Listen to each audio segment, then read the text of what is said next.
Good afternoon, Excellencies. Good afternoon, Excellencies. You're most welcome to the chamber, and you're kindly requested to take your seats.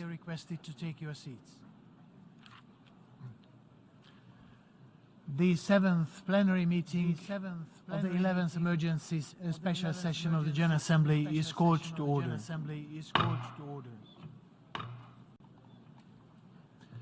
Before proceeding further, I would like to remind members that all meeting participants are encouraged to consider wearing a mask while indoors, including in the General Assembly Hall and in conference rooms. Members will recall that in paragraph 5 of its resolution ES 11/5 of 14th of November 2022, the Assembly decided, I quote, to adjourn the 11th emergency special session of the General Assembly temporarily and to authorize the President of the General Assembly to resume its meetings upon request from Member States. End of quote.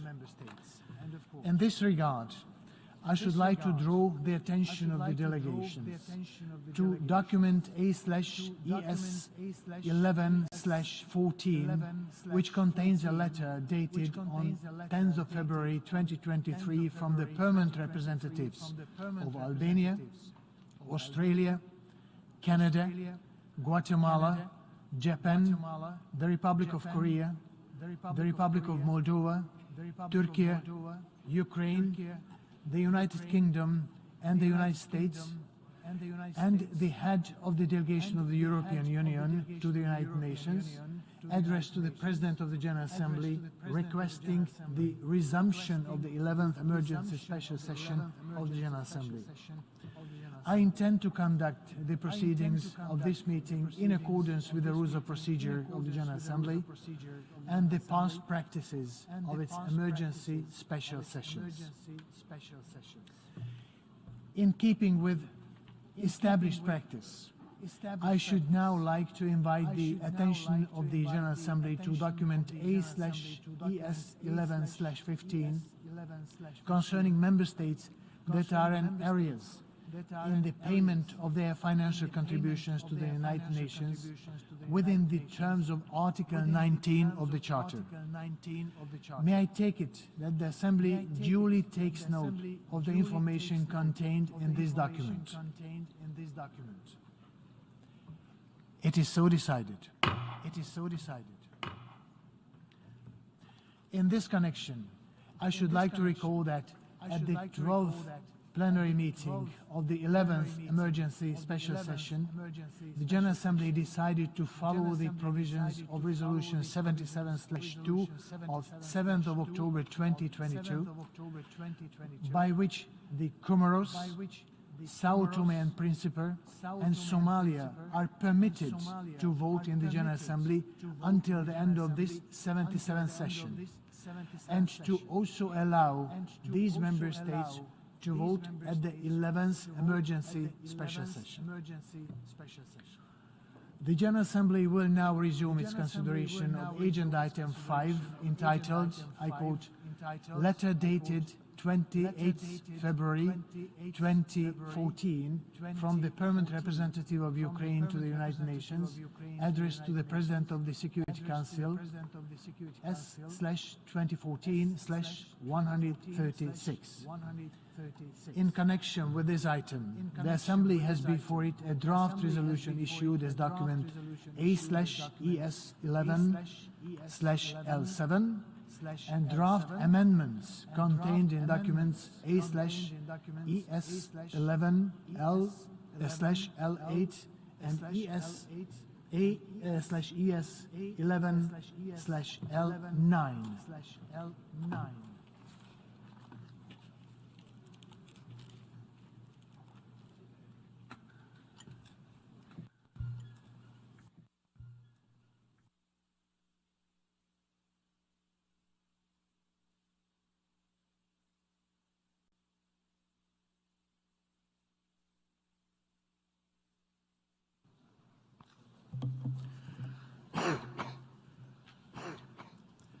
Mr. Secretary General, Excellencies, distinguished delegates, distinguished delegates, today we mark the grim first anniversary of the war in Ukraine. 1 year of despair, displacement, destruction, and death on a scale of not seen in Europe in decades. The staggering scale of loss defies the human ability to absorb.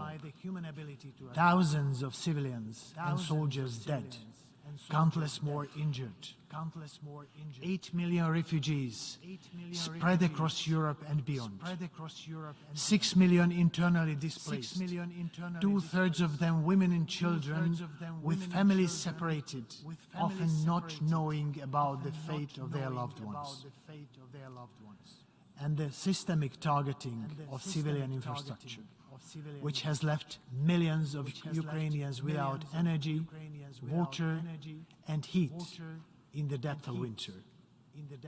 To be clear, the targeting of civilian infrastructure is a direct violation of international humanitarian law. When these are the headlines of our day, we are indeed in a new chapter of history. We are facing stark choices about who we are as an international community and how we will rebuild the trust lost among us here in this hall and in us by the peoples of the world. The choices will either set us on a path of solidarity and collective resolve to uphold the tenets of the UN Charter, or a path of aggression, war, normalized violations of international law, and collapsed global action. Excellencies, the General Assembly has condemned in the strongest terms Russia's aggression against Ukraine and its morally and legally indefensible war against its sovereign neighbor. For a full year, the General Assembly, the Secretary General, and the international community have been consistent and vocal in our calls to end this war and to adhere to the UN Charter and international law. But it bears repeating today. Aggression is illegal.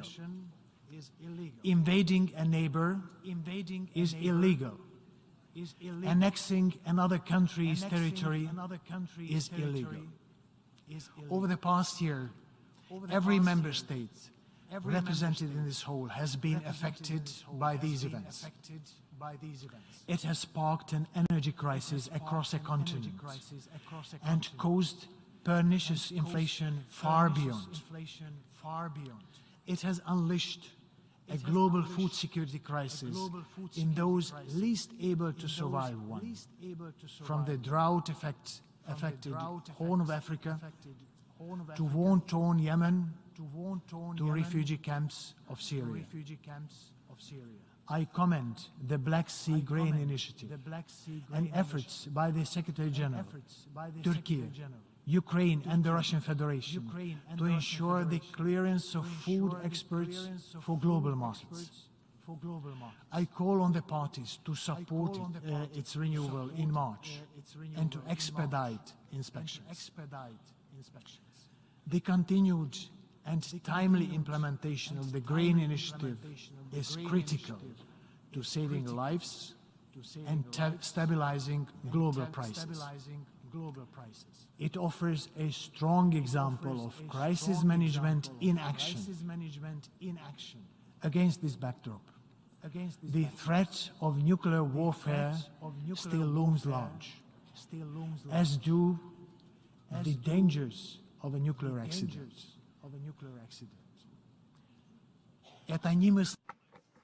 This is an unthinkable threat with potentially catastrophic global consequences. A nuclear war cannot be won, and it should never be fought. I express my strong support for the important work done by the IAEA to ensure nuclear safety in Ukraine. I underscore the urgent need to reaffirm commitment to global disarmament and the non-proliferation regime. Excellencies, no one can be complacent. To all those suffering the consequences of this war, you are not forgotten. We see you. We hear you. Across the UN system, we are working tirelessly to find solution to your plight and to accompany you on the road to reconstruction. I commend member states that have already begun to provide that assistance, and call for further support to rebuild the country. In the General Assembly, there has been firm support for a political solution. 3 resolutions adopted during the 11th emergency special session have referenced political dialogue, negotiations, mediations, or other peaceful means. A solution based on the UN Charter and international law, and one that respects Ukraine's sovereignty and territorial integrity within its internationally recognized borders. Excellencies, this war will come to an end, and the time of reconstruction, reconciliation, and transformation will come. We know it will not be easy. We know the scars are deep. Culture, family bonds, sports, arts, and the acknowledgement of the shared destiny of humanity will certainly help nations currently facing each other in the trenches. Please allow me to now address the leaders and people of the Russian Federation. Russia was and remains a major member of the community of nations. Other members are waiting for Russia to come back to the pathway of bringing in and sustaining peace so as to bring in its own contribution to general stability and well-being. Your Excellencies, let this one-year date and the suffering of the millions of people in front of our eyes over the past year serve us all a reminder here in this room that military solutions will not put an end to the war. Far too many lives have been lost. Far too many livelihoods and families and local communities. Russia can end this aggression. Russia can end the war with it began. Russia must put an end to this hellish spilling of blood. Call on the parties and the international community to recommit to the values, principles and purposes of the UN Charter, upholding and preserving our Constitution for we the peoples must be common interest to all member states.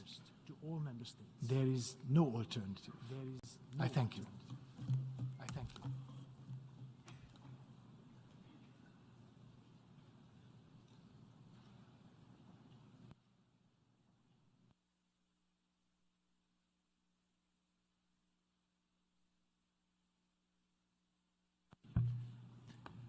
I now invite the Secretary General of the United Nations, His Excellency Antonio Guterres, to make a statement.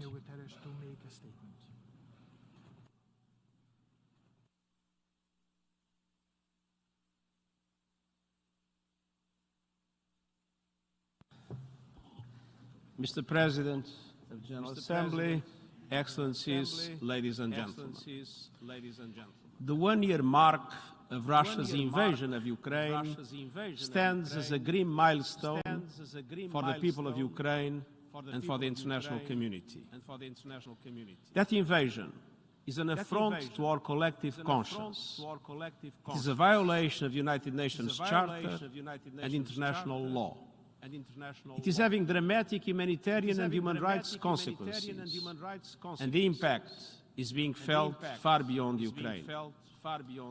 As I said from day one, Russia's attack on Ukraine challenges the cornerstone principles and values of our multilateral system. The UN Charter is unambiguous, and I quote, "All members shall refrain in their international relations from the threat or use of force against the territorial integrity or political independence of any state or in any other manner inconsistent with the purposes of the United Nations." Mr. President, Excellencies, the General Assembly has addressed in the clearest terms the attempt by the Russian Federation to illegally annex 4 regions of Ukraine: Kherson, Zaporozhye, Donetsk and Lugansk.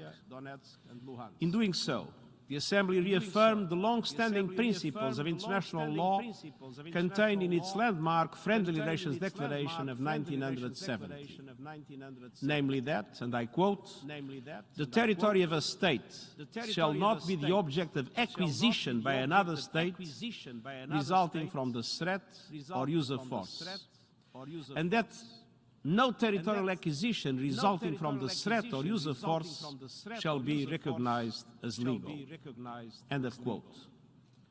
The position of the United Nations is unequivocal. We are committed to the sovereignty, independence, unity and territorial integrity of Ukraine within its internationally recognized borders. Mr. President, the United Nations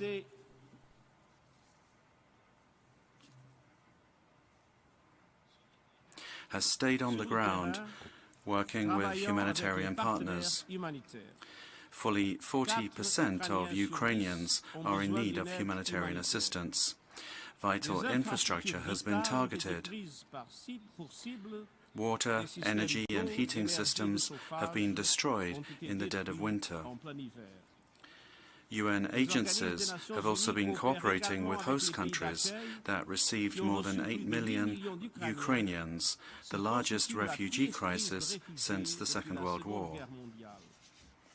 Last year, the UN launched a $5.6 billion humanitarian appeal for the people of Ukraine. I urge your full support. I have visited Ukraine twice since the start of the war, where I heard testimonies of severe violations of international humanitarian and human rights laws. In this conflict, as elsewhere, the United Nations is committed to ensuring justice and the principle of accountability. President, even amidst the brutality of war, we have worked in concerted and creative ways to forge solutions. In Mariupol, the United Nations helped evacuate civilians trapped in the Azovstal steel plant. The Black Sea Grain Initiative has shown the possibility of Ukraine and Russia to advance global food security with the support of the government of Turkey and the United Nations. Despite ongoing challenges, the initiative to ship grain and other foodstuffs from Ukraine is making a difference.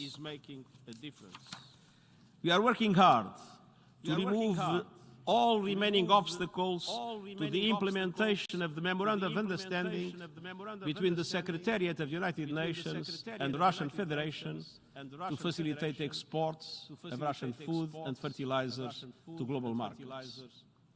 This is also an important contribution to address global food insecurity, and we will continue to support these initiatives for the benefit of millions of people across the world, especially in the global south.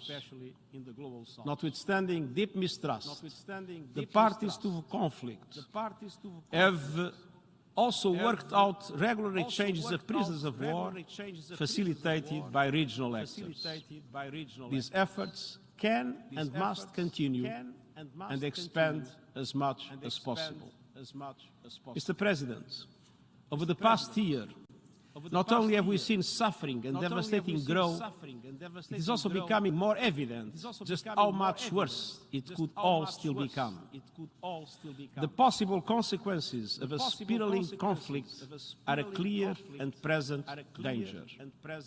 Every day, we are reminded of the grave threat that haunts us all when irresponsible military activity continues around the Zaporozhye nuclear power plant, the largest nuclear facility in Europe. I commend the International Atomic Energy Agency for engaging the sides to ensure the area remains safe. The security and safety of all Ukrainian nuclear power plants must be guaranteed. The war is also fanning regional instability and fueling global tensions and divisions, while diverting attention and resources from other crises and pressing global issues. Meanwhile, we have heard implicit threats to use nuclear weapons. The so-called tactical use of nuclear weapons is utterly unacceptable. It is high time to step back from the brink. Complacency will deepen the crisis while further eroding our shared principles proclaimed in the Charter. Mr. President, Excellencies, war is not the solution. War is the problem. People in Ukraine are suffering enormously. Ukrainians, Russians, and people far beyond need peace. And while prospects may look bleak today, we must all work, knowing that genuine, lasting peace must be based on the UN Charter and international law. The longer the fighting continues, the more difficult this work will be. We don't have a moment to lose, and I thank you.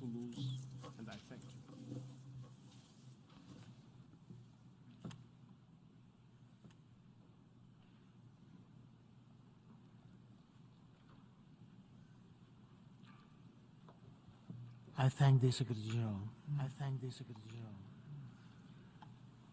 I now give the floor to His Excellency Dmytro Kuleba, Minister of Foreign Affairs of Ukraine, to introduce draft resolution A/ES11/L7.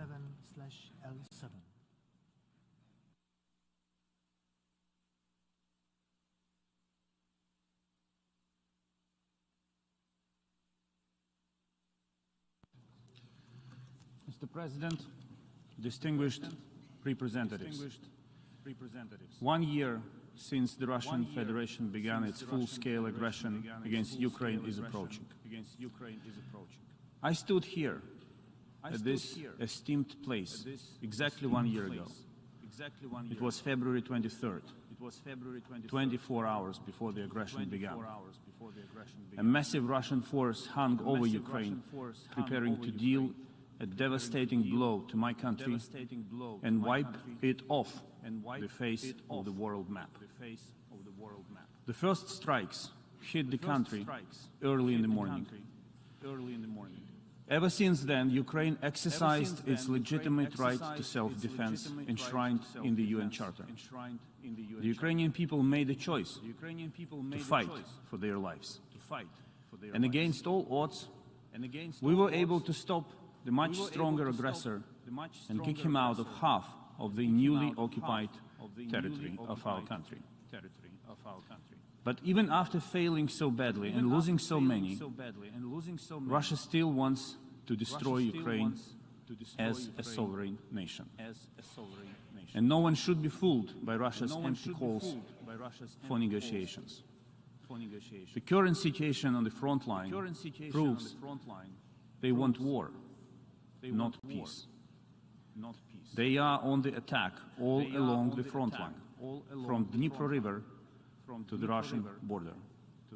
They keep striking Ukraine's civilian infrastructure with salvos of cruise missiles made in Russia and drones made in Iran. This is why we have no choice but to keep fighting for our survival, as any of you would do.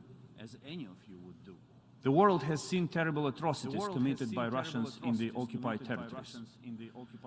Murder of unarmed civilians, torture and rape, looting, terror, political persecution, indiscriminate shelling, as well as deliberate attacks on civilian infrastructure. Forcible transfers of and deportations of thousands of Ukrainian children and their consequent adoption in Russian families in order to re-educate them as Russians. This is a genocide. And this is what we face today.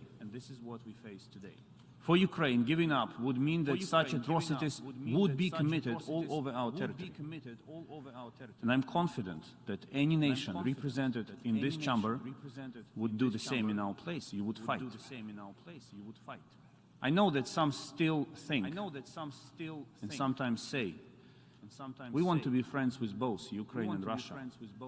Let it all just end sooner with whatever result. I can understand that. The problem is that in this war, there are no two equal sides. There is an aggressor and a victim. I understand that there are still some countries that do not want to take Ukraine's side for various reasons. But it's not about that. It's about taking the side of the United Nations Charter. It's about taking the side of international law. It is about taking the side of the UN General Assembly resolutions. These are our common rules. And we are all interested in upholding them. With the exception of the Russian Federation, which thinks that rules do not apply to it and exist only to be violated. We are all talking about peace today. But what is peace? The freedom of the occupier to rule over the land he has ravaged, impunity for war criminals, a respite and a chance to prepare for a new war and new crimes. We will only worsen the problem if we replace one ugly reality with another and call it peace. True peace came in 1945, not because the forces of good stopped fighting, but because evil was defeated. Peace means justice. 3 months ago, President Vladimir Zelensky outlined our vision for ensuring comprehensive, just and long-term peace in Ukraine, as well as global security, the peace formula. This plan is based on 10 points. 1. Radiation and nuclear safety. 2. Food security. 3. Energy security. 4. Release of prisoners and deported persons. 5. Implementation of the UN Charter to restore territorial sovereignty of Ukraine within its internationally recognized borders. 6. Withdrawal of Russian troops and cessation of hostilities. 7. Restoration of justice, including with the creation of a special tribunal. 8. Prevention of ecocide. 9. Prevention of escalation of war and repetition of aggression. And 10. Confirmation of the end of the war. This vision is realistic and true to the facts. It covers all areas where peace needs to be restored. It addresses the real needs and challenges faced by the people who suffer from this war. Each of these steps can be implemented if there is a strong will for peace among many nations, and if we all unite our efforts around the same goal. Instead of hiding behind the mask of neutrality, let's choose the side of the UN Charter and international law. Ladies and gentlemen, never in recent history has the line between good and evil has been so clear. One country merely wants to live in peace, and I represent that country. The other wants to kill and destroy, and it has its representatives too. There is no other country in the world that wants peace as much as Ukraine does. We never wanted war. We never planned to attack anyone. Our troops do not stand on anyone else's land. We exercise our legitimate right to self-defense and do it pretty effectively. We know what we are fighting for. We are defending our land, our families, and our homes. Can anyone tell what Russians die for in a foreign land? This is why calls to cease delivery of weapons and ammunition to Ukraine are badly misplaced. It is perfectly legitimate to help a nation that has been attacked and is justifiably defending itself. It is an act of defense of the UN Charter. It is an act in favor of ending the war sooner and achieving a lasting and just peace. On the contrary, it is illegal and against the UN Charter to give military help to the aggressor. It is an act of war escalation and prolongation of atrocities, destruction, and sufferings. The principle of territorial integrity cannot be compromised. Is there anyone in this room who is ready to give away 1 square meter of its territory to a bloodthirsty neighbor?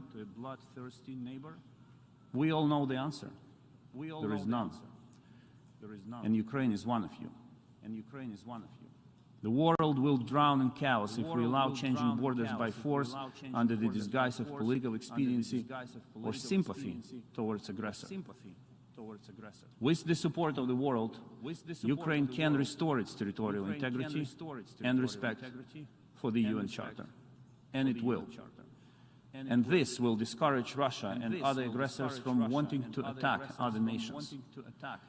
To achieve this noble goal, we need to send a strong and clear message that the UN Charter, including the principles of sovereign equality and territorial integrity of states, should serve as the basis for the process of peaceful resolution.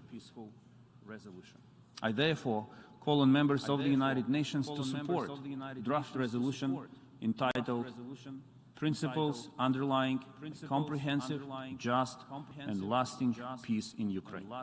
The aforementioned resolution will contribute to our joint efforts to bring the war to an end, as well as protect the fundamental principles of international law and the UN Charter. And again, exactly a year ago, I was standing here appealing to the nations united in this hall on the need to prevent war.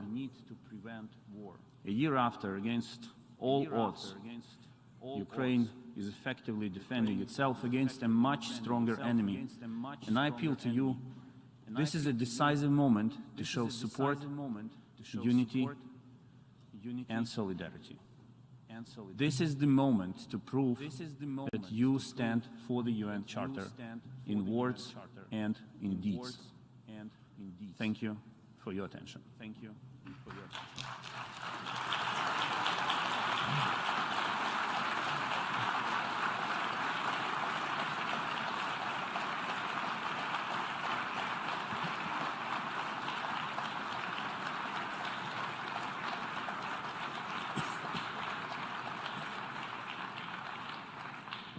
I thank the Minister of Foreign Affairs of Ukraine. I now give the floor to the distinguished representative of Belarus to introduce draft amendments contained in document A/ES11/L8 and A/ES11/L9.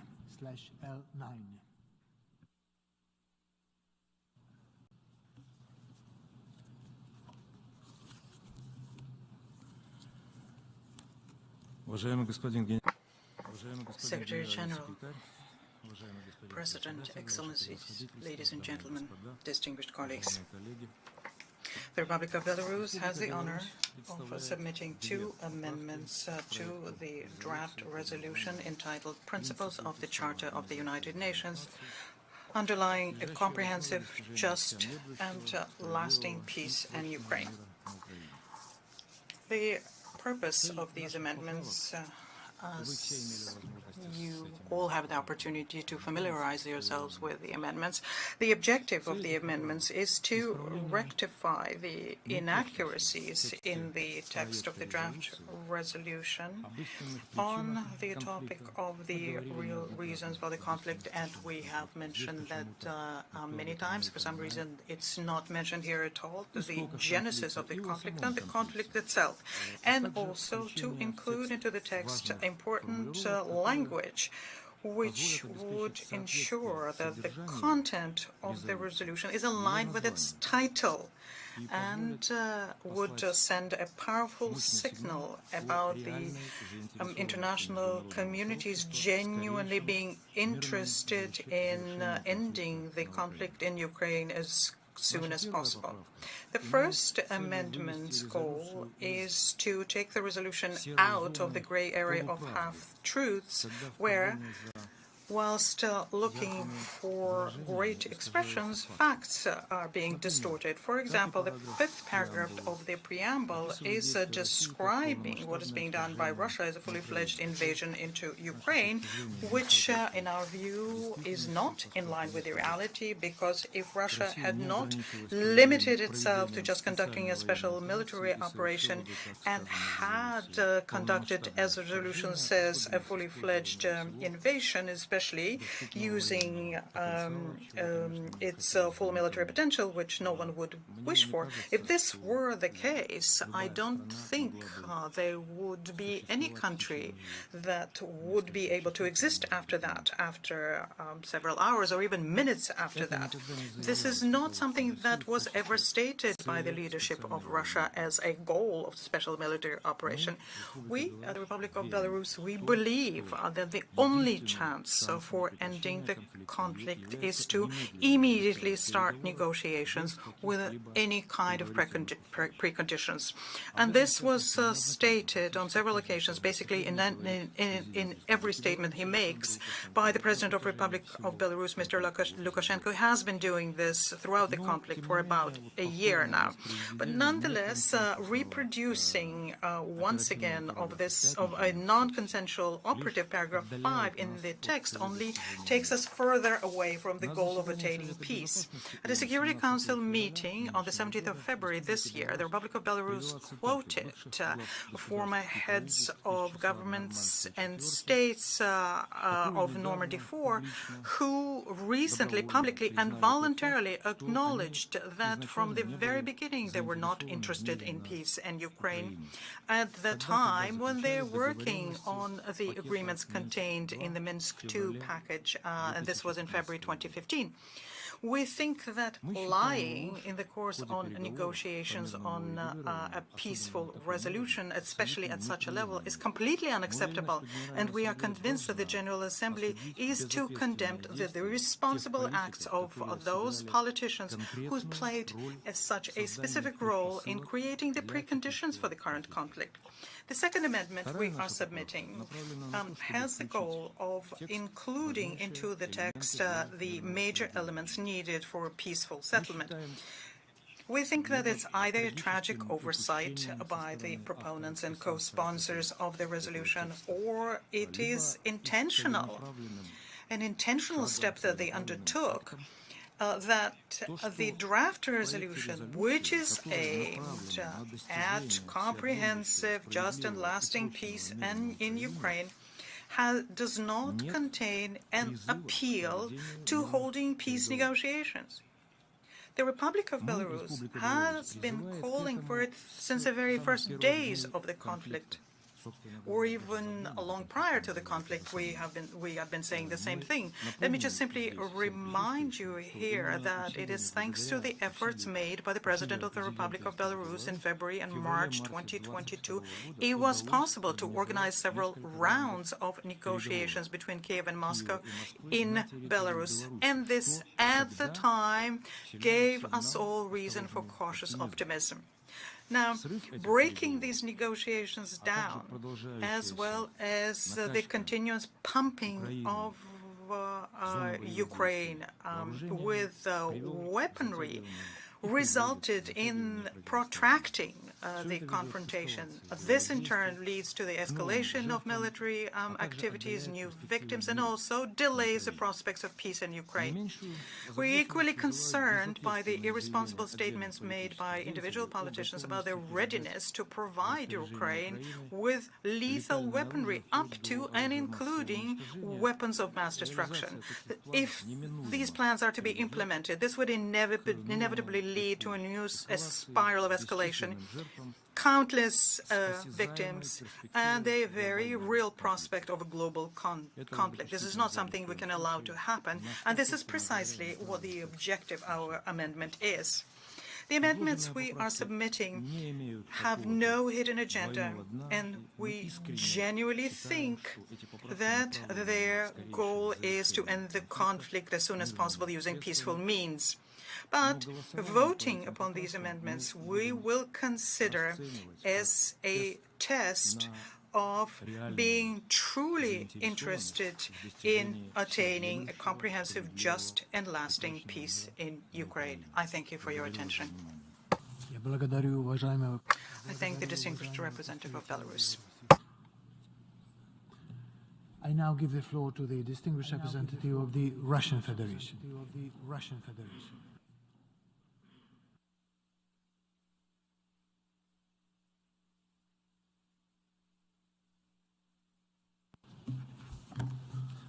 Mr. President,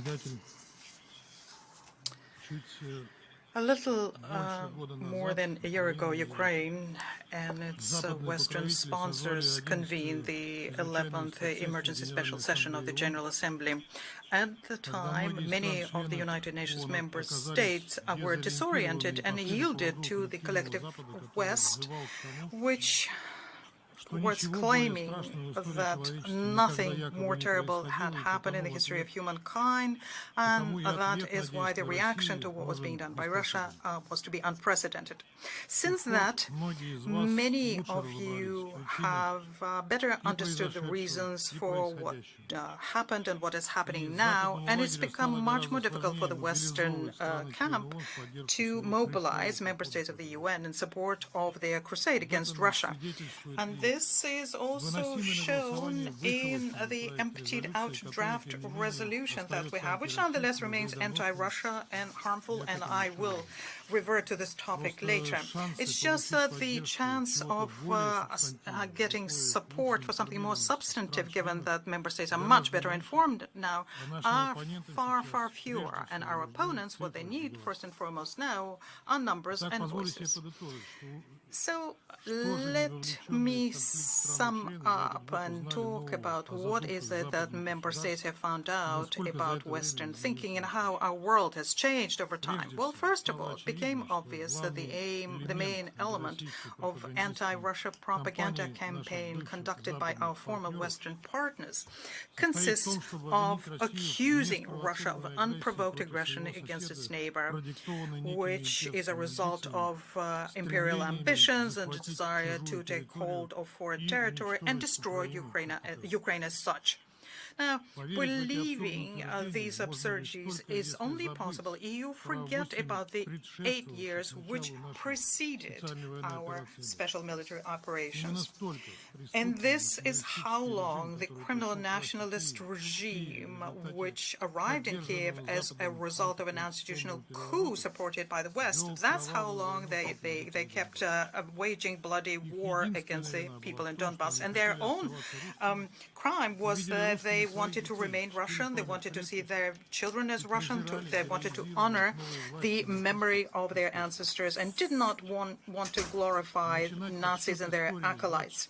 Starting history on the 24th of 2022 and ignoring everything that came before is an intentional attempt by the collective West to confuse people and hide the real reasons for the conflict, whereas they are key for understanding the prospects for its peaceful settlement.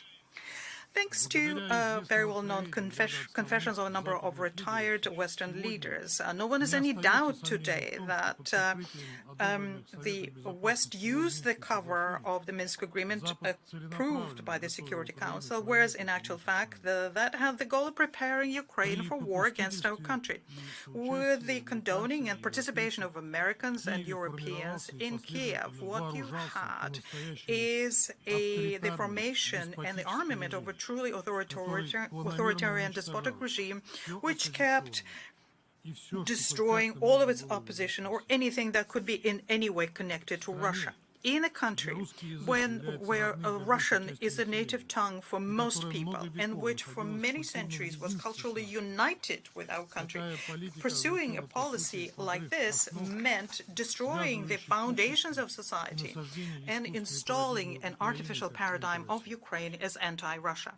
Throughout all of these years, the Kiev regime continued its inhuman shelling of the peaceful towns in Donetsk and Lugansk People's Republic, where peaceful civilians were dying, including children, and we regularly informed the Security Council and General Assembly about that.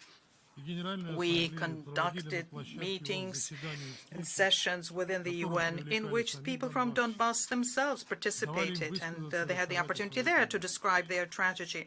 And those who followed those meetings understand very well that we had no option other than defending the people of Donbass and ensuring the safety and security of our country using military means. In other words, we started this special military operation so as to stop the 8-year-long war by Kiev against the people in Donetsk and Lugansk. We had warned that it's unacceptable to have the military presence of collective West in the territory of neighborly Ukraine. This was a direct threat to our national security, but the West has on many times brazenly ignored our concerns and continue bringing the military infrastructure of NATO closer and closer to our borders. The statements made by a number of countries that Russia is guilty of destroying regional and global security systems are hypocritical. Our Western colleagues now prefer not to recall that, but at the end of 2021, Russia put forth a whole number of specific initiatives on de-escalation and strengthening confidence in the Euro-Atlantic area. We proposed that the US and NATO sign security guarantees treaties. We therefore were thus giving diplomacy a chance, but this chance was arrogantly spurned by the United States and their allies. They outright refused to even discuss our initiatives, which, if they had been realized, would have enabled us to avoid what we're witnessing today. And we understand now why that was the case. When we suggested that we reach an agreement on security guarantees, the West at the time was already going full steam ahead to turn Ukraine into a fully fledged military platform immediately next to our borders. Now, remembering that, do we have any reason to trust the statements being made by Western representatives today when they say that they want peace? I think that today, 1 year after the active stage of the Ukrainian crisis began, very few doubt that it's not Ukraine that is fighting Russia, because Ukraine basically spent all of its military potential in the first weeks of the special military operation, but rather it is a collective West in the person of the United States and its NATO and European Union allies. Not only do they provide Kiev with weapons and ammunition, they also provide the armed forces of Ukraine with intelligence information and coordinate their missile strikes. At the same time, West, they used to tell us tall tales about partnership and cooperation, has now fully shown its true colors. All decorum is set aside, and the goal is to arm Ukraine and thus inflict strategic defeat on my country, to dismember and destroy it. Such schemes are being openly discussed in a number of Eastern European capitals, in the European Parliament, and the slogans to this effect are being promoted in European by European and American politicians. For this goal, the West is closing its eyes to the resurging neo-Nazism in Ukraine and to the glorification of Nazi criminals. It's becoming very clear that the Ukrainian crisis has only become a catalyst for the visceral Russophobia to come to the surface. It has now contaminated the American and European elites. They're competing against each other in the number of sanctions that impose on my country, whereas these sanctions in actual fact are hitting the developing world hardest.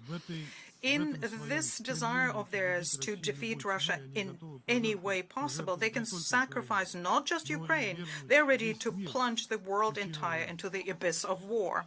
What is at stake, after all, is keeping the United States and its allies' hegemony. They don't want to have anyone come to the level of governing the planet. They think it's their turf. As Mr. Borrell stated, they are in a wonderful garden, and the rest is just the jungle. Now, the appeals to stop by the very worried developing states is something that the collective West does not react to. Any peace plan, in quotes, which is being introduced by either Kiev or its Western sponsors, is in actual fact can boil down to the same thing, the capitulation of Russia. It has become obvious to everyone a long time ago, and the real attitude of the Kiev regime to negotiations is shown by the law passed by the Ukrainian president in September last year. The law bans negotiating with the Russian leadership. Thanks to the revelations of the former Israeli Prime Minister Naftali Bennett, no one doubts that in the March of last year, when our special military operation was in its very early stages, the Zelensky regime, under pressure from its Western masters, withdrew their own ideas on long-term peace with Russia under pressure from West. And this would have enabled us to remove the reasons which made us start the special military operation. Washington, London, and Brussels did not arm and strengthen the Kiev regime, made Ukraine into Russia, so Russia and Ukraine can once again live in peace and security. This is the logic of the colonizer, on pitting neighbors against each other. This is well known to our African and Asian partners. There's nothing new in the Western arsenal that appeared since then. So, what can we see today as a result of all of this? What we see is the Ukrainian crisis, which is in conflagration, is being fueled by the West through their weaponry. They are conducting a hybrid war down to the last Ukrainian. And behind this, not just the politicians with their fantasies about defeating Russia on the battlefield, but rather the greedy weapons lobby. They're getting their super profits and the perfect place to test their ammunitions and weapons in military conditions. But the involvement of the West in the conflict from indirect is becoming more and more direct and with noticeable consequences. And it ranges from the food and energy crisis, which was provoked by the Western sanctions, to undermining the Nord Stream, for which, of course, the perpetrators will have to be held accountable. What we also have is the suffering people of Ukraine, because they're being used by the Kiev regime as cannon fodder for the purpose of Western geopolitical goals. Those of the Ukrainians who end up in the West become servers without any rights, and they're in the service of the Western masters. They are subjected to violence and exploitation. And that is why most of them, despite the rabid Russophobic propaganda, are saving themselves from hostilities in Russia, where the Ukrainian people are loved and respected. As regards my country, we consider all of this as our war with Russia for survival, for the future of our country, our children, and our identity. This is a war which, as was also the case 80 years ago, was in which a treacherous and powerful enemy is involved who wants to take over our land and subjugate us. And the Russophobia, the appeals to dismember our country, the German tanks once again going to kill Russians, the goals to put red stars on the weapons of those who do not want to give up on their Russian identity only strengthen this impression. And this is a plan that came into implementation not now, but already in 2014, where on our borders we had a regime which was hostile to us, and it was being strengthened. And Ukraine, in all of this, is nothing more than just a pawn. And since that is the case, well, you will understand very well that looking for solutions out of this situation, so fraught with most negative consequences for the humankind as a whole, in the case of direct confrontation between Russia and NATO, needs to be conducted not between Russia and Ukraine, but between Russia and the collective West. First and foremost, Washington, which is behind the Kiev regime. We are ready for a search for a serious and long-term diplomatic solution. We have stated this on many occasions. Our opponents have not yet recovered from their futile illusions that they could defeat a nuclear power. And that is why removing the reasons underpinning the special military operation a year ago is something that we need to do using military means.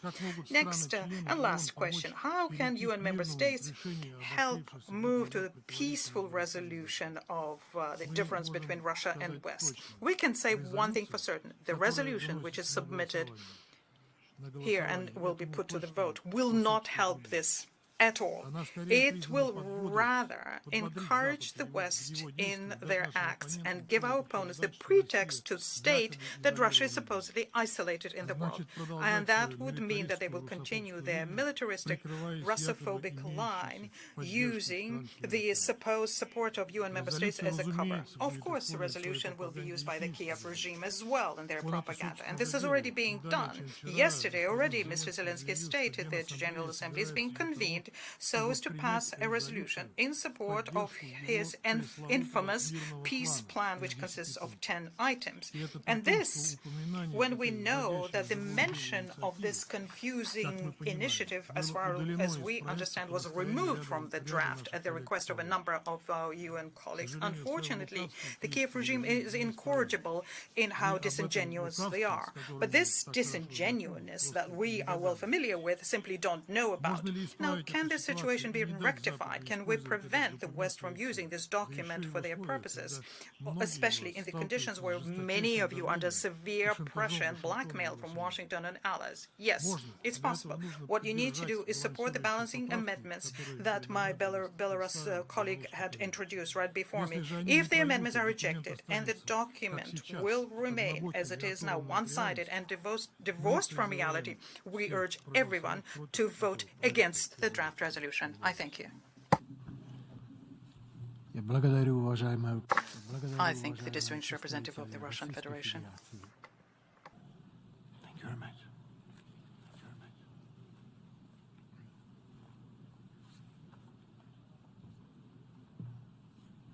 I now give the floor to His Excellency Joseph Borrell Fontelles, High Representative for European Affairs and Security Policy, Vice President of the European Commission.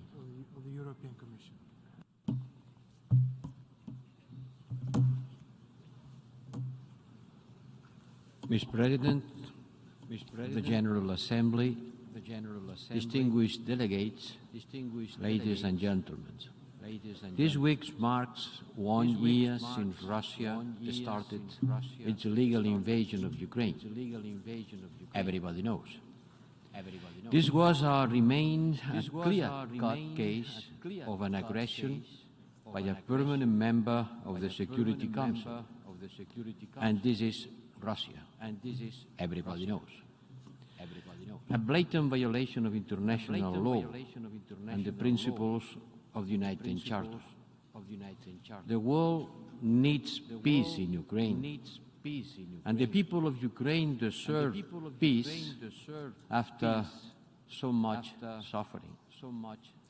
But not just any peace. We need a peace grounded in the principles of the United Nations Charter. That's why we are in this very hall. This is what the resolution presented by Ukraine is about.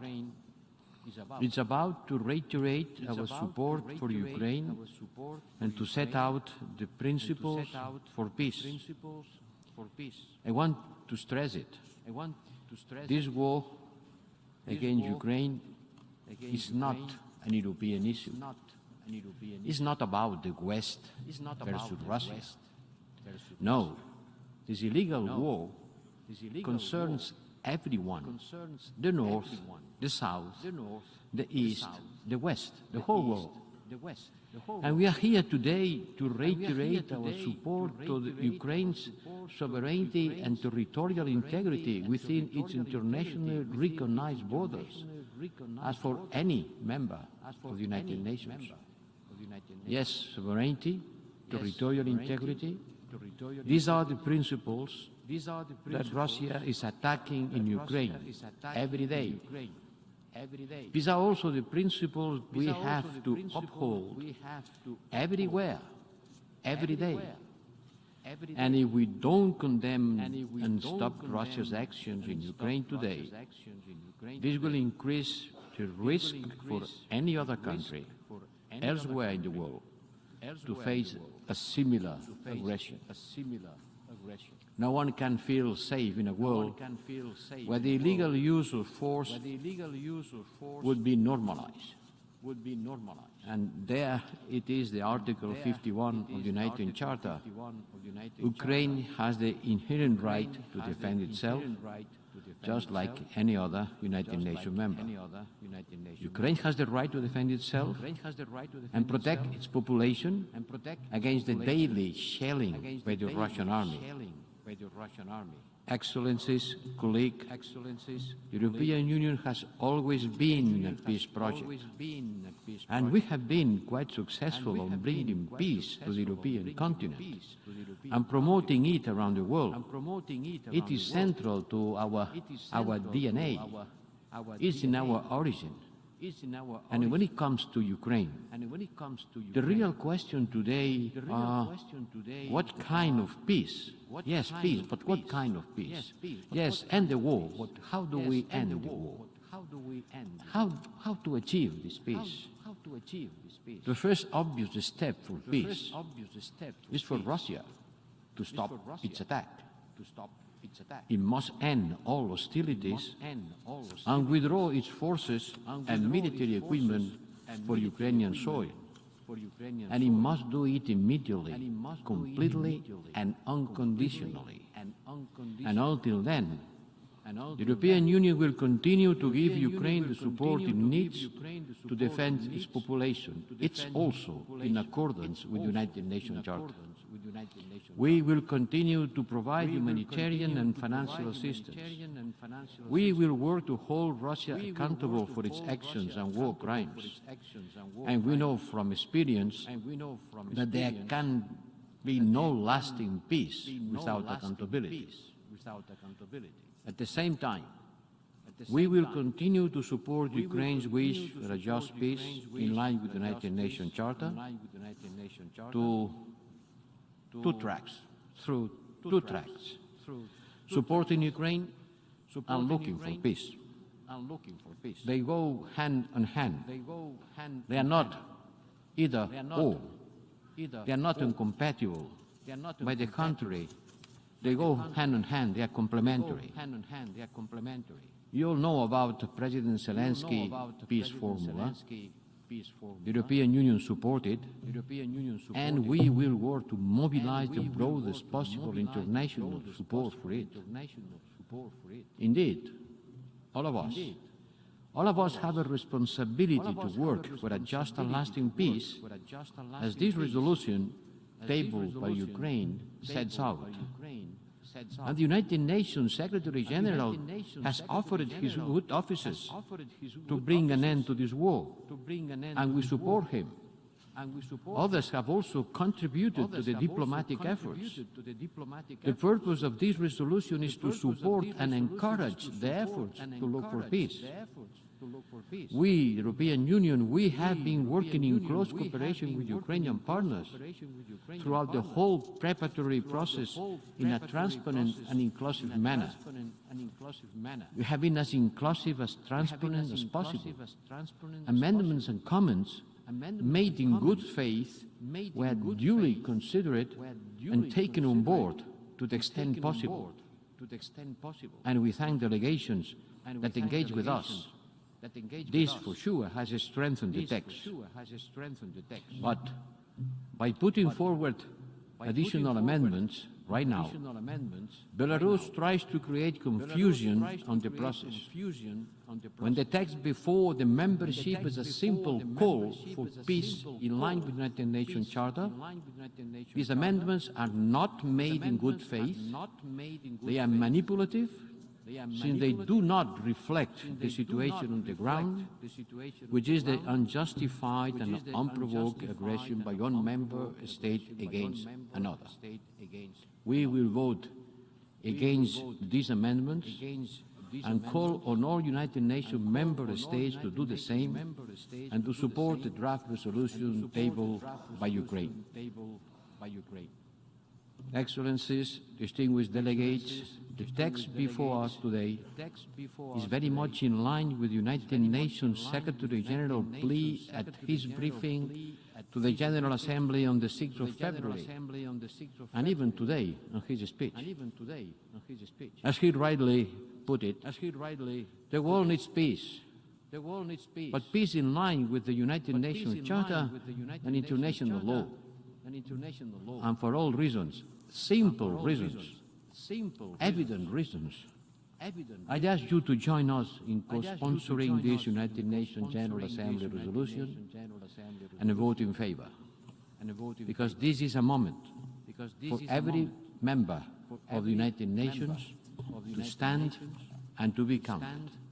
Thank you. I thank the Vice President of the European Commission. Now I give the floor to His Excellency Antonio Tajani, Deputy Prime Minister and Minister of Foreign Affairs and International Cooperation of Italy.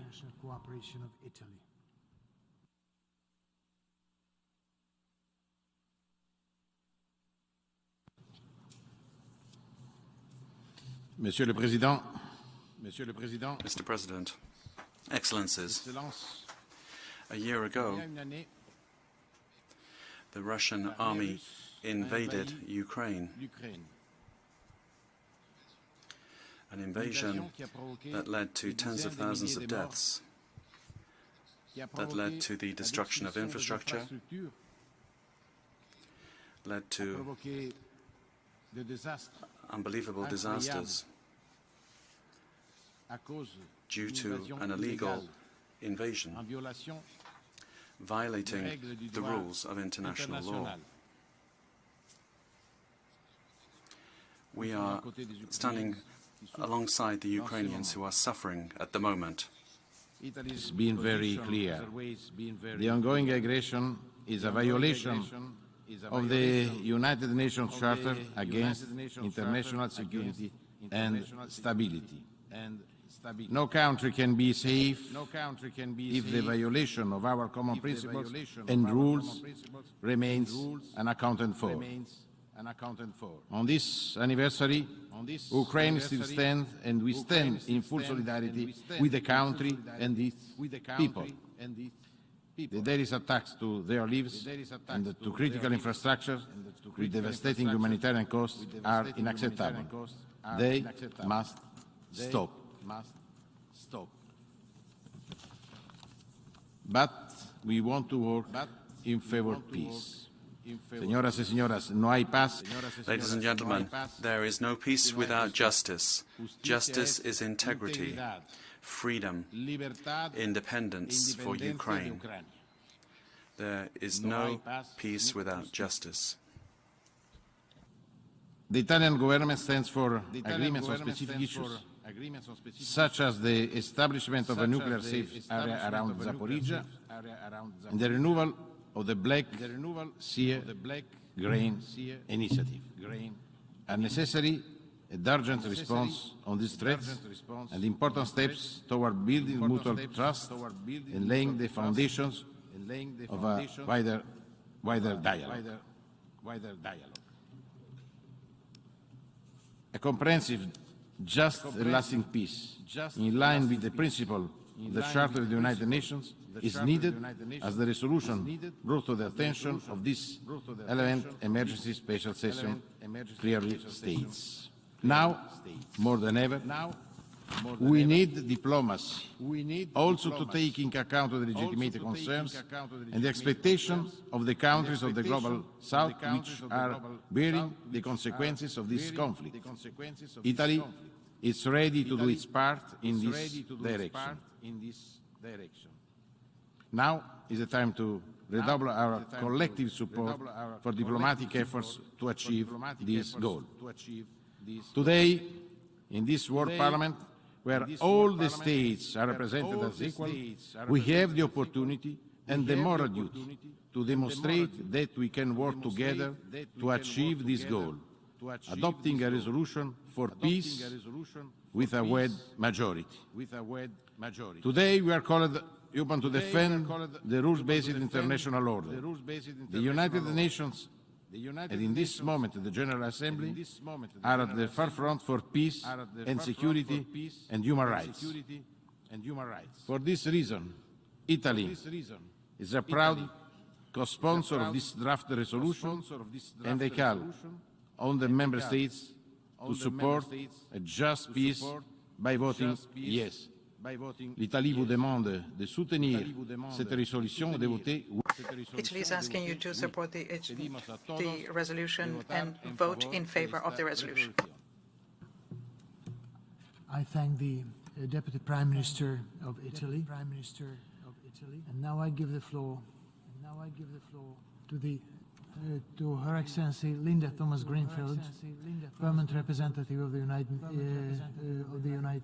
States to the United Nations, and member of the Cabinet of the President of the United States. Thank you, Mr. President. Thank you to the Secretary General. Colleagues, today we are gathered to discuss an important historic resolution, one that will promote diplomacy, dialogue, and a lasting peace in Ukraine. The timing of this moment is, of course, intentional. 1 year ago, Russia launched its illegal, unprovoked, full-scale invasion into Ukraine. I remember that day clearly, as I know all of you do too as well. That evening, I walked into the United Nations Security Council for an emergency meeting, which the United States had called for because we believed that Russia's invasion of Ukraine was imminent. At this point, we had been sounding the alarm bells for weeks. I had informed the Council in no uncertain terms about the buildup of troops along the border and what we thought it meant. Secretary Blinken had also come to the Security Council and laid out in detail what we expected would soon unfold. A few days before the invasion, Russia's Deputy Foreign Minister told us to, and I quote, "stop the hysteria." On the very night of Russia's invasion into Ukraine, Russia's representative said in the Security Council that, and I quote, "occupation of Ukraine is not in our plan." All Russia did was deny, as we've heard the Russian PR do again today. That cold February night, 1 year ago today, I asked Russia to stop, to return to its borders, to send its troops, tanks, and planes back into their barracks and hangars, to send diplomats back to the negotiating table. But it was too late. At that exact moment, I joined so many others in the Security Council and around the world to make a plea In making a plea for peace, President Putin chose war. This was an illegal, unprovoked attack on Ukraine. But it was also an assault on the United Nations. It struck at the very heart of the UN Charter. We all know what happened next and what is still happening now. The bombing of kindergartens and high schools and hospitals, the slaughters of innocent civilians, the worst refugee crisis in Europe since World War II, an unprecedented hunger crisis around the world, threats to nuclear and energy security, families forcibly separated, Ukrainian children relocated to Russia, mass suffering, crimes against humanity. Colleagues, this vote is a moment to remember why we are here. Of course, I cannot speak for all of you. I can only speak for myself.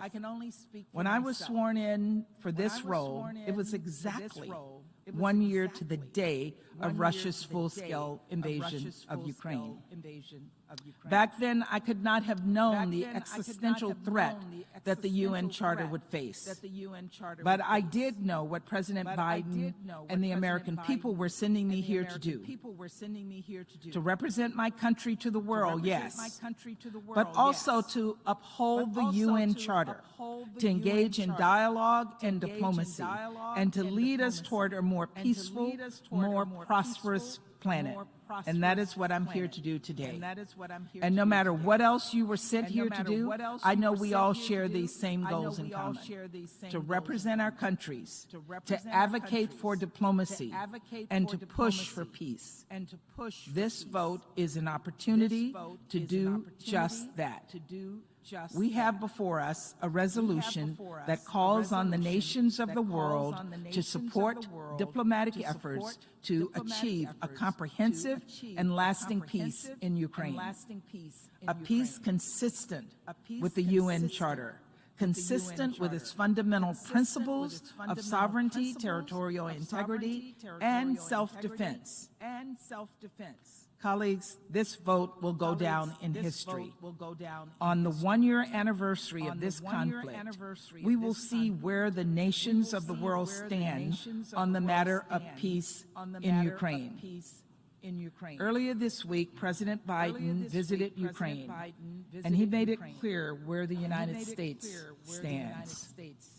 He stood shoulder to shoulder with President Zelensky to remind the world that 1 year later, Kiev still stands. Ukraine still stands, and America still stands with Ukraine. I too visited Ukraine late last year, and while I learned a great deal in my meetings and discussions, the most powerful lessons I took away were in the faces of the Ukrainian people. In President Zelensky, I saw resolve. I saw a leader determined to defend his people and defend his country for as long as it takes. In the faces of refugees and victims, I saw suffering, deep sorrow. Unimaginable pain was etched into their visages. It is hard to overstate how much unnecessary anguish and pain President Putin has caused. But it was in the faces of Ukrainian children where I found hope. I met a 10-year-old girl, Milena, who lived in a facility where displaced families were gathering to prepare for the cold winter, a facility that had once been hit by Russian missiles. And I asked Milena what she wanted to do when the war was over. And she smiled. She told me simply that she wanted to go back to school and see her best friend again. Her face beamed with hope. I will never forget her shining eyes. Colleagues, we should never give up on hope. We should never give up on the potential for diplomacy or the power of dialogue or the urgency of peace. We now have an opportunity to vote for that peace. and to vote to uphold the UN Charter once more. A UN Charter which stands for sovereignty and territorial integrity. A UN Charter that stands for the inherent right of self-defense. And a UN Charter which aims to maintain international peace and security and end the scourge of war. So, colleagues, I urge you to vote against any and all hostile amendments that seek to undermine the UN Charter and ignore the truth of this war. I urge you instead to vote yes in support of this resolution as it stands, to promote diplomacy and dialogue. Yes, diplomacy and dialogue. To promote cooperation on the threats to global food security, energy, finance, the environment, nuclear security, and safety. To defend the UN Charter we have all signed up to protect, and to support a just and lasting peace in Ukraine. Thank you very much. Thank you very much. I thank the distinguished member of the Cabinet of the President of the United States. And now I give the floor to Her Excellency Mélanie Joly, Minister of Foreign Affairs of Canada.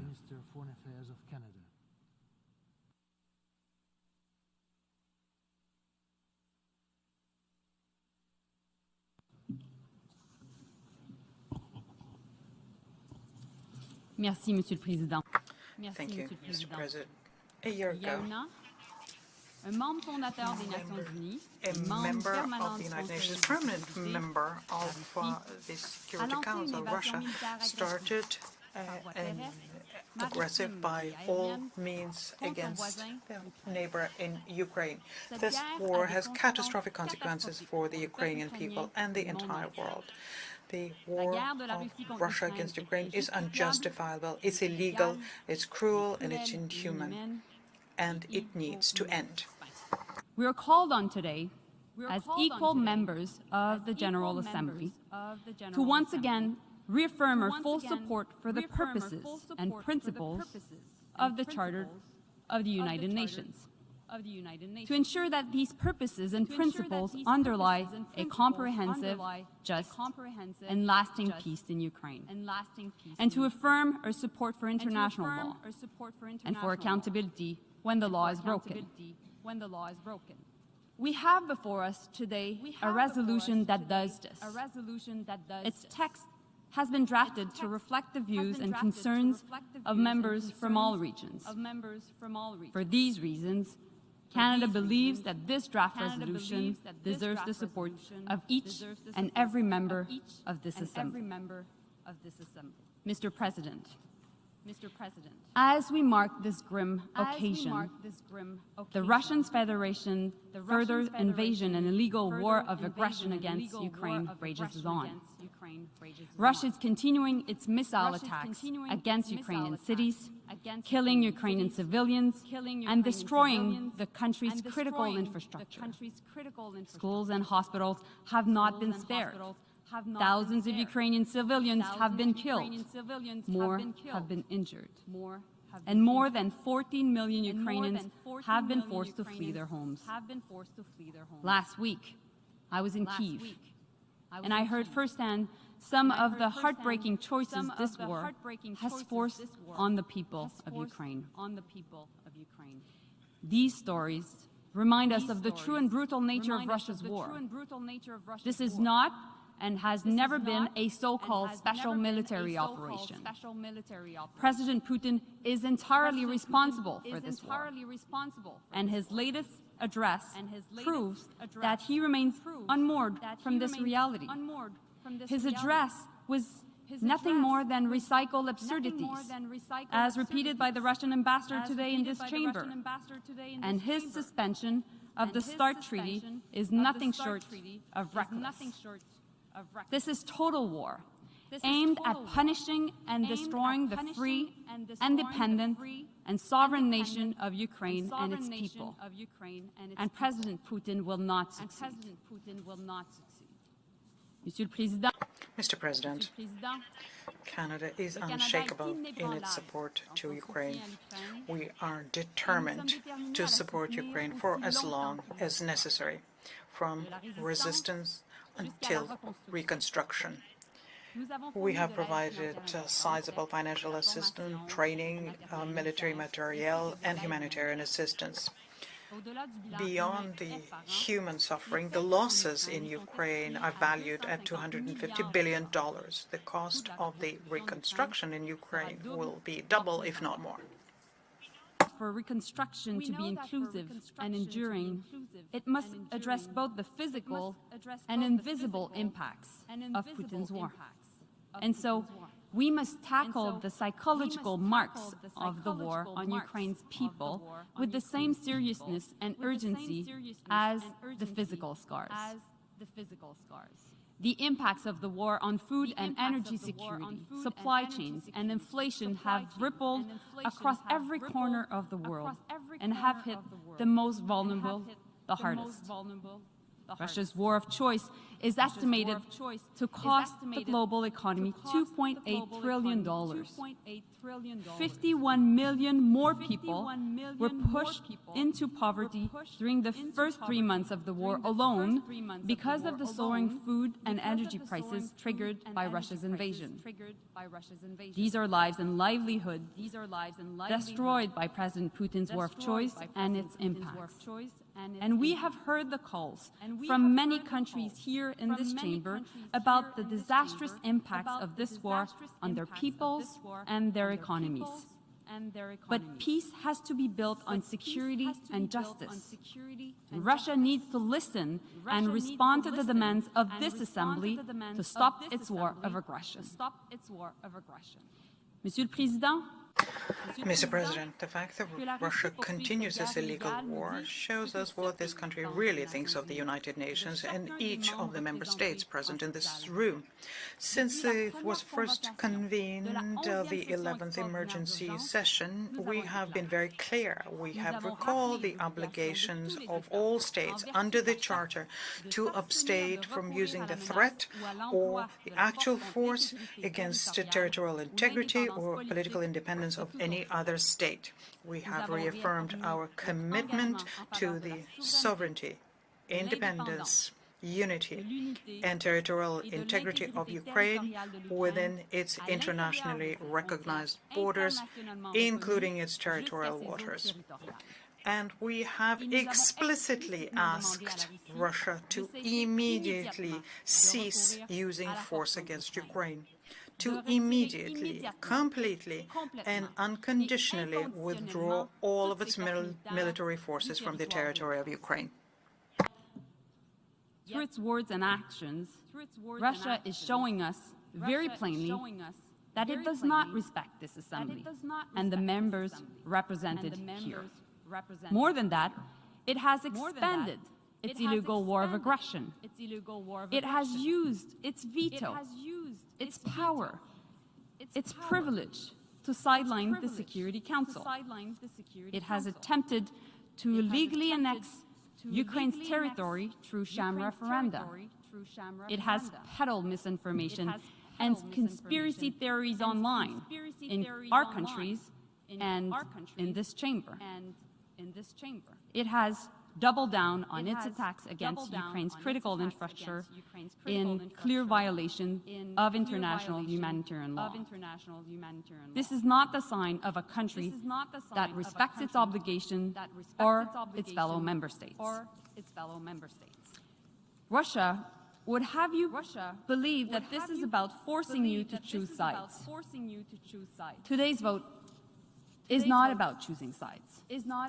It's about choosing peace, a comprehensive, just, and lasting peace in Ukraine. It is about choosing to uphold the UN Charter. It is about respecting the right of every state in this chamber to chart their own future. It is about choosing rules over chaos and clearly stating that no one, today and in the future, can disregard the principles of sovereignty and territorial integrity. Canada encourages every member of this Assembly to choose peace and vote in favor of this resolution. Thank you so much. Merci beaucoup. Thank you so much. Merci. I thank the distinguished Minister of Canada. Now I give the floor to His Excellency José Manuel Álvarez Bueno, Minister of Foreign Affairs, European Union and Cooperation of Spain.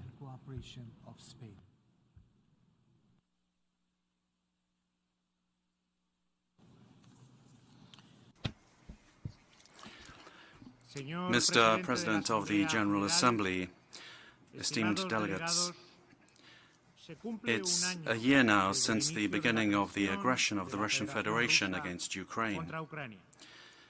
Today we are meeting here in the General Assembly of the United Nations, the organ which best represents the international community as a whole, in order to condemn once again, and with a broad majority, I'm sure, this aggression.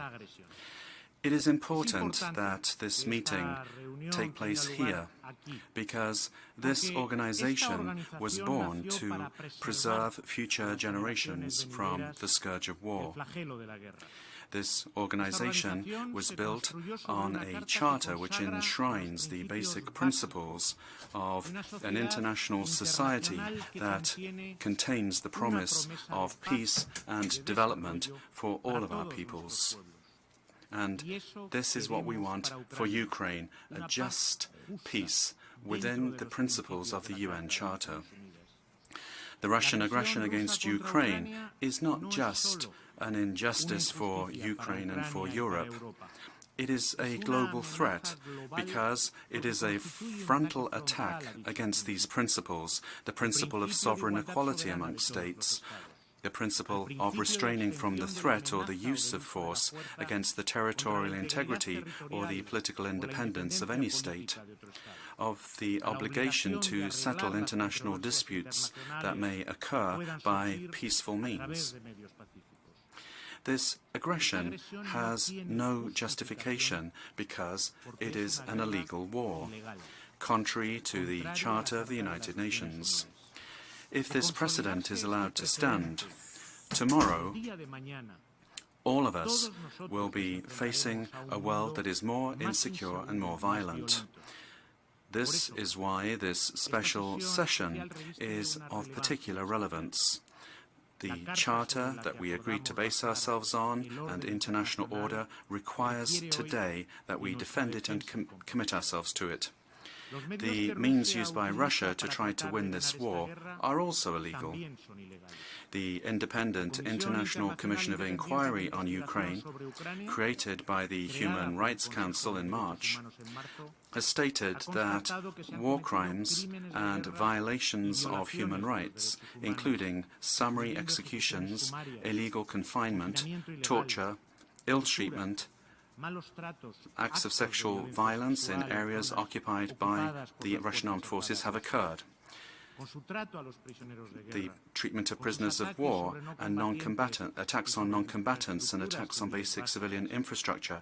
In all of this, Russia is violating the Universal Declaration of Human Rights, and the First, Third and Fourth Geneva Convention and the First Additional Protocol. We categorically condemn this flagrant violation of international humanitarian law. Those responsible for these crimes must be held accountable and brought to justice. Spain requires once again the immediate, complete and unconditional withdrawal of Russian troops from all of Ukrainian territory as ordered by the International Court of Justice on the 16th of March. Over the course of this year, the Ukrainian people have faced with great courage, great dignity and great determination an invasion that is causing incalculable and unjust suffering. I think of the families of the tens of thousands of civilians that have been killed or wounded, the millions of internally and internationally displaced people. I think of all the victims of this unjust war. and I express my entire solidarity, support and respect to you, and I reiterate that Spain stands shoulder to shoulder with you. Spain is the 5th country of the European Union in terms of numbers for receiving Ukrainian displaced persons. 170,000 received as part of the Temporary Protection Directive. In support of Ukraine, Spain has approved the largest humanitarian package of its history for a single country, and we have committed 250 million euros for the reconstruction of Ukraine through multilateral agencies. And we do this without forgetting the needs of other partners of Spain, such as in the Sahel or Latin America. We're not reducing, we are increasing our cooperation budget for these areas of the world. As is recalled in the text before this Assembly, the war has global consequences. It has worsened the food crisis, the financial crisis and the energy crisis following the pandemic. The Black Sea Grain Initiative, with the key involvement of Secretary-General Guterres, has prevented the worst humanitarian situation that could have occurred in very many areas of the planet, particularly in Africa and the Middle East. Ahead of its upcoming expiry on the 5th of March, we call for its renewal as soon as possible. Today, on this sad anniversary, we meet here once again to express our most robust condemnation of this continuous violation by Russia of international law. Spain reiterates its wish and the need for the achievement of a comprehensive, just and lasting peace, fully respecting international law and the sovereignty and territorial integrity of Ukraine within its internationally recognized borders. This is what is proposed in the draft resolution presented today for consideration by the Assembly. Spain has co-sponsored and requests a favourable vote for this resolution from the other members of the organization, who unequivocally recognize the preeminence of the principles contained in the United Nations Charter. Voting in favor of this resolution today not only is voting in favor of the right of Ukraine to exist as a state, in favor of its security and its freedom, but it is also voting in favor of the foundational purposes of this organization and the fundamental principles of its charter. And the first of these is putting an end to war and the preservation of peace. Thank you very much. I thank the distinguished Minister of Spain. And now I give the floor to His Excellency Mario Adolfo Bucaro Flores, Minister of Foreign Affairs of Guatemala.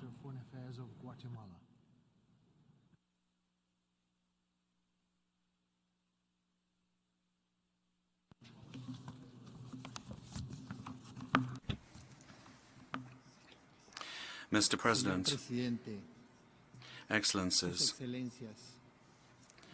a year ago, I had the opportunity to be in Kiev to bear witness, as a Latin American, to the atrocities that this war has produced. And that's why I am grateful for this invitation to the resumed 11th Special Session of the General Assembly of the United Nations. It's unfortunate that a year has passed since this illegal, unjustified and unprovoked aggression of the Russian Federation against Ukraine, and that we are meeting again in order to address one of the greatest crises at the global level that has no precedents. And having heard the interventions that have been made, we see that this is likely to continue. Guatemala, in the face of this aggression, from the very beginning of this conflict, did not hesitate to raise our voice for international peace and security. These are the fundamental pillars of coexistence between us all, because we have the obligation to be able to work together through multilateralism in order to be able to slow down this unjustified attack of the Russian Federation against Ukraine. We're facing an attack on the international rules-based order, but what we must do is respect the norms as they are stated in the Charter of the United Nations.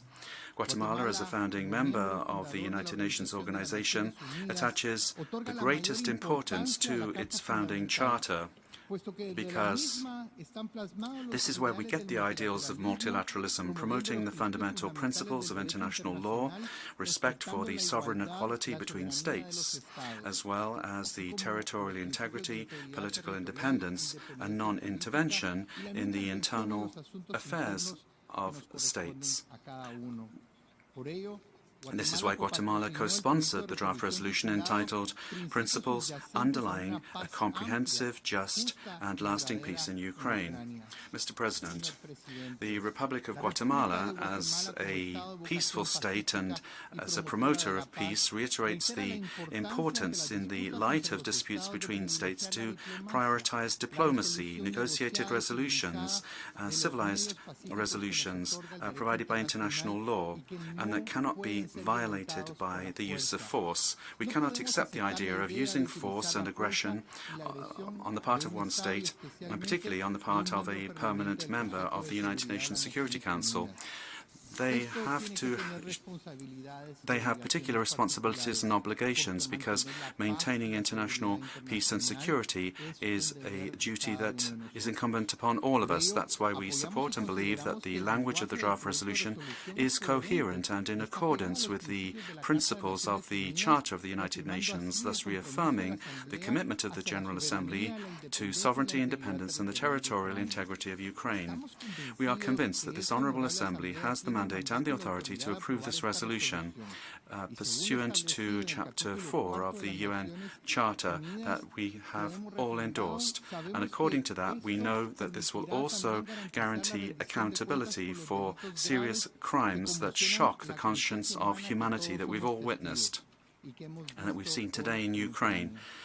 We need to guarantee justice for all the victims of the conflict and prevent future crimes, and that is why Guatemala co-facilitated negotiations for the creation of a register of damages, and we support all initiatives that aim to create a special tribunal on the crime of aggression committed by Russia against international law, in accordance with international law.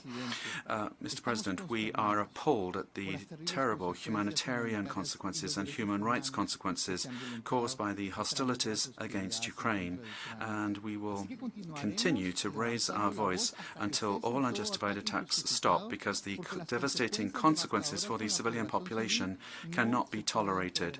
Today, all of us, with the vote that we will enter, will be giving a voice to those that don't have a voice. Today, we have to provide justice for human rights. Today, we have to ensure that peace triumphs.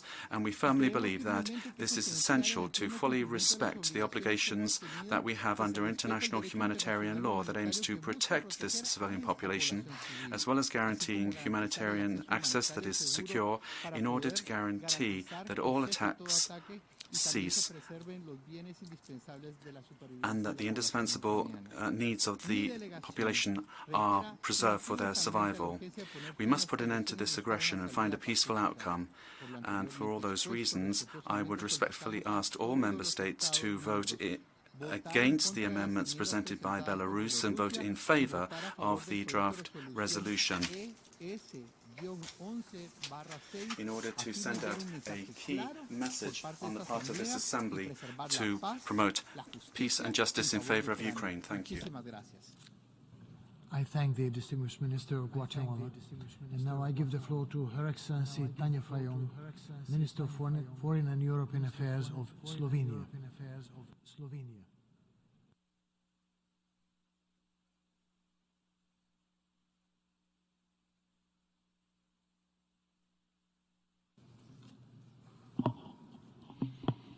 President of the General Assembly, Secretary General, Excellencies, ladies and gentlemen.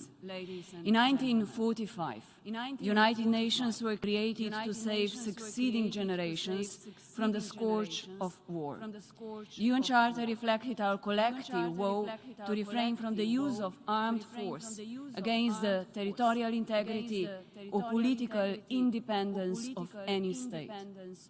Aggression, violation of territorial integrity, and illegal annexation of sovereign territories should have no place in the world order of the 21st century. Yet the principles enshrined in the UN Charter are being blatantly violated, and all those who hoped for a peaceful, just and prosperous world almost 8 decades ago would have been deeply disappointed. Ladies and gentlemen, a year ago, Ukraine, a sovereign country, was attacked by its neighbor, the Russian Federation. Sadly, despite the wide international condemnation and calls for the immediate withdrawal, the war still continues, along with its devastating consequences, especially for the civilian population. I commend the bravery and courage of the Ukrainian people. Slovenia knows from its own historical experience what it means to fight for your land. We know what is at stake when somebody uses force to deny your independence and sovereignty. And although we Slovenians are deeply concerned about the wider security, political and economic consequences of the Russian aggression, we also remain committed to assisting Ukraine and its people. We stand in solidarity with the women, men and children whose lives have been changed forever by this unjustified war. We are deeply concerned about growing numbers of civilian casualties and the gruesome testimonies of sexual and gender-based violence used as a weapon of war. Especially heartbreaking are the accounts from children. Millions are displaced, many of them at risk of human trafficking, exploitation, conflict-related sexual violence, and forced deportations. They are deeply traumatized by the war and the violence. Their childhood is over forever. The deliberate attacks of the Russian army on civilian population and critical infrastructure constitute most serious crimes that should not go unpunished. All those responsible must be held to account. Slovenia supports all efforts to end impunity for the perpetrators of international law violations, especially the most serious one. The principle of accountability must be upheld, since it is the only foundation for the life when the war and its atrocities end. It is the only foundation of justice, the only foundation for reconciliation, and the only foundation which enables the victims to move forward. Excellencies, our strong support goes to the efforts by the UN Secretary-General, as well as the member states that promote a comprehensive, just and lasting peace in Ukraine.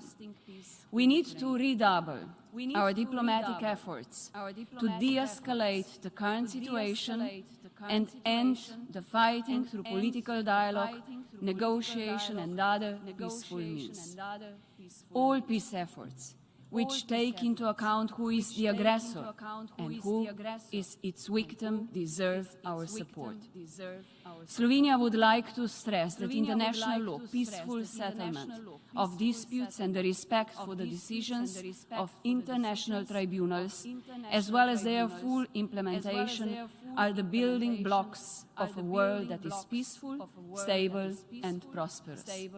Mr. President, this war reminds us all just how globally connected and interdependent we are. Its consequences are felt all over the world. And I would like to state this very clearly.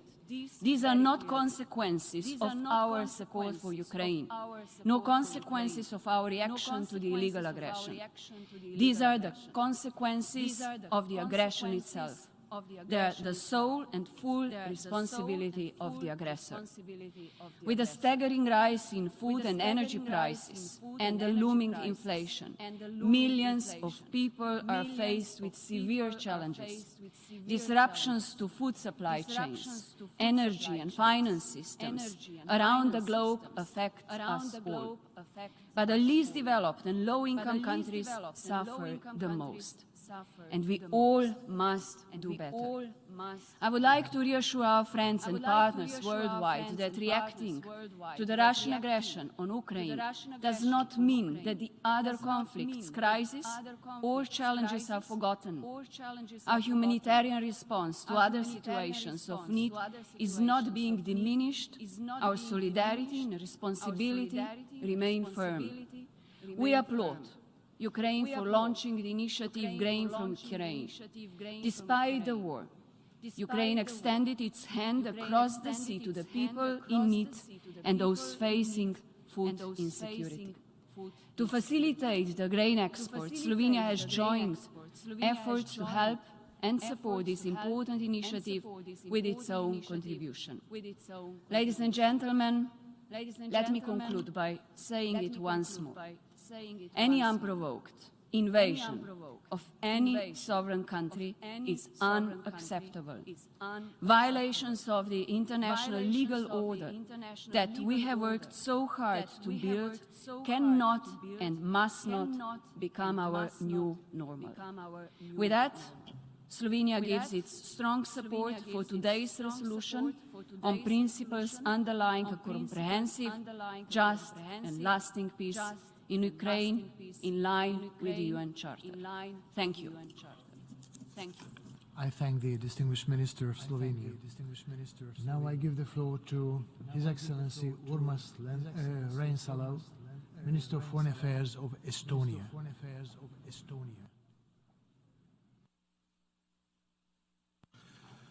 Mr. President, Excellencies, ladies and gentlemen, a year ago, the world watched in horror how Russia launched its full-scale, brutal, unprovoked and illegal war of aggression against Ukraine.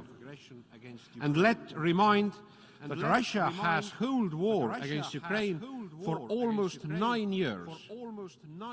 A permanent member of the Security Council, whose mandate in that seat is rightfully under challenge, demonstrated its complete disrespect for the rules-based international order.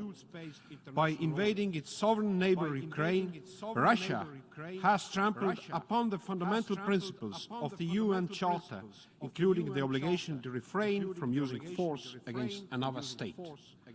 Russia has completely ignored several calls by the General Assembly to stop its aggression and the legally binding order of the ICJ from last March to suspend immediately its military operation, as they call in Ukraine.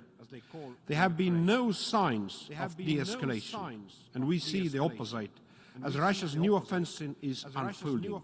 Russia continues to punish Ukraine for choosing its own sovereign path. As we speak, Russian bombs continue targeting critical infrastructure, including energy and water systems, with the aim of breaking the Ukrainian will by causing immense pain and suffering to civilians. We have witnessed Russia's massive airstrikes on civilian sites, often in densely populated areas. Abounding evidence shows that the aggressor has also used sexual and gender-based violence as a weapon of war. This brutal war of aggression has already caused at least 19,000 civilian casualties, approximately 1,300 of them children. Nearly 13.5 million people have had to flee their homes, while entire cities have been reduced to rubble. Over 17 million people in Ukraine are in need of humanitarian assistance. Over 1.6 million Ukrainians have been deported, among them thousands of children for illegal adoptions. Truth of that should prevail.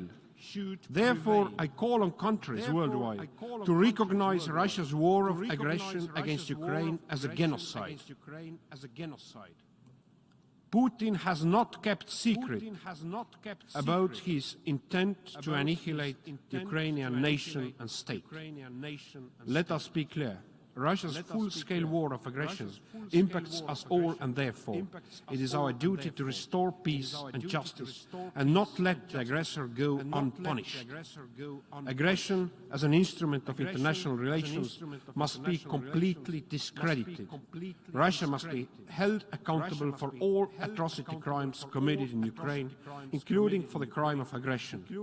For this, we need to establish an international special tribunal to hold Russian political and military leadership to account.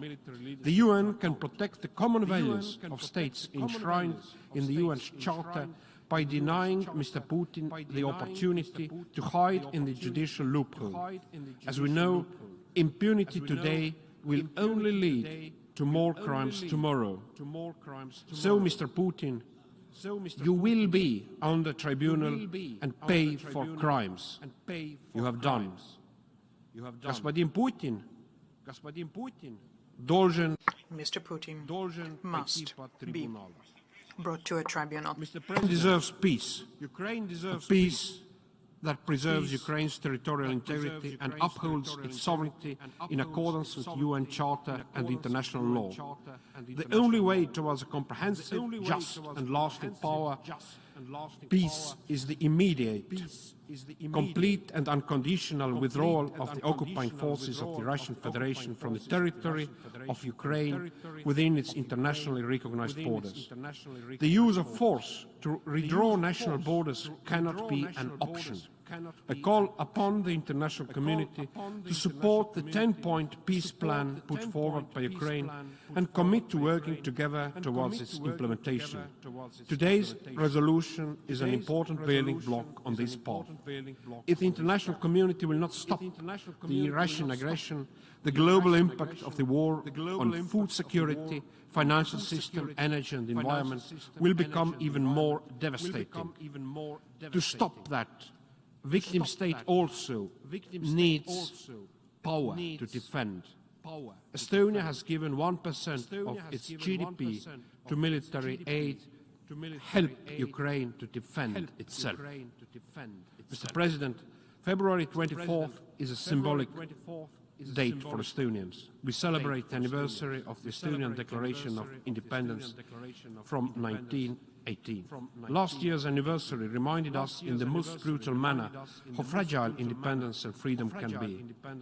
On behalf of the Estonian people, I want to pay tribute to the immeasurable resolve and resilience of the Ukrainian people. They are not only defending their country and people, but also our common values, international legal order, and the UN Charter. It is our duty as humans to keep standing behind Ukraine. In my visits last year to Ukraine, I can say that Ukrainians are truly the bravest people on earth. Their colleagues, Russia's destructive and genocidal war of aggression that is fueled by their imperialist ambitions has to be stopped.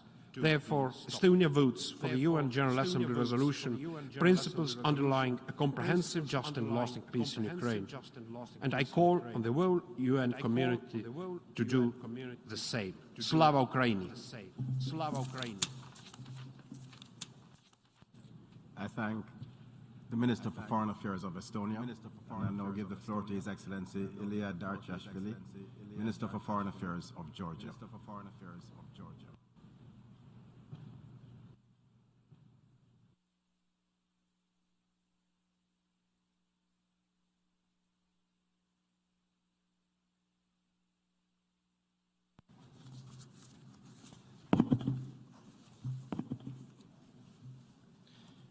Mr. President, Excellencies, ladies and gentlemen, the United Nations was founded to save succeeding generations from this scourge of war.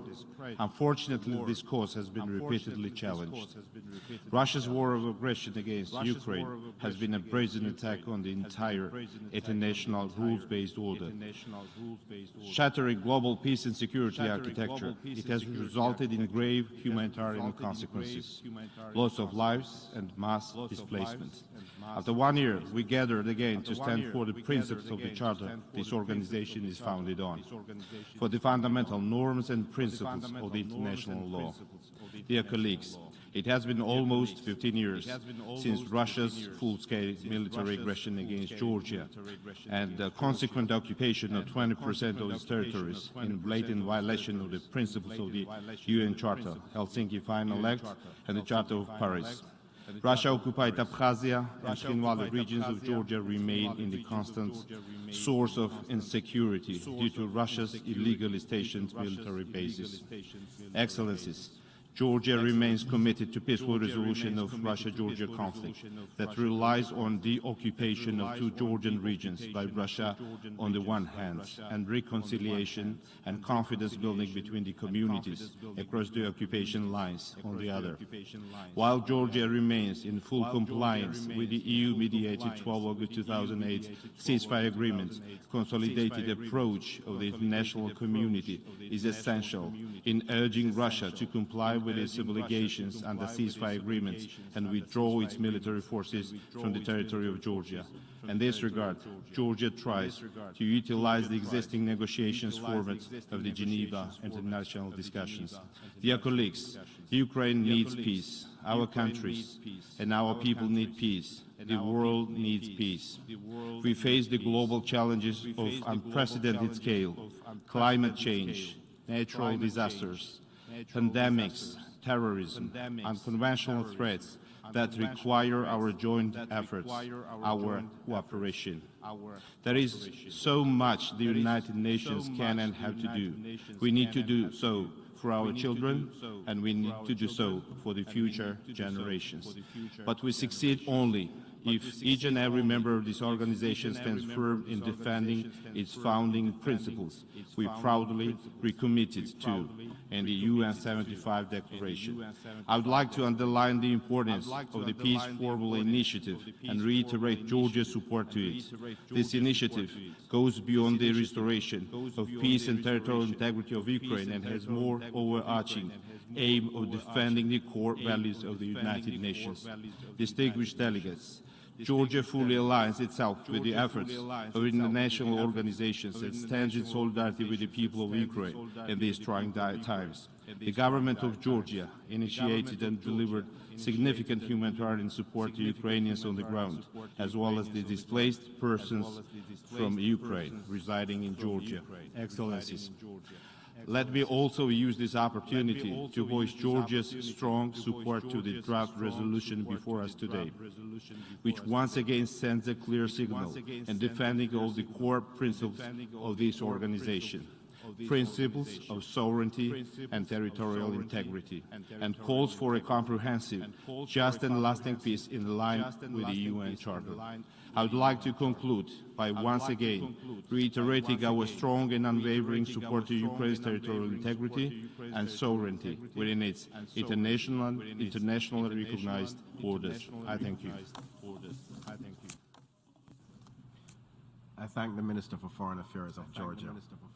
I now give the floor to His Excellency Ian Ward, Minister for Foreign Affairs and European Affairs and Trade of Malta.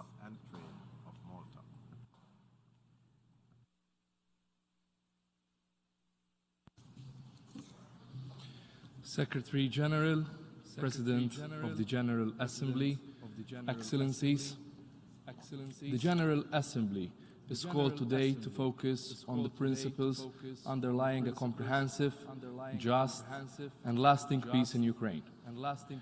We remain gravely concerned about the ongoing war of aggression of the Russian Federation against Ukraine and reiterate that it is in violation of the UN Charter, its values, and the rules-based international order.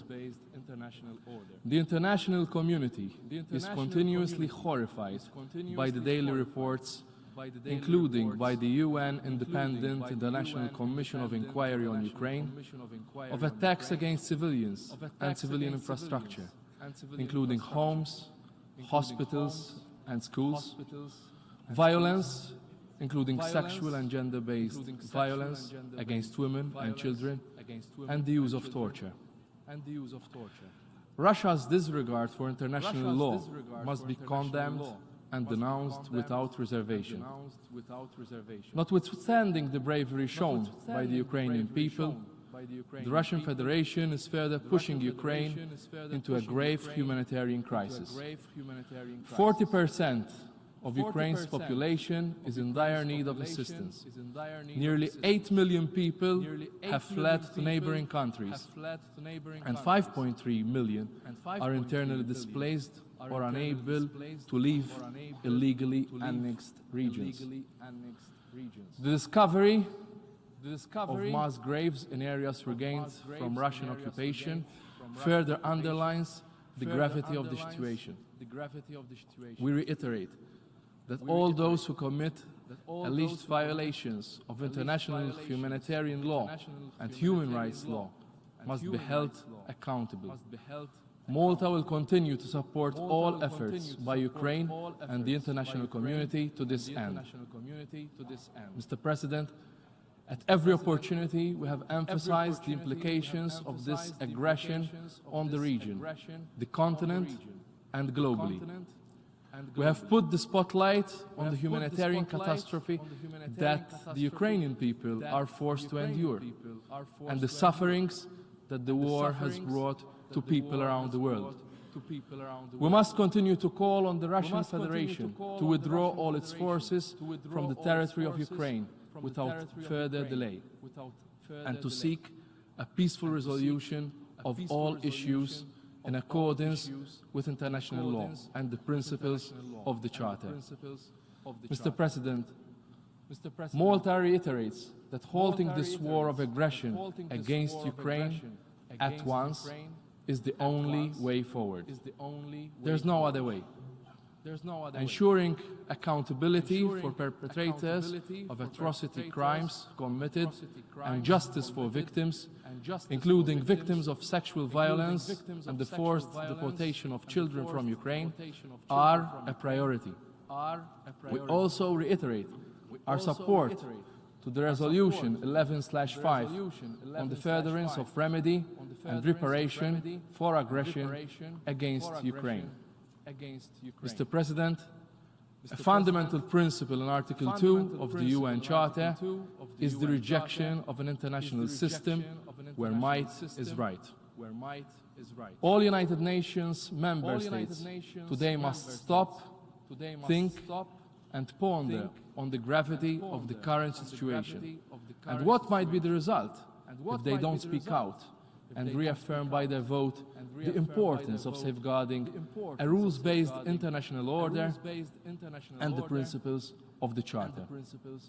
It is our individual and collective responsibility in this particular time to fight for these principles with all our might in support of the UN Charter.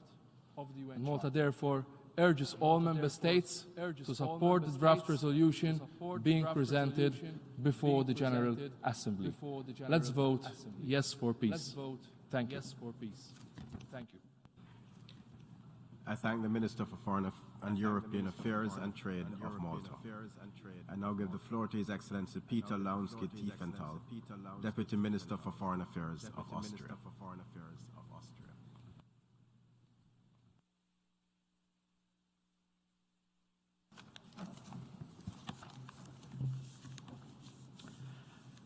Mr. President, Excellencies, distinguished delegates, we gather here today to mark a somber anniversary. Almost 1 year has passed since Russia launched an unprovoked and unjustifiable war of aggression against its neighbor, Ukraine. 1 year of human suffering, 1 year of missiles and drones raining down on Ukrainian civilians. I witnessed the destruction and horrors of this war myself upon my visit to Ukraine late last year. Everyone who has visited Ukraine in the last 12 months cannot return without having been deeply touched on a human level. And so have I. Visiting Kiev and Irpin, looking into the faces of small children and their teachers, being grateful for a simple generator so that the local kindergarten can be heated. Or meeting citizens standing in front of their destroyed houses, being grateful for basic equipment such as power banks, so that they can stay in touch with their loved ones. Their faces are a reflection of the cruelty, senselessness, and human tragedy of this war. We are impressed by the tremendous courage and perseverance Ukrainians are demonstrating to us. Their destiny is our obligation. We said it 1 year ago and we repeat it today. An attack against one member of this organization is an attack on all of us. That is what the UN Charter and our system of collective security implies. Austria relies on the respect and implementation of international law, treaties and customs for its security. That is exactly why we cannot stand on the sidelines while the basic principles of our legal and security order are under threat. We are never politically neutral and we will never remain silent when the sovereignty, territorial integrity and independence of a state is attacked. In the past year, we've seen an overwhelming support at the General Assembly to call on Russia to stop this war, to stop the suffering of Ukraine's population, to stop the nuclear threats, and to stop the blatant breaches of the UN Charter, including the illegal attempt to annex whole regions of Ukraine. We are encouraged by this overwhelming show of solidarity with Ukraine in the face of a brutal armed attack, and by the overwhelming support for international law and for the UN Charter. We also expressed grave concerns about the global consequences of this war, about the impact on food security, the rise in energy prices, the mass displacement of persons. It is crucial to alleviate the global consequences of this war. We commend the Secretary General for his leadership and the efforts of the government of Turkey in facilitating the Black Sea Grain Initiative as well as the Grain from Ukraine initiative. Austria fully supports its continued renewal as well as its full unhindered implementation. And we've listened to concerns and understand that we must not lose sight of other crises, which is why Austria is continuing its strong and persistent financial support to humanitarian efforts around the world. Austria stands in full solidarity with Ukraine, the Ukrainian government, and the Ukrainian people. Austria has bilaterally provided 124 million euros in humanitarian assistance with focus on winterization, energy support and basic needs, and so much more has already been done. In the past year, we've seen millions of lives uprooted and millions of people fleeing their home to seek shelter. We would like to express our sincere gratitude for the outstanding support of the international community for the Ukrainian people and for the support of civil society, not only in Austria, but in all of its neighboring countries. We must also be clear that there is no peace without justice and without accountability. Ukrainian cities such as Bucha and Mariupol have become synonymous for unspeakable human suffering. atrocities committed against the civilian population, rape, torture, extrajudicial killings. All of these crimes must be investigated and perpetrators held to account. We fully support all efforts to do so, including by the International Criminal Court and the UN Commission of Inquiry based in Vienna.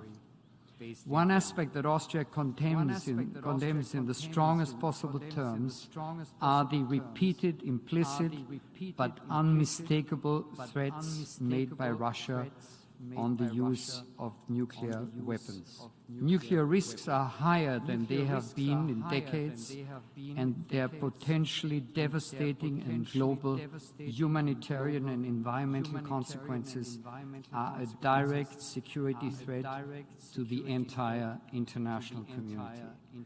We welcome efforts by the international community to work together, foremost through the IAEA, to secure the nuclear energy facilities that have become targets in this war.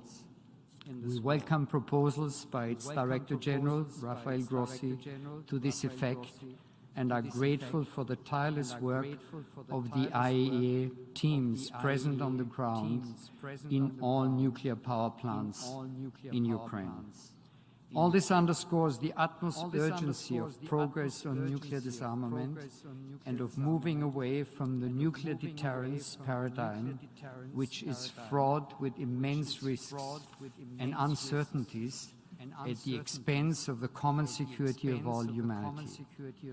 The international community must come together to ensure that the taboo against any use of nuclear weapons is not broken and that any threat or use remains inadmissible.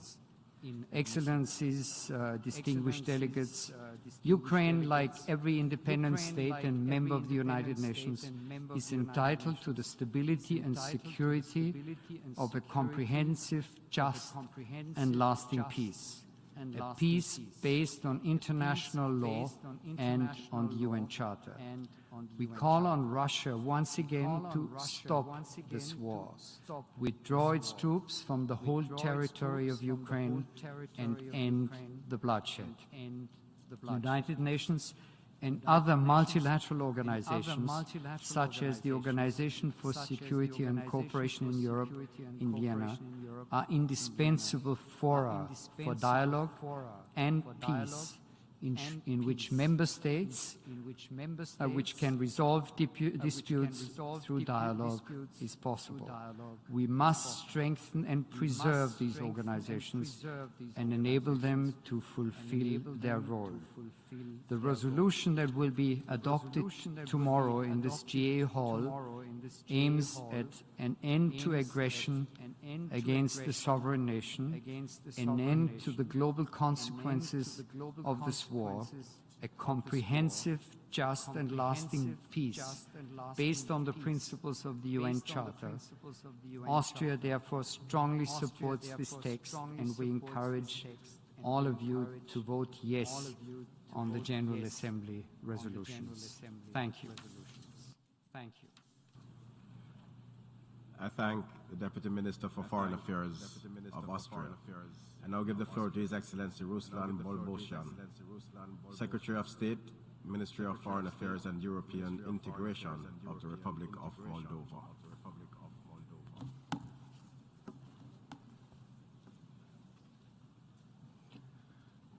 Mr. President, distinguished representatives, it's deeply regrettable that the large-scale and illegal invasion of the Russian Federation against Ukraine has already been going on for a year. In view of this, it is more than critical that we strongly support the resumption of the special emergency session of the UN General Assembly to discuss and make decisions on the principles underlying the achievement of comprehensive, just, and lasting peace in Ukraine. Distinguished delegates, 12 months of unprovoked and unjust war of aggression have killed thousands of innocent people and pushed millions of Ukrainians to flee their homes. 12 months of the blatant violation of the UN Charter and the principles of the international law by one of the permanent members of the UN Security Council, whose primary responsibility is to maintain peace and security worldwide. Russia's illegal and unprovoked attack continues are direct threats to the sovereignty and independence of Ukraine, has destabilized European security and undermined global stability. We express our utmost admiration to all Ukrainians for their courage, resilience, and inner power to pursue this fight for survival, justice, and freedom. The Republic of Moldova expresses its compassion with the families of the victims and stands in solidarity with the people of Ukraine in these tough times. The Republic of Moldova has firmly demonstrated its commitment and engagement in ensuring protection for those seeking refuge in our country. We continue to offer support and shelter to Ukrainian people who fled the war.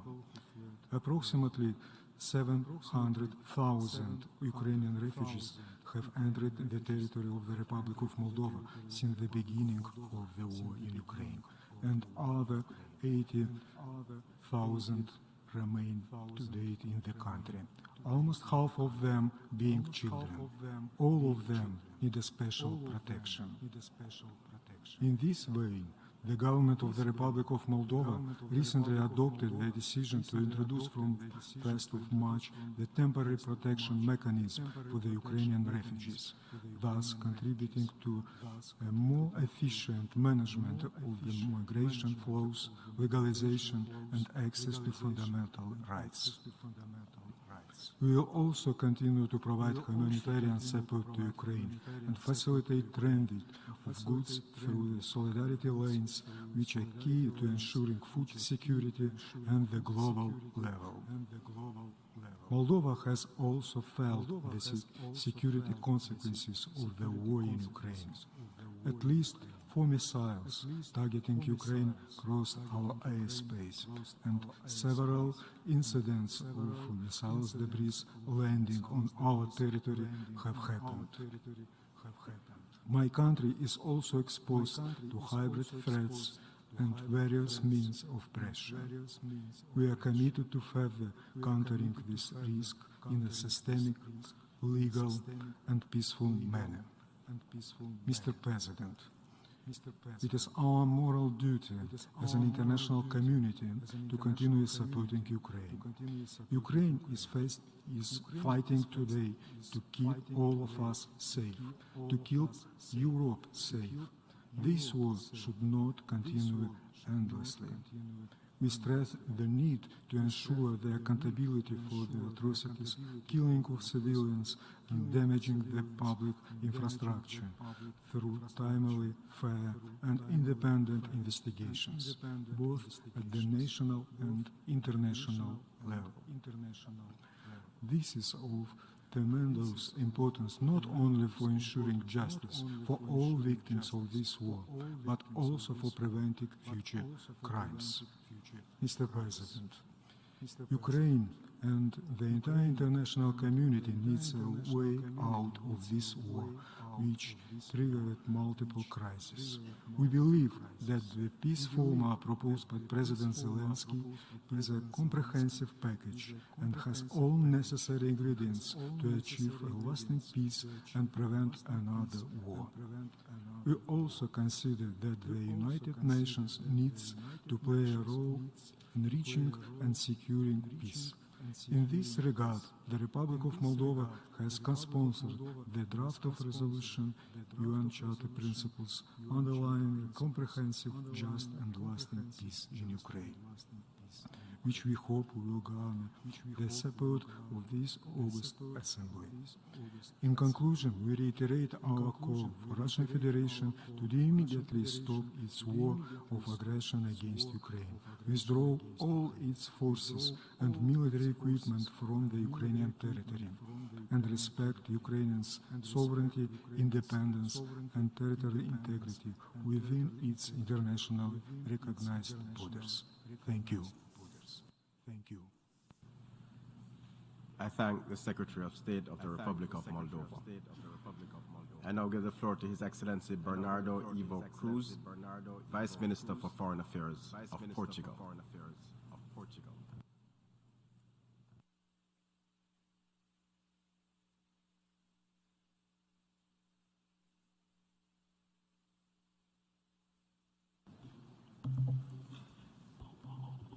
Thank you, Mr. President. We align our statement with the one delivered by the European Union and would like to add the following points in our national capacity.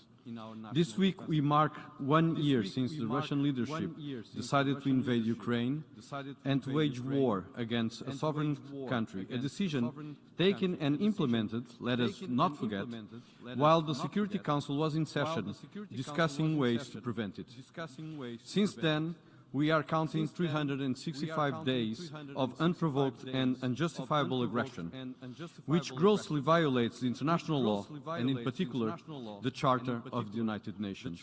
We condemn Russia in the strongest terms for this war and for the irresponsible nuclear rhetoric.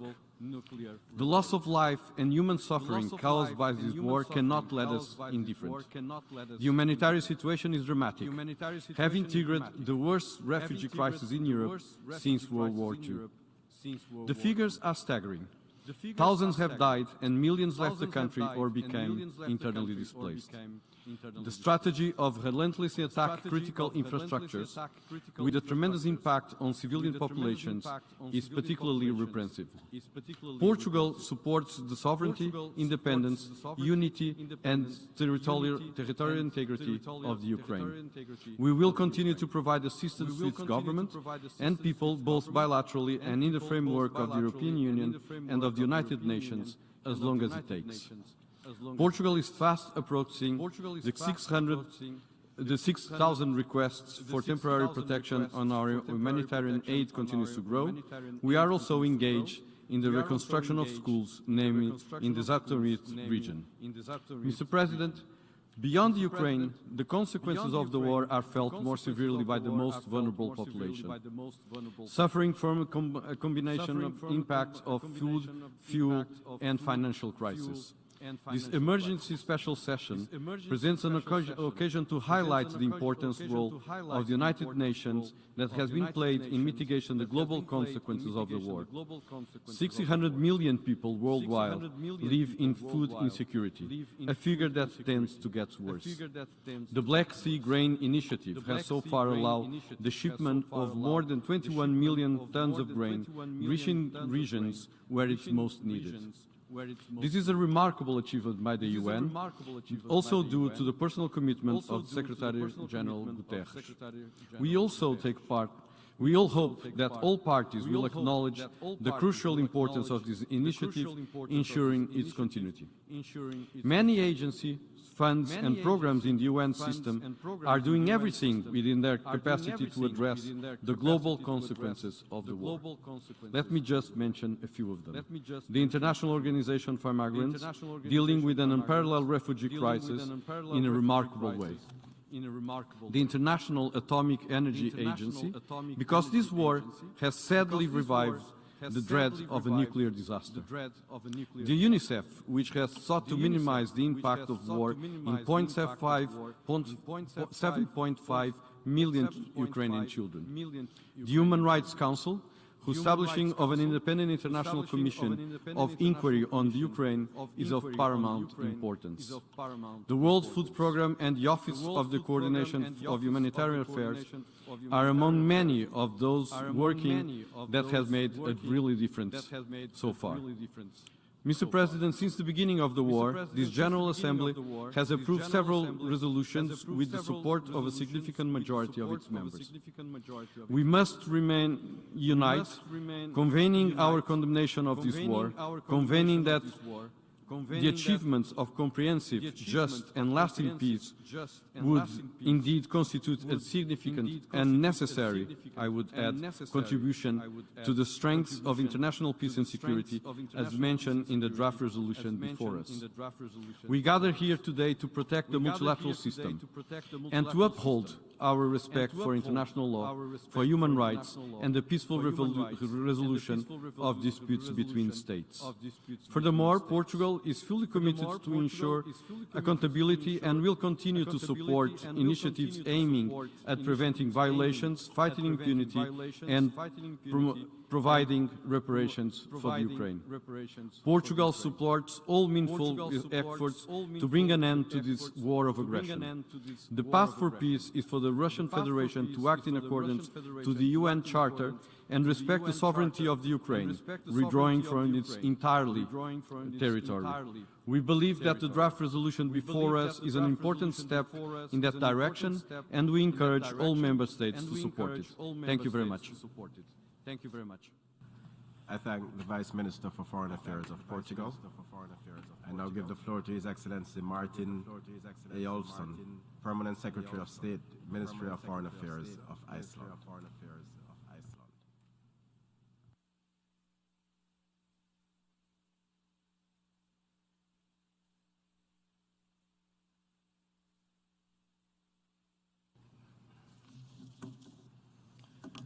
Mr. President, Iceland aligns itself with a statement to be made tomorrow by Denmark on behalf of the Nordic countries. This is a sad moment. The General Assembly of the United Nations convenes in an emergency session to mark that a year has passed since Russia launched its unprovoked and unjustifiable full-scale invasion of Ukraine. Russia, a permanent member of the Security Council, has with this horrendous act of aggression assaulted not only Ukraine, but our common institutions, our common values, and our basic human rights. Rights enshrined in the very United Nations Charter and the Universal Declaration of Human Rights.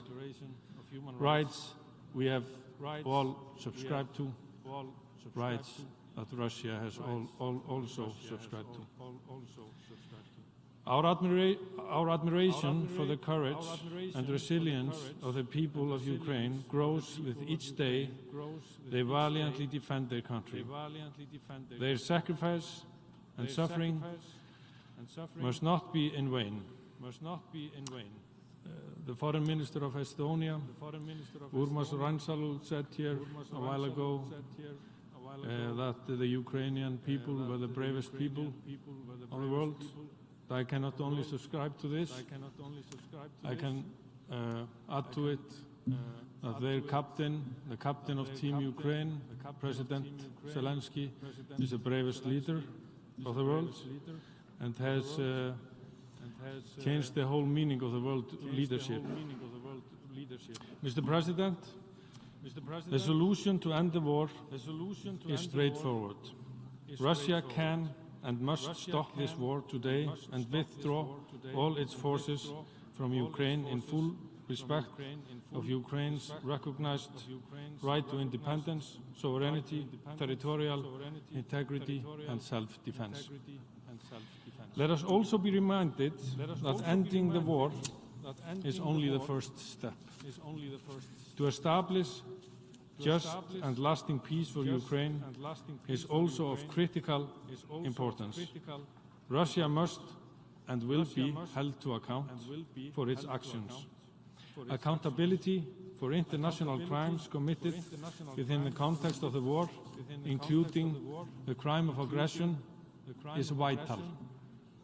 It's vital to ensure justice and reparations.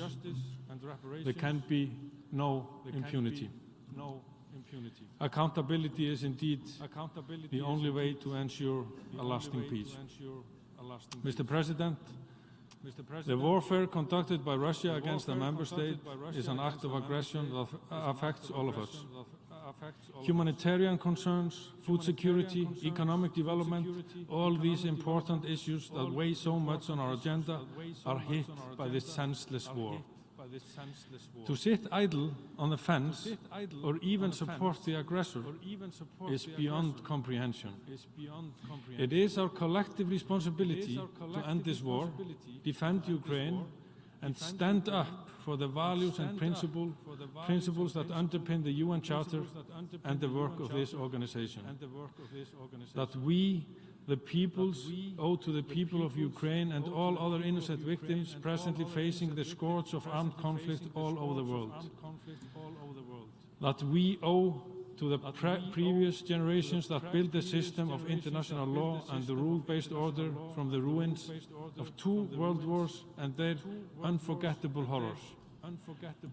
And that we owe to our children, the generations that will follow. Mr. President, Iceland remains unwavering in its support and solidarity with Ukraine. We are committed to play our part, including in our role as the chair of the Council of Europe, and we are a proud co-sponsor of the draft resolution on just and lasting peace in Ukraine. I call on all member states to support the draft resolution and vote against the Belarus amendment. Of course. Thank you, Mr. President. I thank the distinguished permanent Secretary of State of Iceland. And now I give the floor to Her Excellency Georgina Goyen, Foreign Policy Director of the Minister of Foreign Affairs of Costa Rica.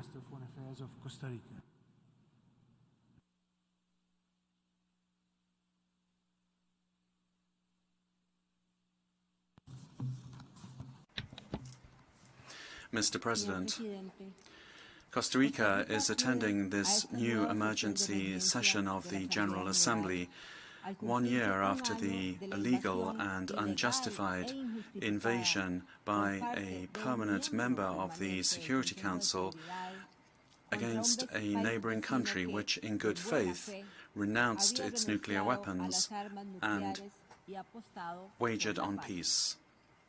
1 year afterwards, the guiding principles of the United Nations Charter continue to be violated. Our collective security system is being undermined, and we see with dismay the consequences of renewed polarization. All of this coming at a time when what we need to do is build alliances in order to address the very serious global challenges that, as humanity, we all face.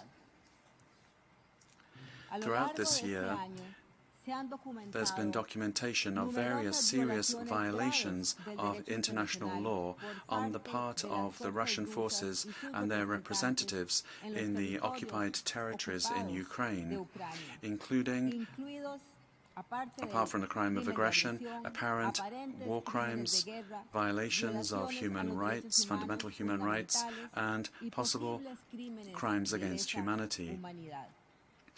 We are looking at a hybrid war which is characterized by its speed, its escalation, and its intensity, facilitated by rapid technological change and global interconnectivity.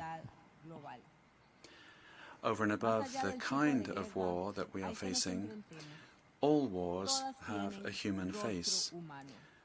That face is the face of millions of people. The faces of entire families, women and children that have put up with an escalation of violence in the past year, trauma, destruction and displacement. Children continue to be injured or killed, as well as profoundly traumatized by violence. The violence that has led to displacements on a scale and at a speed not seen since the Second World War.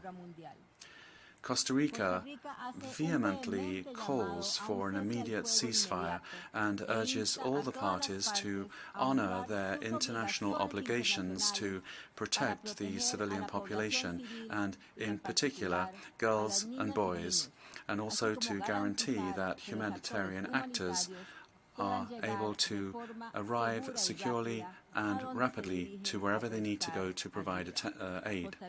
Costa Rica also calls upon the parties to abstain from attacking civilian infrastructure on which the civilian population depends, including water and sanitation systems, health facilities, hospitals, and schools. Mr. President, Costa Rica regrets the conflict continuing to be a military one. We also regret the fact that investment in weapons continues to increase at a time when we need these same resources so desperately for reconstruction or for fulfilling the Sustainable Development Goals or to address the urgent challenges of humanity such as climate change, migration and recovery after the COVID-19 pandemic. We profoundly regret as well that many states have still not recognized that the continuous increase in military expenditure, combined with technological advances and the powerful military-industrial complex, are promoting the development of weapon systems ever more powerful and advanced, as well as the military use of artificial intelligence and the development of autonomous weapons systems. These destabilizing technologies call into question the basic notions of accountability and responsibility in the taking of decisions under international law and as this pertains to the practice of war.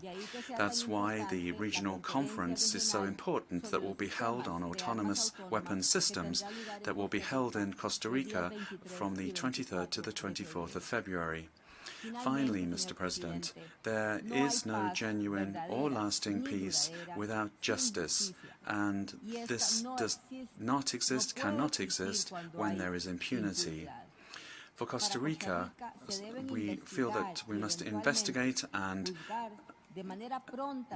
judge quickly, transparently and justly the actions and omissions that could constitute crimes against humanity committed by the Russian forces and their representatives in the occupied territories of Ukraine, including apparent war crimes, abuses against human rights, and possible crimes against humanity, in particular torture, forced disappearance, extrajudicial executions, sexual violence, and forced displacement of civilians.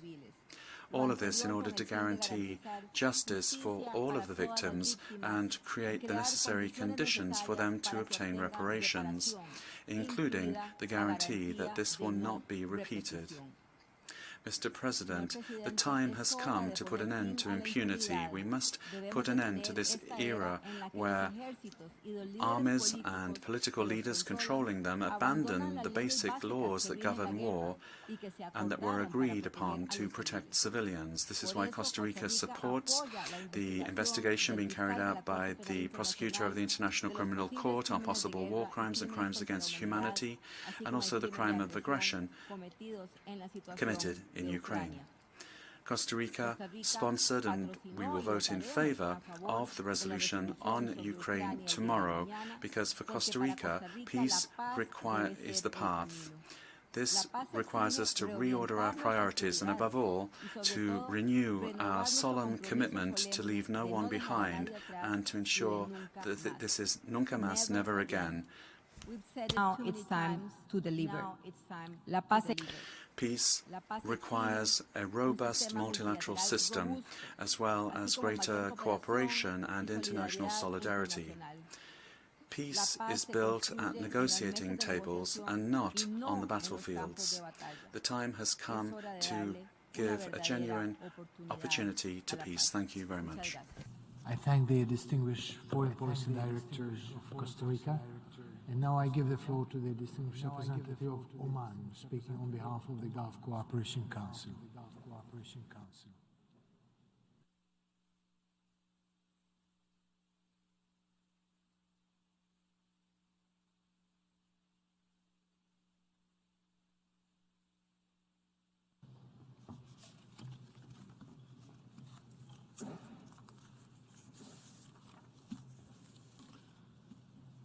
May the peace, mercy, and blessings of God be upon you.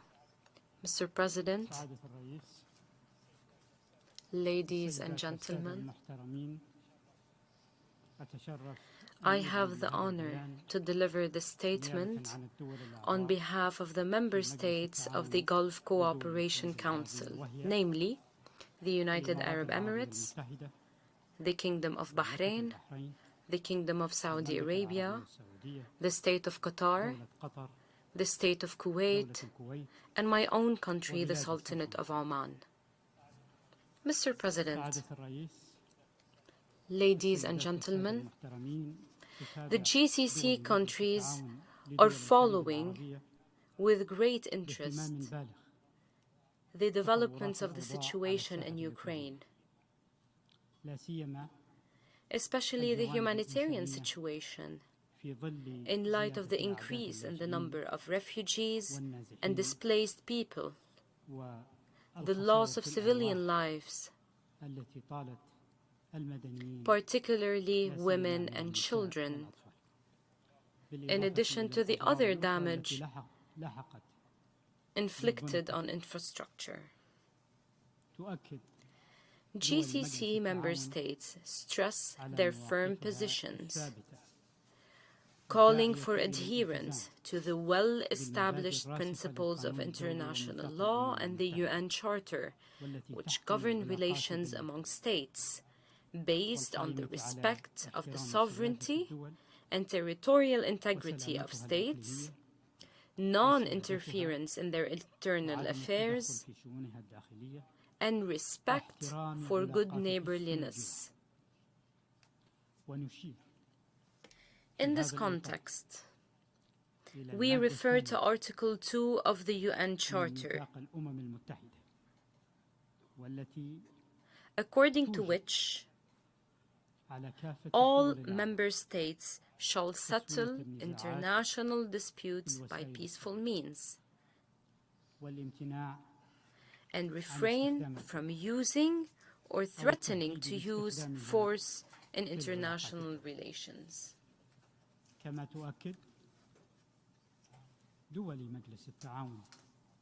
The GCC countries also affirm that the solution to disputes and disagreements lies in resorting to dialogue and negotiations,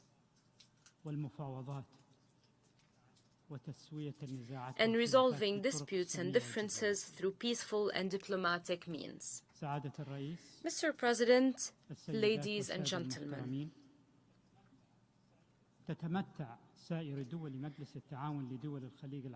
GCC member states have cordial relations with all parties. We therefore encourage international and regional efforts to resolve this issue in accordance with the international law and based on the principles of the United Nations and its charter. We also commend the efforts made by countries hosting refugees from conflict zones.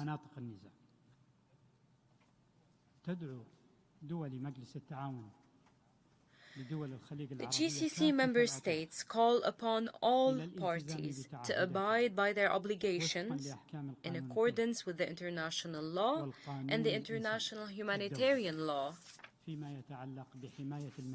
with regards to the protection of civilians by refraining from targeting or destroying any civilian facility. We also remind those parties of their obligations under the international humanitarian law with regards to the wounded, prisoners, and missing persons to facilitate the rapid and safe access to humanitarian assistance for all those in need and respect and protect the medical and humanitarian workers. In conclusion, on behalf of the member states of the GCC, we commend the relentless efforts made by the United Nations and humanitarian organizations to promptly respond to the urgent humanitarian needs of civilians. We also thank the Secretary General of the United Nations and all parties involved for their significant and valuable efforts to ensure the success of the Black Sea Grain Initiative, which helped in restoring stability to prices and food security for many countries, mainly developing countries, which are in dire need of these grains and crops. We hope that this initiative will be renewed in next March. In conclusion, allow me to thank you for your attention. Thank you, Mr. President. I thank the Ambassador of the Sultanate of Oman for his statement. I give the floor to the distinguished representative of Fiji, speaking on behalf of the Pacific Islands Forum.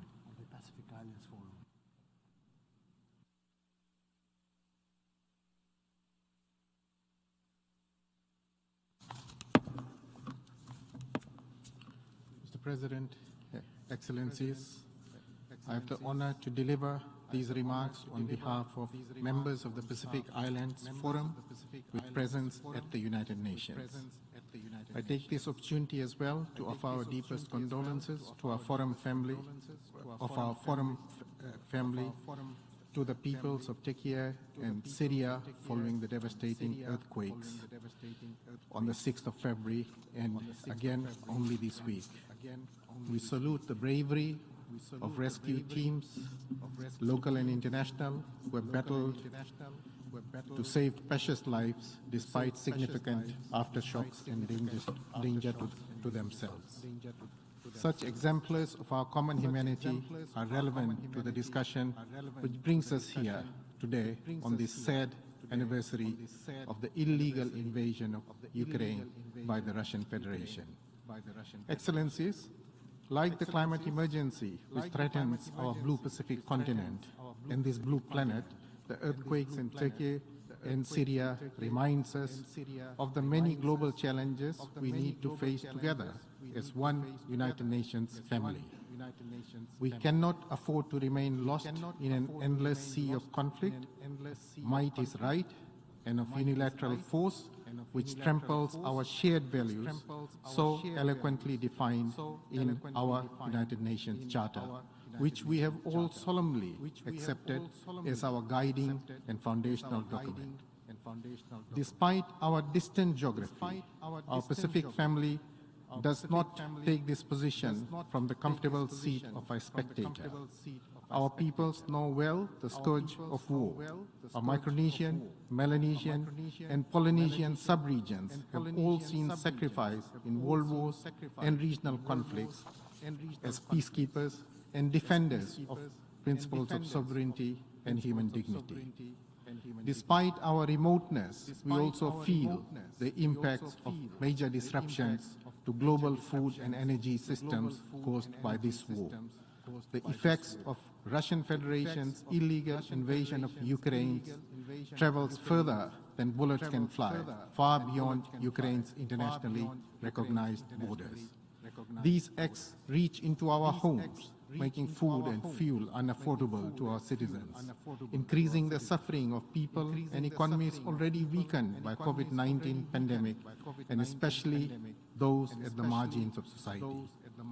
We speak today on behalf of those further marginalized by this illegal invasion, those in our countries, those in Ukraine and around the world, those trapped in poverty, disabled, children, elderly, unable to flee the conflict or its effects. The UN Charter demands this of us. In doing so, we do not forget those suffering in other conflicts in this world. Neither do we reject this invasion to support the preeminence of one geopolitical bloc over another. We remember the tragic results such thinking caused in the 20th century, stained forever by the two world wars. The UN Charter reminds us of this. Instead, we recognize that this illegal invasion threatens our hard-won, fragile framework for peace and security of human rights, the rule of law, and development which underpin this organization. The UN Charter encapsulates this. We take heart that we are not alone and welcome efforts by the Secretary General and all good faith efforts by fellow member states to promote comprehensive, just and lasting peace in Ukraine. Excellencies, we do not claim that the current world order has been perfected, nor that justice flows as freely as we all desire. However, we do claim that the rules-based international order offers the best path towards a better world, the best instruments to seek justice and security, and the best hope for our common future. We will support this resolution. We will ask you to join us. Thank you. I thank the distinguished representative of Fiji. Now I give the floor to His Excellency Jan Knutsson, Deputy Minister of Foreign Affairs of Sweden.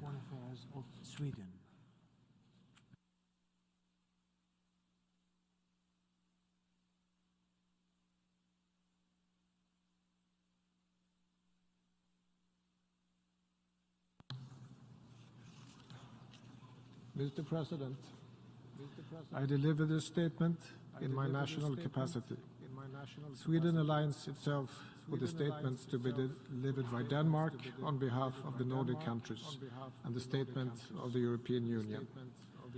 Mr. President, Excellencies, there are moments in history which have a before and an after. The 24th of February 2022 is one of them. Today, we mark 1 year of Russia's brutal, full-scale invasion of Ukraine. Today, we pay respect to those suffering the consequences of the war and those bravely fighting for their and our freedom. And today and every day, in this room and around the world, we stand united for Ukraine. The Russian aggression is not only a war against Ukraine. It challenges the European and global security order. It's a flagrant violation of one of the most basic rules of international law and the UN Charter. And it is committed by a permanent member of the Security Council. This General Assembly has in the strongest terms deplored the Russian aggression and repeatedly demanded the immediate, complete and unconditional withdrawal of Russian military forces from the territory of Ukraine within its internationally recognized borders and reaffirmed the sovereignty, independence and territorial integrity of Ukraine. It has defended the UN Charter. Today, we must again reiterate the loud and clear message to uphold these rules, principles and values, including by adopting the draft resolution tabled. It is in all our interest. During the first half of 2023, Sweden holds the EU presidency, and no other task is more important to us than strong and continued support for Ukraine and mounting pressure on Russia. Since Russia's full-scale invasion, Sweden's support to Ukraine has increased with 1.2 billion euro in financial, humanitarian and military support. The EU has contributed with 50 billion euro. We will support Ukraine and the Ukrainian people against Russia's ongoing war of aggression for as long as it takes. Accountability for the crimes committed as part of Russia's aggression against Ukraine must be ensured, and it will be. We continue to condemn Russia's violations of international humanitarian law and international human rights law, the summary executions, the torture, the sexual and gender-based violence, and the forced deportations are only a few examples of Russia's unacceptable violations of international law. All crimes must be investigated, and those responsible must be brought to justice. This is crucial for redress and justice, both for Ukraine as a country and for the victims and survivors. President Putin bears the primary responsibility for Russia's violations of international law. Russian decision-makers also bear individual criminal responsibility for the aggression against Ukraine. Impunity is not an option for Russia's blatant violation of the UN Charter. Ukraine and its people are paying the highest price for the Russian invasion, but the consequences are striking far beyond Ukraine and far beyond Europe. Russia's aggression affects the most vulnerable the hardest, adding to already severe hardships brought about by climate change and the pandemic. Sweden and the rest of the EU is working together to mitigate these global effects of the Russian aggression on food security, energy, finance, the environment, and nuclear safety and security. We stand ready to listen, to engage, and to continue providing support as we have done consistently and significantly. We remain committed partners, including to making progress on the SDGs and addressing climate change. So today we gather in this assembly to express our solid international commitment to achieve a comprehensive, just and lasting peace in Ukraine, based on the principles of the UN Charter. Russia must immediately and completely cease military operations, unconditionally withdraw all forces and military equipment from the entire territory of Ukraine, and fully respect Ukraine's territorial integrity, sovereignty and independence within its internationally recognized borders. Russia can end this war. Russia must end this war, and it must do it now.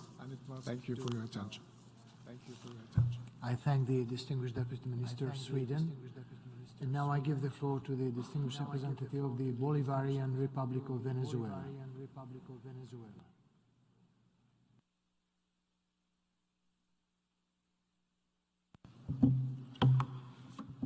Señor Presidente, Mr. President, I have the honor of addressing the Assembly on behalf of delegations of Belarus, Bolivia, Cambodia, China, Cuba, the Democratic People's Republic of Korea, Eritrea, Equatorial Guinea, the Islamic Republic of Iran, Lao PDR, Mali, Nicaragua, St. Vincent and the Grenadines, Syria, Venezuela and Zimbabwe. Mr. President, we are gathered here today in this General Assembly Hall at a time in which the world is facing a multifaceted crisis. This crisis, albeit to varying extents, affects us all here today equally. It is a crisis which indeed has many dimensions to it. It has an environmental dimension, a food dimension, an energy, economic and a financial one, among many others. At the same time, there is also a crisis of trust, of leadership and values. This crisis is not only eroding multilateralism, but it is also eroding, to an increasing extent, the very existence of humankind as a whole. The crossroads at which today the world stands is the result, among other things, of a failure to uphold the commitments and obligations emanating from relevant international agreements and treaties to which members of the international community are a part. It is also the result of a failure to uphold and comply with other historic documents in the fields of security, development, climate change and human rights, among others. Moreover, the continued violation of other sources of international law, including of the purposes and principles enshrined in the United Nations Charter, which are the very basis of modern international law, have also played a role in bringing us today to this juncture of grave concern. Mr. President, as we have underscored in the past, we continue to remain gravely concerned at the current and growing threats against the United Nations Charter. This in the light of the growing resort to unilateralism. also as a result of continued attacks against multilateralism, the result of several attempts to make inexistent claims of exceptionalist status. We're worried by increasing attempts to disregard and even substitute the purposes and principles enshrined in the UN Charter for a new set of supposed rules, which have never been debated in an inclusive or a transparent way. We're also concerned at the growing attempts to divide our world into blocks and by the selective approaches or self-serving interpretations of the provisions of this historic document, which stands as the code of conduct that has governed international relations between states over the last 78 years on the basis of timeless principles. This situation, together with the illegal implementation of unilateral coercive measures against more than 30 countries in the world, is negatively affecting the daily life of more than a third of humankind. This situation has created a system-wide crisis across the whole system of international relations. However, it has also, or rather as things stand, it is deliberately exacerbating the multifaceted global crisis we're facing. At the same time, it is increasing uncertainty, instability, mistrust and tensions around the world, particularly when claims are made or attempts are made to ignore the legitimate concerns which other members of the international community might bring to the table. Mr. President, in the face of the reality outlined above, we today come to you with a key message, and that is that all, without exception, must stringently comply with the United Nations Charter. We must do so both with its letter and its spirit, and this to ensure that international peace and security, sustainable development and human rights are a reality for all of us. In so doing, we will be honouring our promise both to present and future generations. However, peace can only be achieved if we view each other as equals, when we not only recognize but also embrace diversity, when we respect each other and when we do everything we can to accommodate different points of view, positions and concerns. Can only be achieved when we commit in good faith to tackling situations in which differences or conflicts may arise. Peace can only be achieved when we work constructively together in a spirit of compromise. The sustained use of incendiary rhetoric, the sustained use of divisive approaches, or the sustained use of hasty action, such as the supplying of means to prolonged conflicts, all of that will never serve the purpose of achieving a lasting peace, nor will it ever prevent the appearance of new situations of conflict or crises which might imperil peace, security and stability at a global level, as well as imperiling the very existence of humankind. It is for this reason that, as nations staunchly committed to global peace, we reaffirm our tireless commitment to the United Nations Charter. We appeal to all responsible members of the international community to, once and for all, offer an opportunity to peace. As such, it is necessary not only to put an end to confrontation, to ever-deepening divisions, or to the imposition of dubious agendas, including agendas from those who claim to be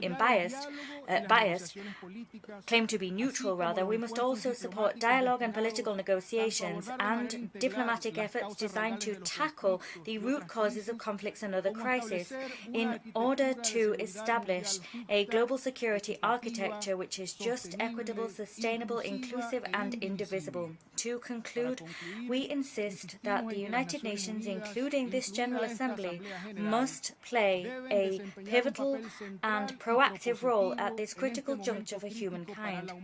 They must do so in order to achieve the peaceful resolution of conflicts throughout the world, including in the context of the current conflict in Ukraine. At the same time, attempts must be made to avoid making undue use of our organization to strengthen a Cold War mentality or to promote initiatives which will only serve to further exacerbate the situation on the ground and to stoke tensions surrounding the conflict.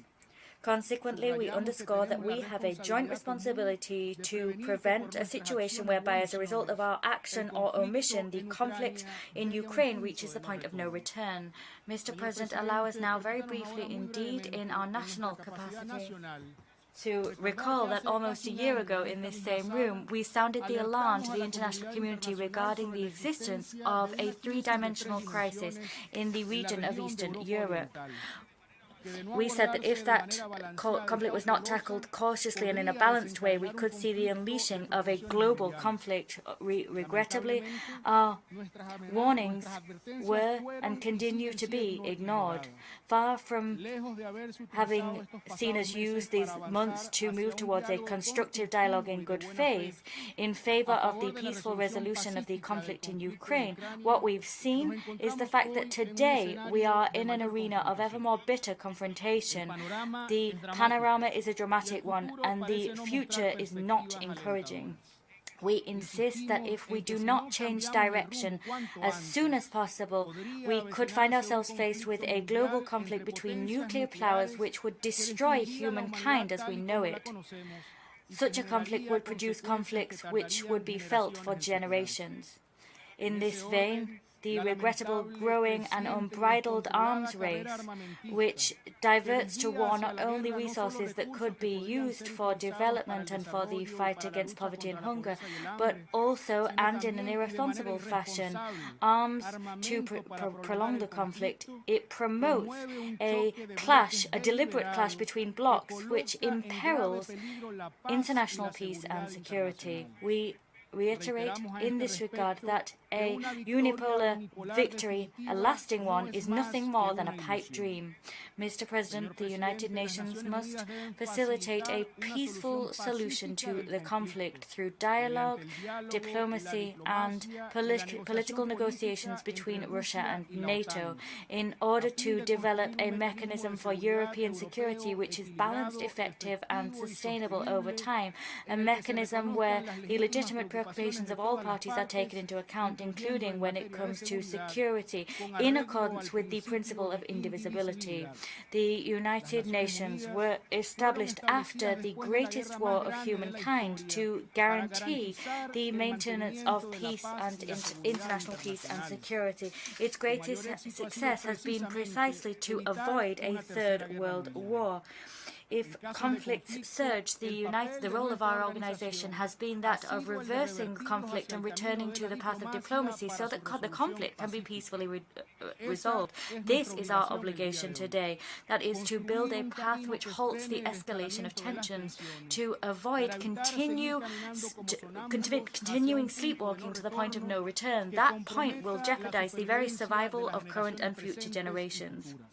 We conclude reiterating our staunch commitment to the purposes and principles enshrined in the United Nations Charter, and from this high rostrum we emphasize that it is only through diplomacy, dialogue, and restraint, without pressure or sanctions, that we will be able to put an end to this deplorable conflict which today threatens humankind as a whole and whose impact is today exacerbated by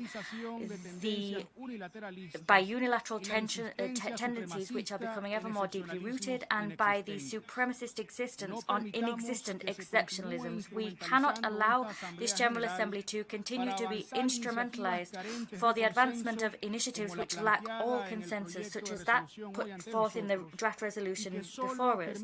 Such initiatives only serve to divert us further from the path which should unite us all today equally, the path of peace. Thank you, Mr. President.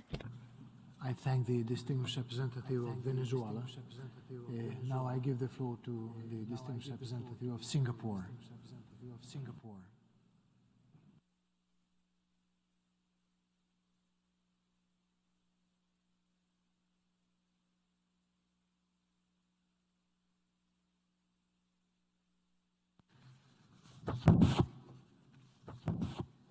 Mr. President, it is tragic that the General Assembly has to convene yet another meeting of the emergency special session, because this means that the war in Ukraine is continuing with full force, causing the loss of so many innocent lives and massive destruction to civilian infrastructure. Russia made the fateful decision to invade Ukraine in blatant disregard of the UN Charter a year ago. Since then, we have witnessed a war of attrition with spillover effects that have touched all parts of the world. And it appears that the situation may worsen further. Since the beginning of this war, Singapore has taken a clear and consistent position that Russia's unjustifiable invasion of Ukraine is a clear and gross violation of the principles of the UN Charter and of international law. The UN Security Council, of which Russia is a permanent member, has regrettably not been able to discharge its primary responsibility for the maintenance of international peace and security because of the self-serving, cynical veto by Russia. The General Assembly has so far adopted 5 resolutions on the war in Ukraine.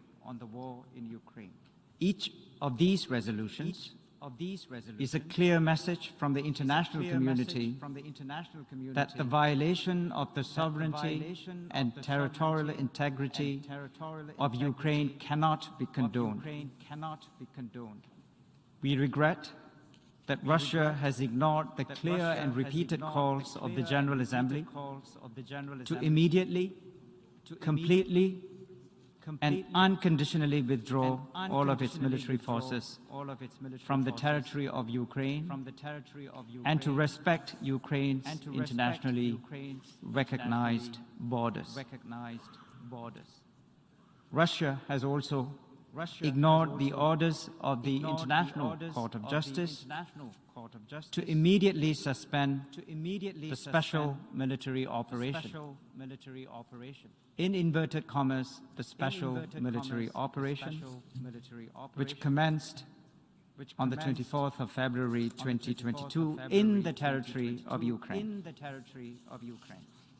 We underline also the importance of General Assembly Resolution ES 11/4, which condemned the Russian Federation's organization of illegal so-called referenda in Ukraine's internationally recognized borders in October 2022.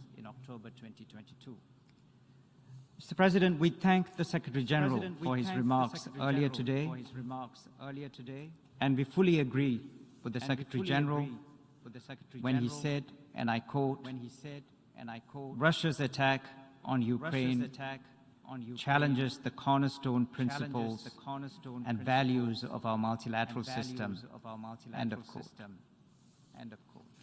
In addition to these remarks from the Secretary General, please allow me to make some additional points on the important issue that we are discussing this afternoon.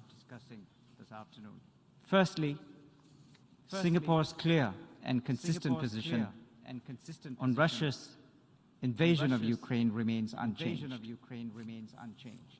We are upholding a fundamental principle. We are not taking sides.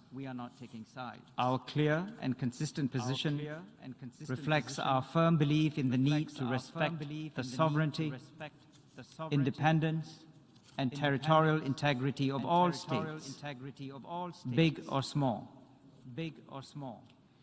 We reaffirm Article 2.4 of the UN Charter, which states unequivocally, and I quote, that all members shall refrain in their international relations from the threat or use of force against the territorial integrity or political independence of any state, end of quote.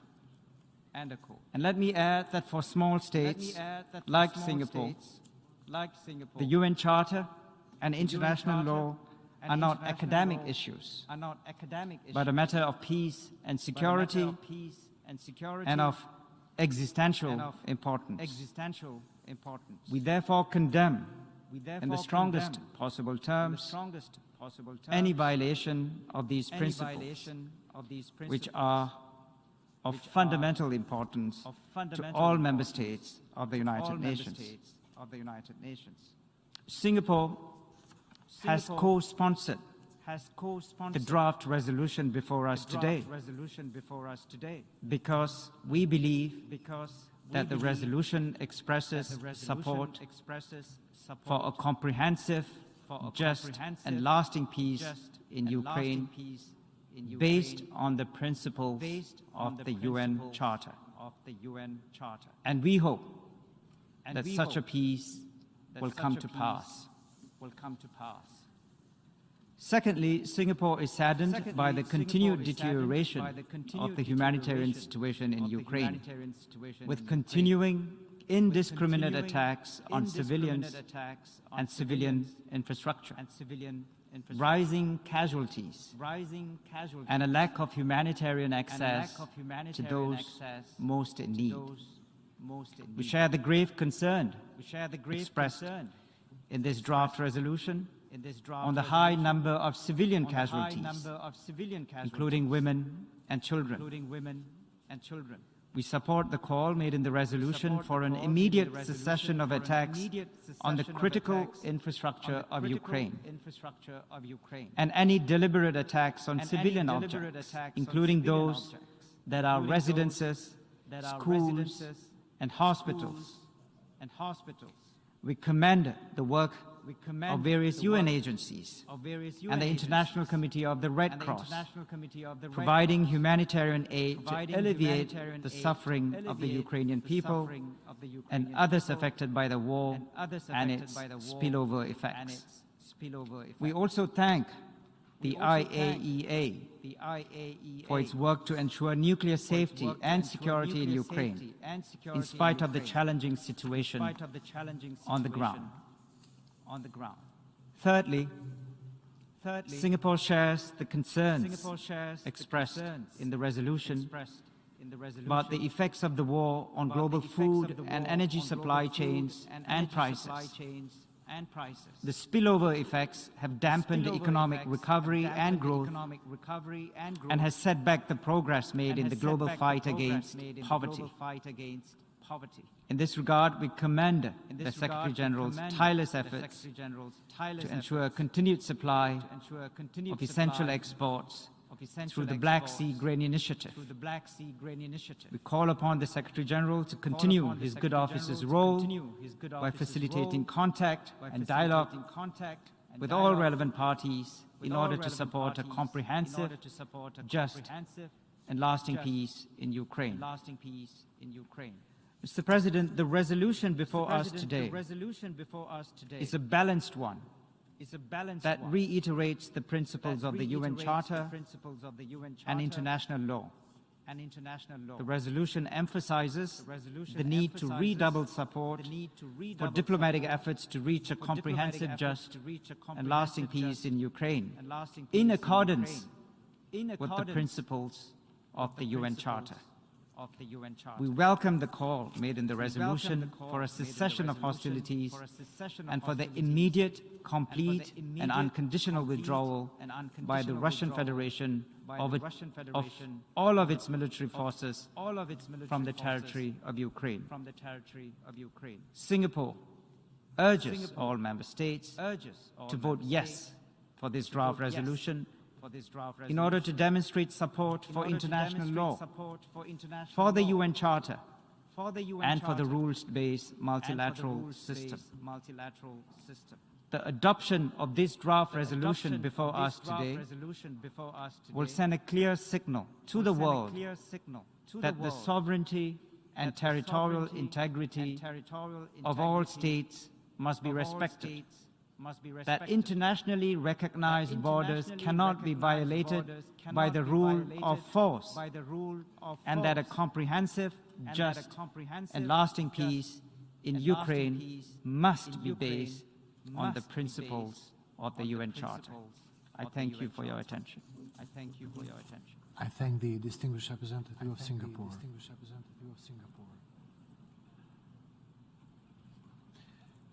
Now I give the floor to the distinguished representative of Liechtenstein.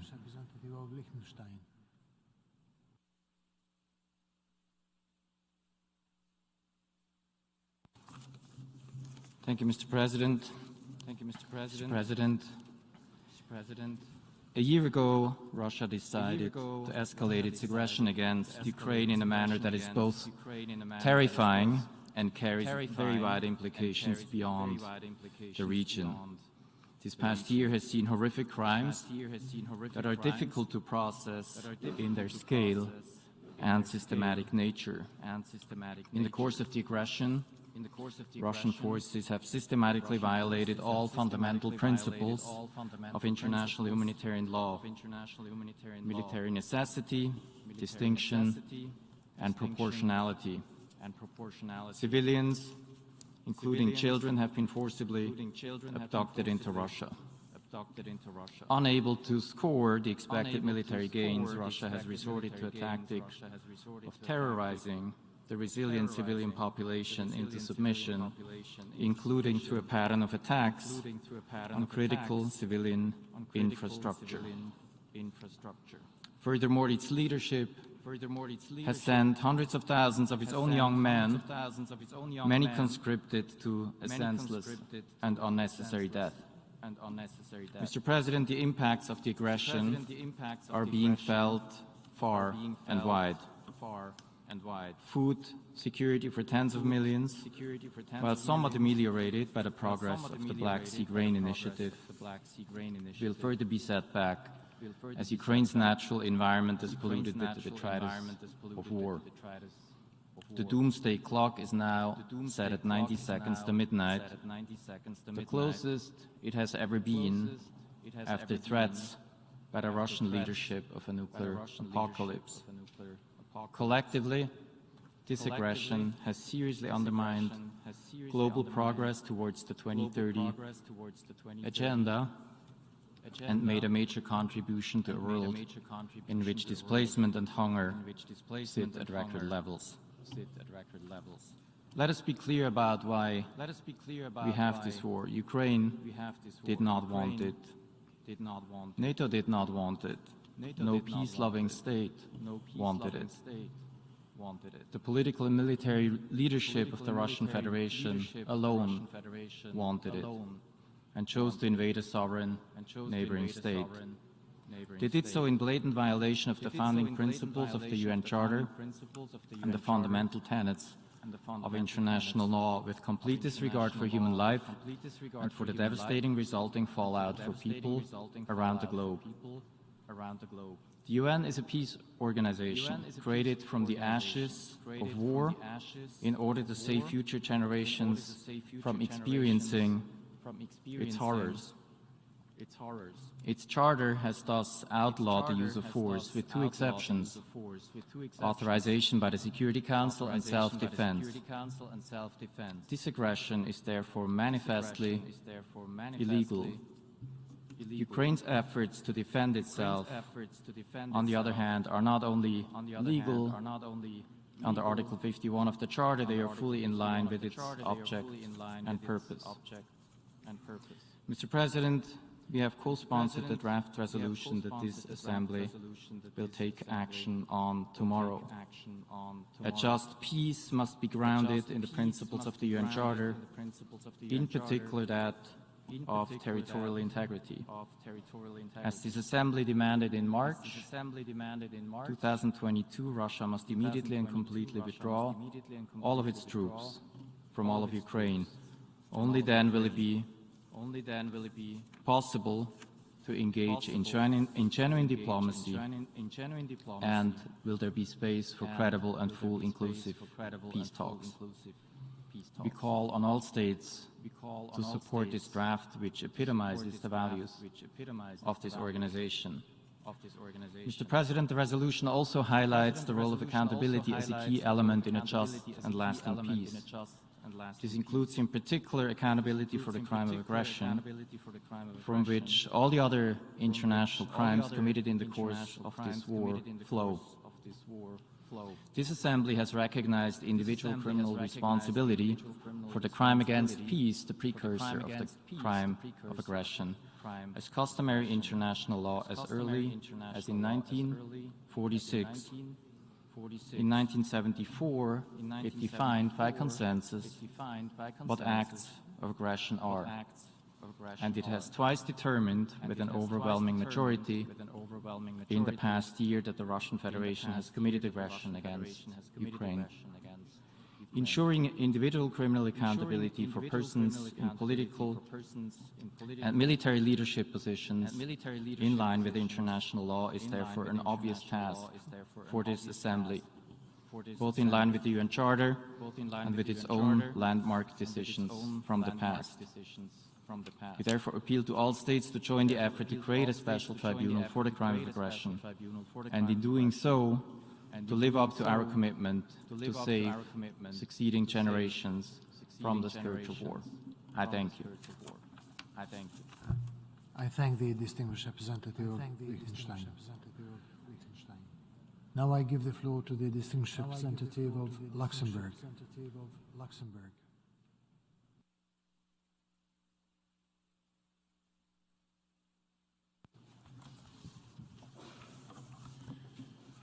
Mr. President, Luxembourg fully aligns itself with the statement of the European Union. Allow me to add some thoughts in my national capacity. We thank you, Mr. President, for having followed up on our request to reopen the 11th emergency special session of the General Assembly. As long as the war continues to rage, it is urgent that the Assembly be able to take action on the draft resolution devoted to the principles of the Charter of the United Nations, underlying a comprehensive, just and lasting peace in Ukraine. Luxembourg co-sponsored and will vote in favor of this draft resolution, which is the result of inclusive and transparent consultations. We call upon all member states to vote in favor. It is indeed in all of our interests to defend the Charter and to underscore the need as quickly as possible to reach a comprehensive, just and lasting peace in Ukraine in accordance with the principles enshrined in the Charter, in particular the principles of sovereign equality and the territorial integrity of states. This Charter is our common good. It is our bastion against the assaults of those who want to ensure that might makes right prevails over the full force of the law. By launching its fully fledged aggression, this unprovoked, unjustified and unjustifiable act of aggression against Ukraine on the 24th of February 2022, the Russian Federation not only attacked Ukraine, it also attacked the international order based on the rule of law, which is based on the fundamental provisions of the United Nations Charter. It is our responsibility to respond to this act of aggression by reiterating the principles of the Charter and by helping Ukraine to defend itself in accordance with its natural right of self-defense enshrined in Article 51 of the Charter. That was true a year ago, and it remains true today, now more than ever. Mr. President, the results of this war of aggression launched by Russia with the involvement of Belarus are horrifying. Tens of thousands of lives have been shattered. Women and children have been subjected to sexual violence. According to the Office for the UN High Commissioner for Human Rights, more than 8,000 civilians, including 487 children, have been killed over the past 12 months. And those are the cases that have been able to be verified. The real number of civilian casualties is much higher. The continued use of explosive weapons, including in populated areas, has meant that thousands of schools, preschools, and other educational facilities in Ukraine have been damaged or destroyed. This has interrupted the education of more than 5 million children in Ukraine. Targeted attacks against schools and hospitals and other civilian infrastructure in Ukraine constitute a violation of international humanitarian law and international human rights law. The draft resolution before us calls for the immediate cessation of these attacks. It once again demands that the Russian Federation immediately, completely and unconditionally withdraw all its military forces from Ukrainian territory to within the internationally recognized borders of the country, and also calls for a cessation of hostilities. The draft resolution quite rightly underscores the need to ensure that the perpetrators of the most serious crimes under international law committed on the territory of Ukraine are held accountable for their actions, and that justice be done for the victims. Luxembourg commends and supports in this regard the work of the Commission of Inquiry established by the Human Rights Council, as well as the work of the prosecutor of the International Criminal Court.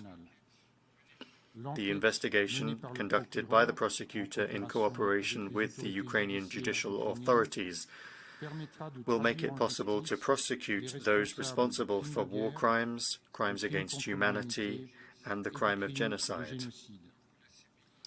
While the ICC is not able to exercise its jurisdiction over the crime of aggression in this case, we are among those countries advocating for the creation of a special tribunal that would be able to prosecute those responsible for the act of aggression against Ukraine upon the recommendation of the United Nations General Assembly. There can be no impunity for the crime of aggression committed against Ukraine. Mr. President, with the 10-point peace plan proposed by President Zelensky, Ukraine has demonstrated the path towards a just and lasting peace. In its brave fight for liberty and universal values, Ukraine can continue to count on the full support and solidarity of Luxembourg. Luxembourg will continue to resolutely support the independence, unity, sovereignty, and territorial integrity of Ukraine within its internationally recognized borders, in accordance with the resolutions of this Assembly. Thank you. I thank the distinguished Ambassador of Luxembourg. And now I give the floor to the distinguished representative of the United Kingdom.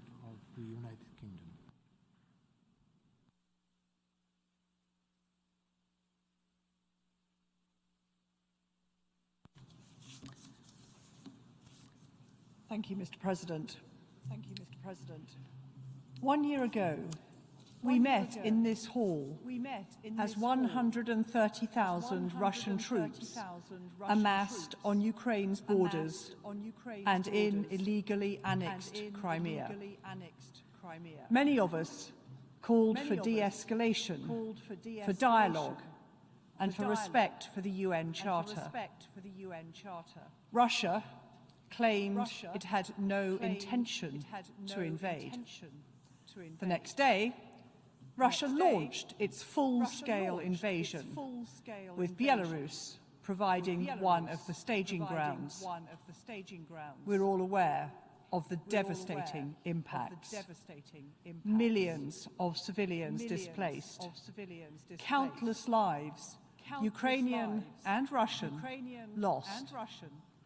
Hundreds of hospitals and thousands of schools destroyed. A generation of Ukrainian families scarred by abuses, trauma, and forced deportation. And across the world, increased food insecurity and energy prices affecting every country and really hurting those most in need. In response, the General Assembly has now met in this emergency special session 6 times in the past year, It has repeatedly called for Russia to end its invasion and withdraw from Ukraine. It has condemned Russia's illegal attempts to annex Ukrainian territory, and it has reaffirmed our respect for Ukraine's sovereignty and territorial integrity, and demanded respect for the UN Charter. Yet Russia continues. More indiscriminate attacks on Ukrainian cities and towns, and endless systematic strikes on Ukraine's water, electricity, and other infrastructure. A war on the Ukrainian people and their right to exist. Ukraine has resisted day in and day out for every one of the last 364 days, exercising its right of self-defense under the Charter.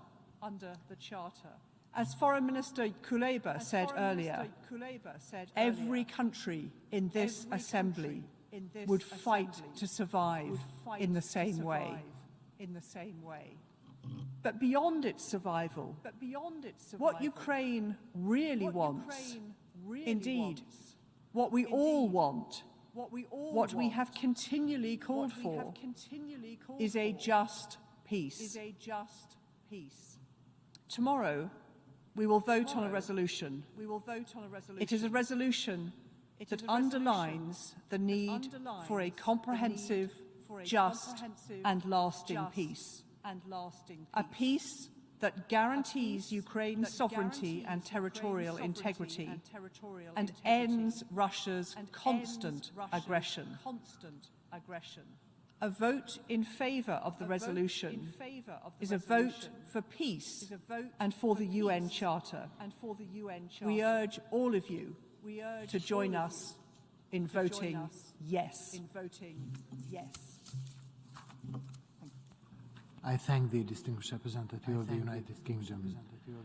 Now I give the floor to Ms. Victoria Hallum, Deputy Secretary, Minister of Foreign Affairs and Trade of New Zealand.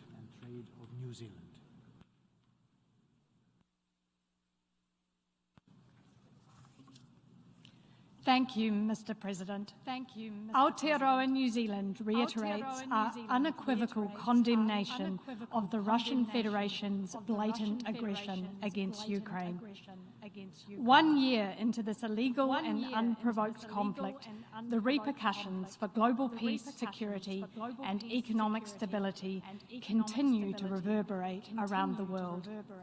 Terrible loss of life, a humanitarian crisis, economic upheaval. Our resolve to stand against the Russian Federation's aggression is undiminished.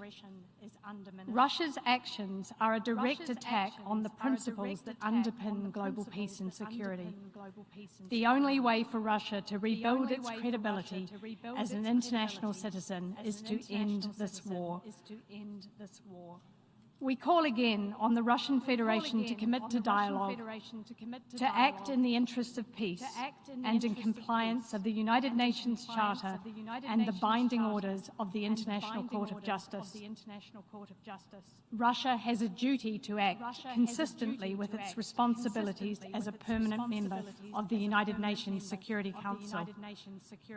Aotearoa New Zealand strongly supports Ukraine's sovereignty and territorial integrity. Our position is reflected in our response. Aotearoa New Zealand has acted swiftly with unprecedented diplomatic, economic and military support for Ukraine's self-defence. As members of the General Assembly, it is our responsibility to do all we can to avoid the deadly consequences of war. The principles at stake in Ukraine, namely respect for international law and the UN Charter's defence of sovereignty and territorial integrity, are of critical importance to Aotearoa New Zealand and for the peace and stability of small states. The passage of time does not lessen our opposition to the Russian Federation's act of aggression against Ukraine. We call on all states to maintain pressure on Russia to show that its actions are not without consequence. Aotearoa New Zealand is committed to ensuring there is legal accountability in Ukraine, including through the International Court of Justice and the International Criminal Court. Aotearoa New Zealand chooses peace. We do not support the cynical amendments proposed by Belarus. We are pleased to co-sponsor today's resolution, and we urge other states to add their support. We stand shoulder to shoulder with Ukraine. Thank you, Mr. President. I thank the Deputy Foreign Secretary of New Zealand. Now I give the floor to the distinguished representative of Turkey.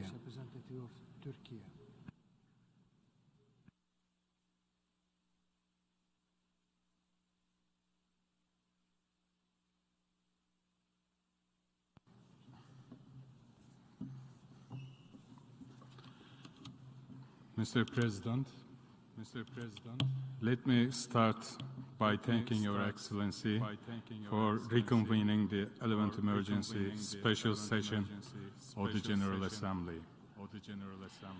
We have gathered at a somber moment.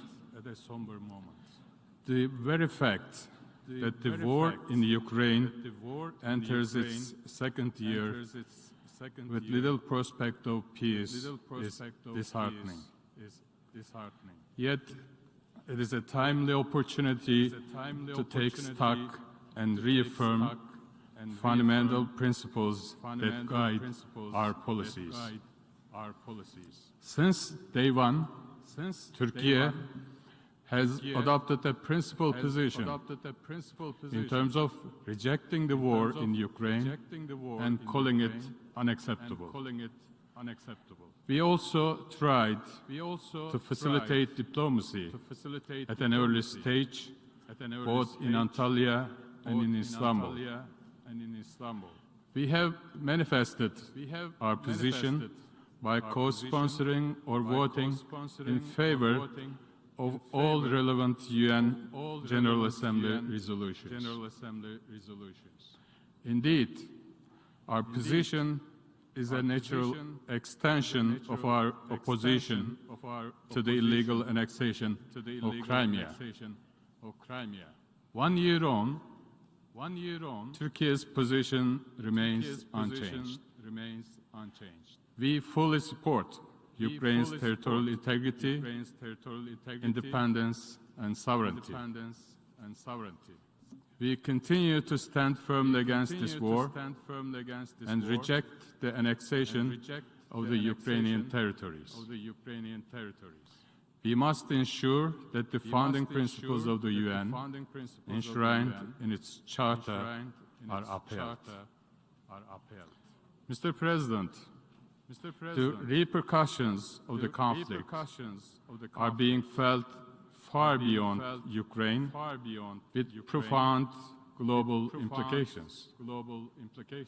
The material and human cost is mounting.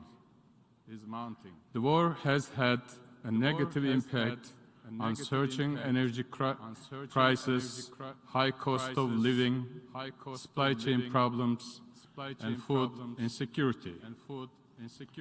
This happens at a time when the global governance is already struggling with the challenges posed by an interconnected, interdependent, and digitalized world.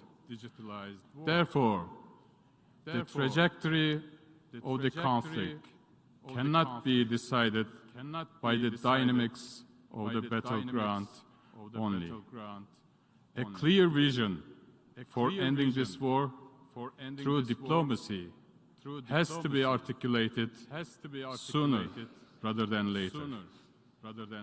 We must focus our efforts on crafting the contours of a realistic, sustainable, and above all, viable peace. The Black Sea Grain Initiative has proved that diplomacy can indeed deliver results. As we enter the second year of this conflict, Turkey will remain engaged in all efforts towards this end. I thank you. I thank the distinguished representative of Turkey. Now I give the floor to the distinguished representative of Chile.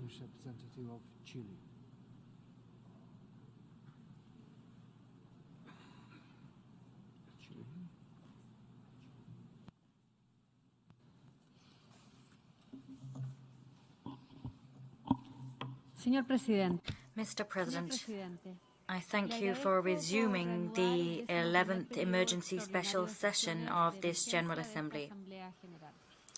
We, the peoples of the United Nations, determined to save succeeding generations from the scourge of war. As we're all aware, thus reads the beginning of the United Nations Charter, written with the deeply harbored hope of eradicating the use of force from relations between states. 77 years have gone by since then, and today in this same assembly we meet to mark 1 year since the beginning of the Russian aggression against Ukraine.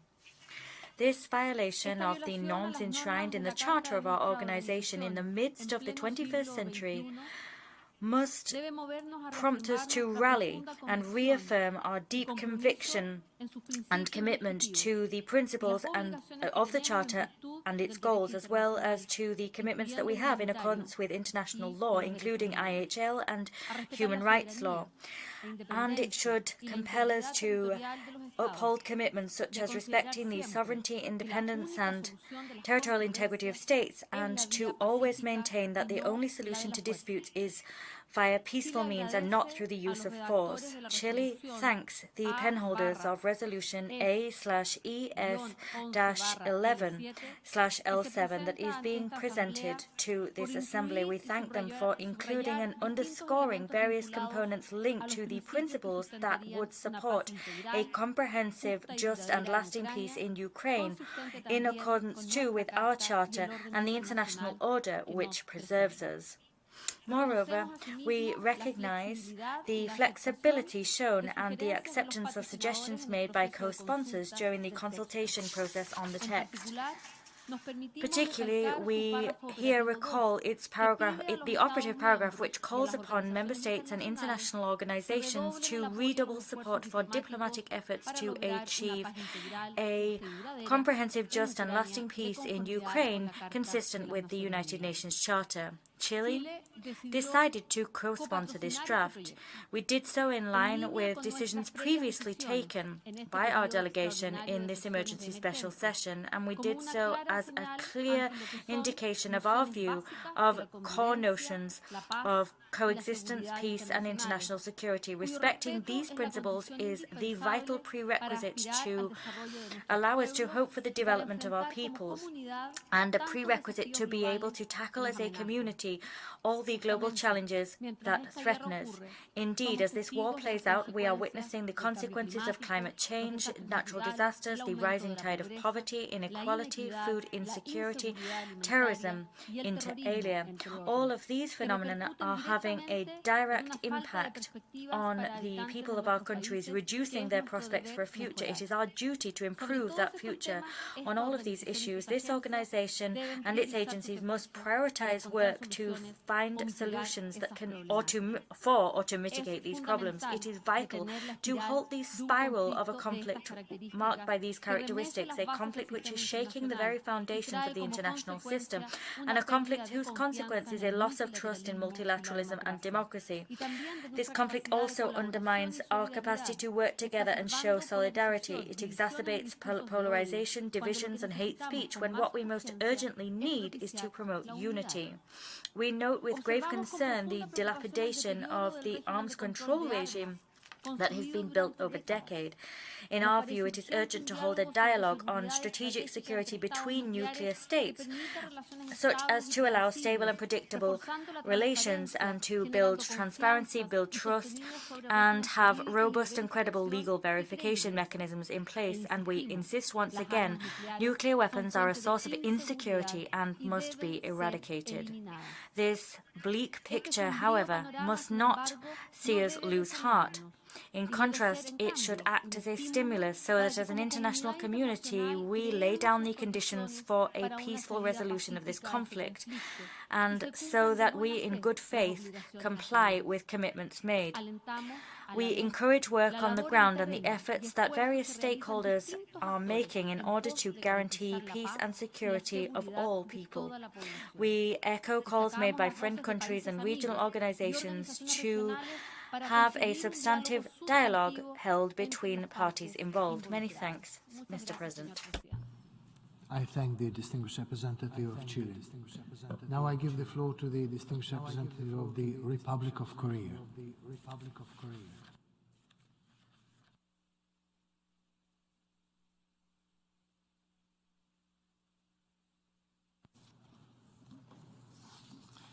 Mr. President, Excellencies, ladies and gentlemen, we are gathered here once again today for an emergency special session as we solemnly commemorate 1 year since Russia's illegal invasion against Ukraine and its people.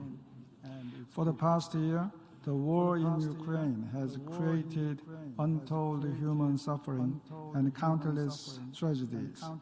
It is deeply troubling to see that there is so little hope in sight for a peaceful resolution.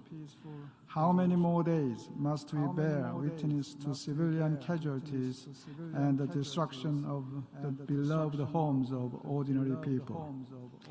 It is simply deplorable that we have to discuss at the podium of the UN General Assembly Hall a war of aggression waged by a permanent member of the Security Council in the 21st century. The impacts of this war are not constrained within Ukraine's borders.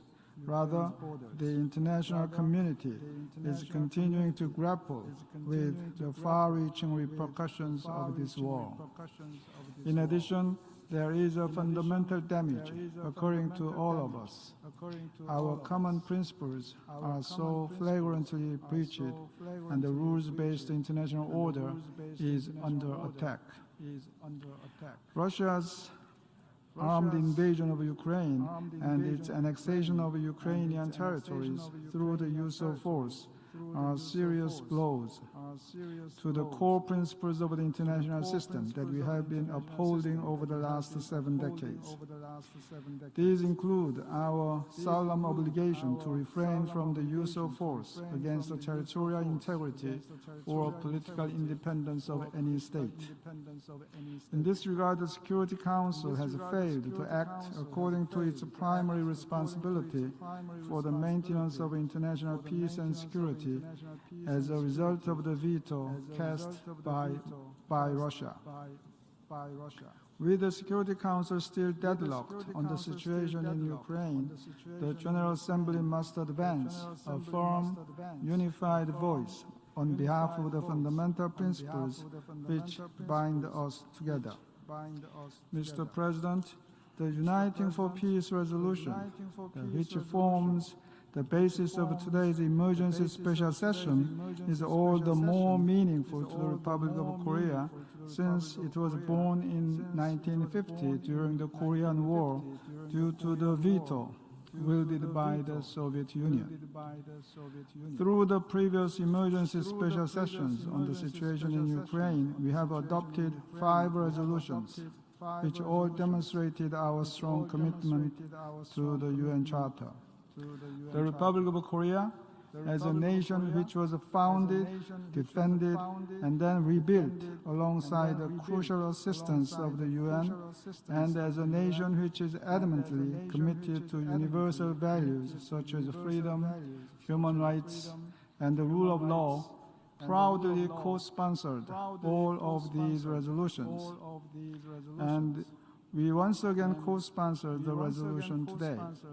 My delegation expects all member states to vote in favor of the resolution today, which is principally about our common values and guiding principles. This is not about taking sides. This is about our joint commitment to upholding the UN Charter and the rules-based international order. Mr. President, the Republic of Korea urges Russia to immediately and unconditionally withdraw its forces from the territory of Ukraine and to end its continuing violations of the UN Charter. This war can be stopped by Russia's choosing, as was the invasion 1 year ago was its choice. Extended war will only strengthen international solidarity against Russia and will not serve Russia's interests. Russia should devise an actionable exit strategy for both world peace as well as its own interests. The sooner, the better. In the meantime, we support Ukraine's exercise of its inherent right to self-defense under Article 51 of the UN Charter. We reiterate our full solidarity with Ukraine and its people. My delegation urges all parties to the conflict to abide by humanitarian and human rights laws. We believe that violations of humanitarian and human rights laws must be held accountable. Furthermore, my delegation condemns all other illicit activities on the ground, such as the arms trade between the DPRK and the Wagner Group, in blatant violation of relevant Security Council resolutions. As we are now moving into the second year of the war, we are compelled to raise a key question. Whose side is time on? The answer is, we firmly believe that time is on the side of freedom, justice, human rights, the rule of law, and the UN Charter, not on the side of mass atrocities. Thank you, Mr. President. I thank the representative of the distinguished Republic of Korea. I now give the floor to the distinguished representative of Ecuador.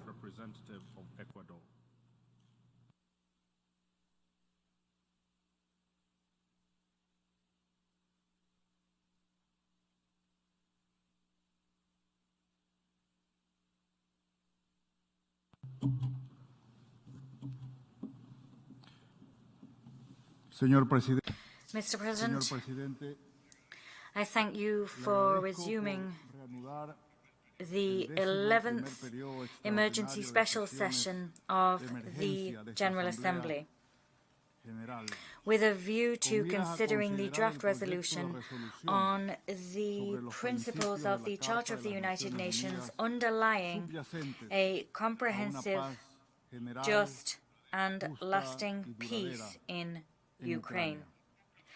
In a few hours, we will mark a year since the beginning of this absurd war. And at this point, what better way to honor the memory of its victims than by sending out a signal of unity and a sign that the international community is rallying to achieve a peace with dignity. This Assembly, in addition to the powers granted to it by the Charter of the United Nations, has the responsibility bestowed upon it by Security Council Resolution 2623. That resolution saw that organ decide to convene this very emergency special session. This session is now resuming for the 6th time. Since the beginning of this emergency session, we have adopted 5 resolutions containing key provisions on the defense of territorial integrity, on the promotion of guarantees for humanitarian access, on the protection of civilians, and on accountability. This General Assembly has the duty to promote the respect of international law and to champion compliance with the ruling handed down by the International Court of Justice on the 16th of March 2022. With that ruling, the highest judicial organ of the United Nations ordered the Russian Federation to immediately cease its military operations in Ukraine. Mr. President, last September, from this podium, in this arena, which is the most important, deliberative, representative, and democratic arena of the United Nations organ, our heads of state and government almost unanimously committed to peace and appealed for it to be defended. Since then, how many times have we heard fervent calls from delegations for the weapons to fall silent and for an end to military aggression? How many times have we invoked the provisions of the United Nations Charter, be that Article 2.4, according to which states must refrain from the threat or use of force against the territorial integrity of another state, or whether that be Article 2.3 on the peaceful resolution of disputes. How many times do we remind ourselves, and have we reminded ourselves, that 77 years ago we resolved to save future generations from the scourge of war, and to that end to coexist in peace as good neighbours, beyond the different nuances which colour the positions shared by this diverse body of states which make up this assembly. I can point to two key positions which unite the vast majority of us. On the one hand, the recognition of the applicability of the principles of the Charter, and on the other, the ultimate overriding goal of peace. Ecuador is of the conviction that a comprehensive and lasting peace is vital and that it is possible. For this reason, we decided to co-sponsor the draft resolution contained in document A/ES11/L7. Among its key provisions, this resolution calls for a cessation of hostilities and emphasizes the need of achieving without delay a comprehensive, just and lasting peace in Ukraine. We regret that the amendments presented by Belarus seek to divide and to undermine the aforementioned draft resolution L7.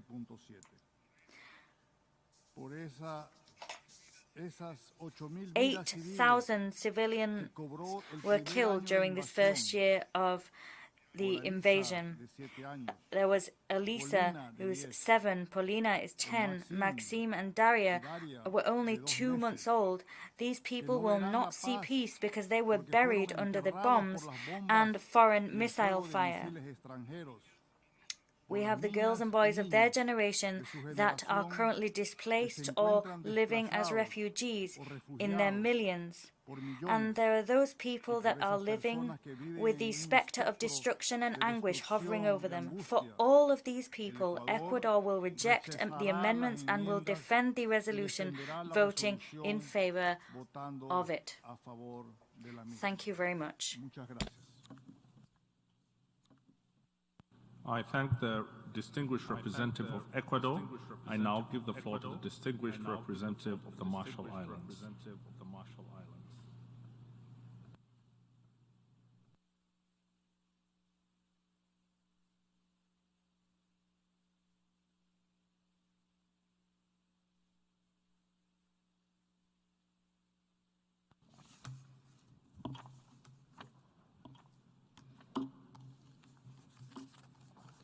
Mr. President, Excellencies, The Republic of the Marshall Islands strongly reaffirms the Balakir communique of the 21st Micronesian Presidents Summit of 13 February 2023, in which the 5 leaders of the Micronesian island nations, and I quote, condemn the illegal, brutal, and unjustified invasion of Ukraine by the Russian Federation, which is nearly approaching its one-year anniversary.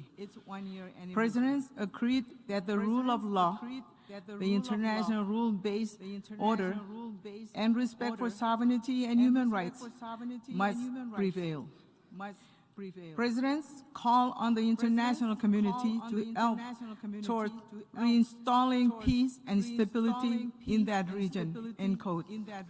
Mr. President, the words of small island leaders in the vast expanses of the North Pacific Ocean, I have whirled away, are also those of democratic nations committed to accountability and fundamental human rights.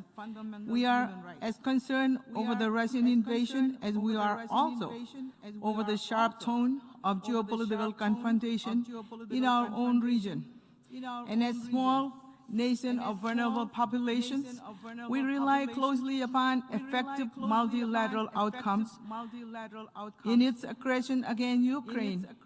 Russia and its actors have committed documented atrocities against Ukraine with such deliberate planning and at such scale, it is difficult not to define them as crimes against humanity. Mr. President, the United Nations was founded out of a clear commitment to never repeat atrocities and instability. The present Russian aggression against Ukraine has put us all to the test. A dysfunctional Security Council held by the very state's self-interest and with veto power under question will not silence the General Assembly. The UN Charter is not neutral. It demands adherence to the universal and fundamental human rights, and it did so to protect the most vulnerable countries and peoples who are otherwise threatened by larger powers. It is incumbent upon us, member states, to turn these noble words into reality. Today's vote is unambiguous and must send a clear and common voice. The public credibility of this institution we all belong to rests upon it.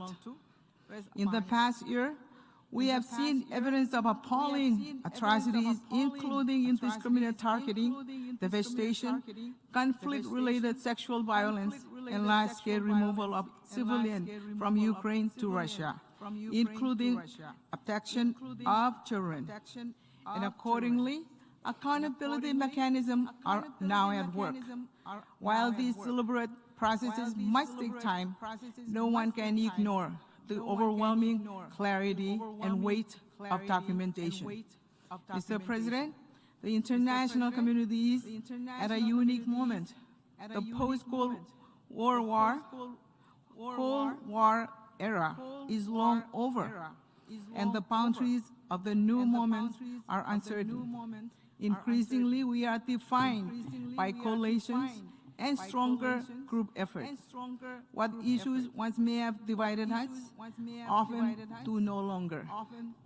Those committed to speaking out against war crimes and human rights violations are simply now stronger as a result of this experience. And we are stronger together, and we will not be divided. And while some may choose to still vote only on the basis of politics, others do so to express moral character. That said, Mr. President, we are prepared to support until a just and lasting peace is reached.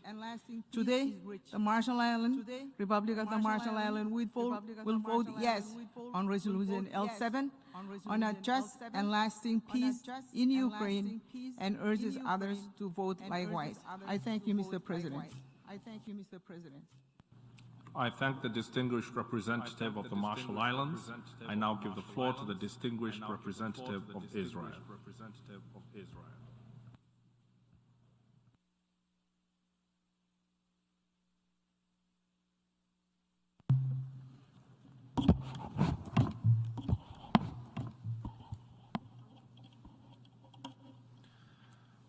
Mr. President, for the past year, Israel has stood alongside the people of Ukraine in solidarity both on the ground and here in the United Nations.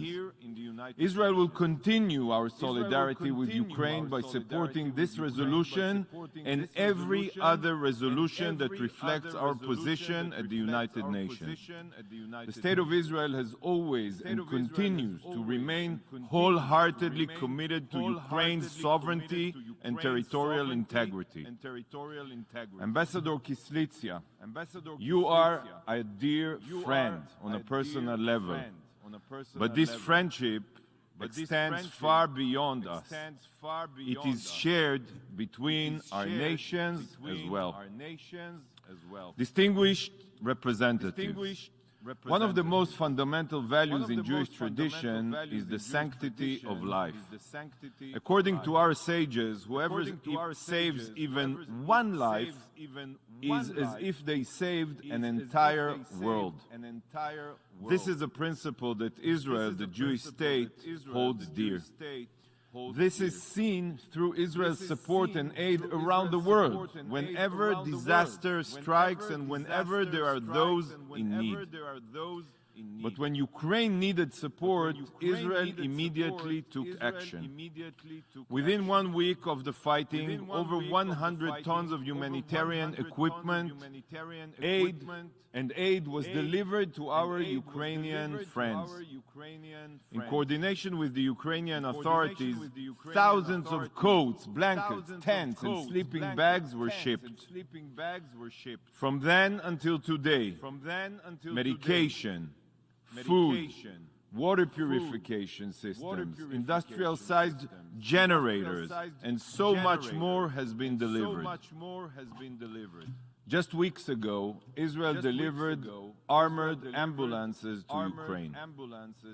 Israel was proud to establish a field hospital inside Ukraine's borders. It was at this hospital that 7,000 patients were treated in the direst of times. Staffed by roughly 200 doctors, nurses, and health professionals, the field hospital included wards for men, women, and children, an emergency room, labor and delivery facilities, imaging and telehealth capabilities, mental health services, and far beyond. Yet, the field hospital wasn't the only Israeli hospital that Ukrainians received treatment in. Hundreds of Ukrainian patients have been treated in hospitals and rehabilitation centers across Israel. From giving critical care to children suffering from cancer, to wounded soldiers receiving state-of-the-art prosthetics. Israeli doctors and medical professionals have been wholly committed to helping Ukrainians in need. Mashav, Israel's agency for international cooperation, has provided crucial training to thousands of Ukrainian professionals in the fields of emergency management, welfare, and post-trauma therapy. But now, dear friends, 1 year on, is not the time to allow our support to ebb. And this is precisely the commitment that Israel made last week with the visit of our Minister of Foreign Affairs to Ukraine.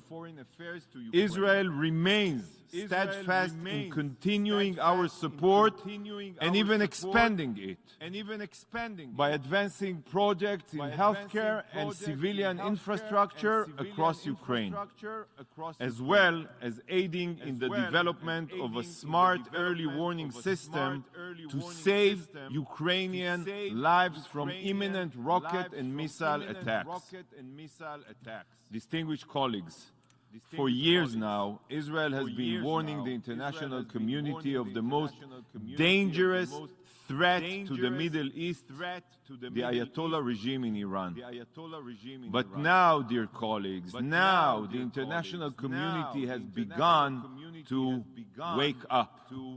The Ayatollah regime is not merely a threat to the Iranian people, murdering protesters and women in the streets.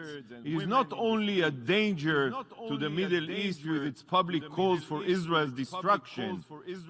Its attack on maritime shipping routes and Iran's funding and arming of destabilizing terrorist armies. The Ayatollahs are a worldwide threat. And for Ukraine, this couldn't be clearer. Iranian arms and weaponry are wreaking havoc in Ukraine, killing innocent civilians and destroying infrastructure. And this is just the beginning. Ukraine has been a testing ground for Iran, and their armaments are now being sold to some of the most dangerous international actors. If this is what the Iranian threat looks like today, I truly cannot imagine what it will be like should Iran become a nuclear threshold state. Think about it. It is time for the international community to not just wake up, but to act against the Iranian threat. Act for the sake of the Iranian people, for the Middle East, for Ukraine, and for the sake of the world. Iran must be stopped. Mr. President, Israel stands strongly with our Ukrainian friends, remains committed to the sovereignty and territorial integrity of Ukraine, and is fully devoted to saving lives in any way possible. Israel is proud to strengthen its mission of humanitarian support and looks forward to expanding cooperation and advancing more projects to assist Ukraine. I pray, dear friends, for an end to the violence and for peace, not only in Europe, but around the globe. Thank you, Mr. President. I thank the distinguished representative of Israel. I now give the floor to the distinguished representative of Mexico.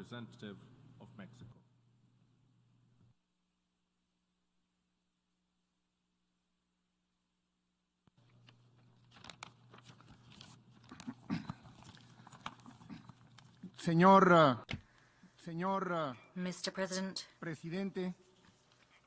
1 year after the beginning of the armed conflict in Ukraine, Mexico reiterates its position of principle. This has been expressed both in this General Assembly and in the Security Council. States must act in stringent compliance with the United Nations Charter. They must always champion actions aimed at avoiding an escalation of tensions, actions which foster dialogue and negotiation until all avenues have been explored to peacefully resolve disputes. The peaceful resolution of disputes is also a central tenet of my country's foreign policy, enshrined in our Constitution. It is for this reason that Mexico is a peace-loving country, a country that has always demonstrated its readiness to use diplomacy to bring parties back to the negotiating table. In this regard, we presented a formal initiative before this Assembly, and we have supported all efforts of the Secretary-General and of Member States to open channels which will make it possible to tackle critical situations, whether these be channels to mitigate the food crisis arising from the conflict or channels to facilitate the provision of humanitarian assistance. During our recent term on the Security Council, we put forward, together with France, a draft which served as the basis for the resolution adopted by this General Assembly on the 24th of March 2022. That with the goal of reducing the suffering of the civilian population affected by the war. Mr. President, we reiterate that violations of international law are not acceptable, nor should they go unpunished. In order to achieve accountability, Mexico has unequivocally supported the judicial processes initiated both in the International Criminal Court and in the International Court of Justice, and we will continue to do so. It is in light of all of the above that Mexico supports the draft resolution that has today been submitted for our consideration. My delegation participated actively in the negotiations on this text, a text which expresses the General Assembly's commitment to a lasting peace through respect for the United Nations Charter. The text also recognizes and supports efforts made both by the Secretary-General and Member States to achieve a just and lasting peace in Ukraine. Moreover, the text reiterates the applicability of the norms of international humanitarian law and international human rights law. At the same time, it renews our collective commitment to accountability. Turning now to the amendments put forward at the last minute, beyond their content, we regret that these amendments were not presented in enough time for their full consideration. To conclude, Mexico appeals to the parties to renew efforts that will make it possible to achieve a cessation of hostilities and to put an end to the violations of Article 2 of the Charter and to those actions which run counter to Resolution 3314 of this General Assembly.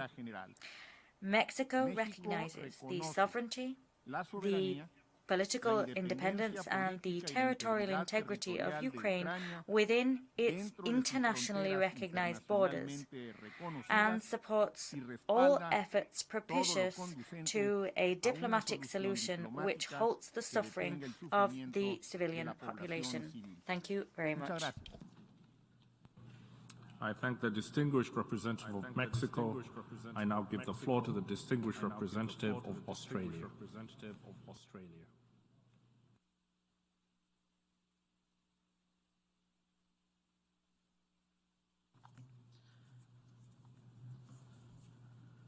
Mr. President, colleagues, good evening.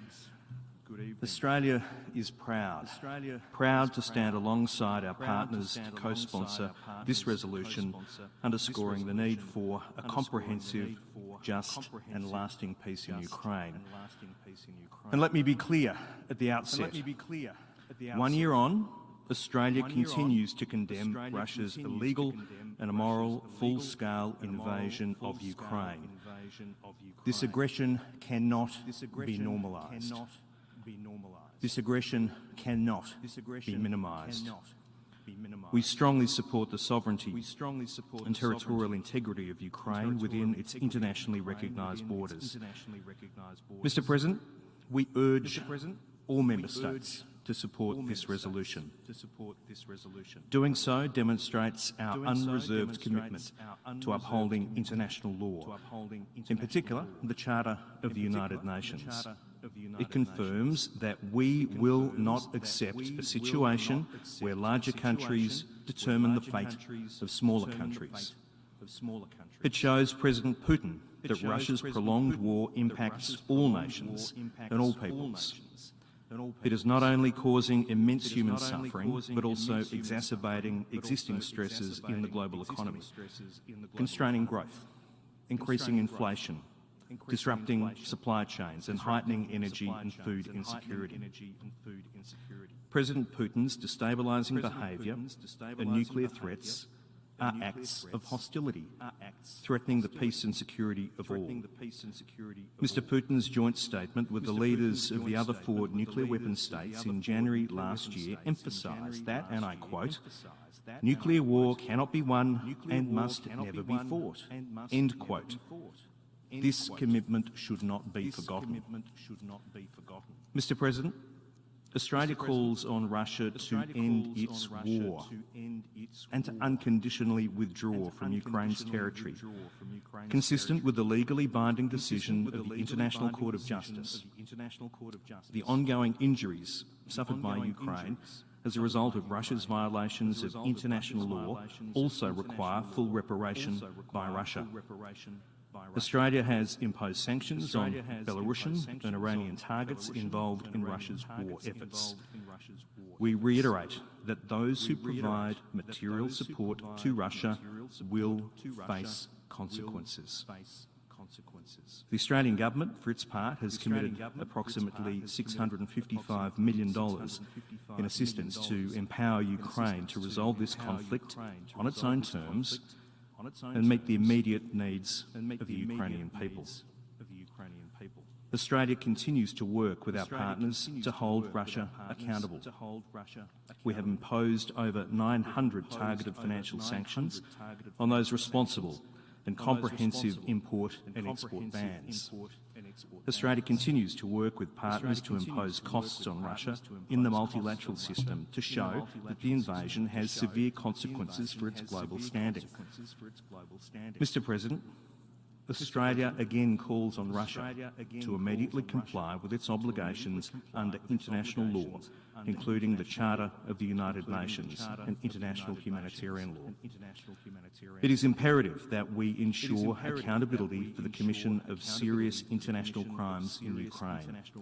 That's why we continue to support the important work of the International Criminal Court and independent UN Commission of Inquiry. On 24 February, Mr. President, Australia will make further announcements to mark 1 year since Russia's full-scale invasion.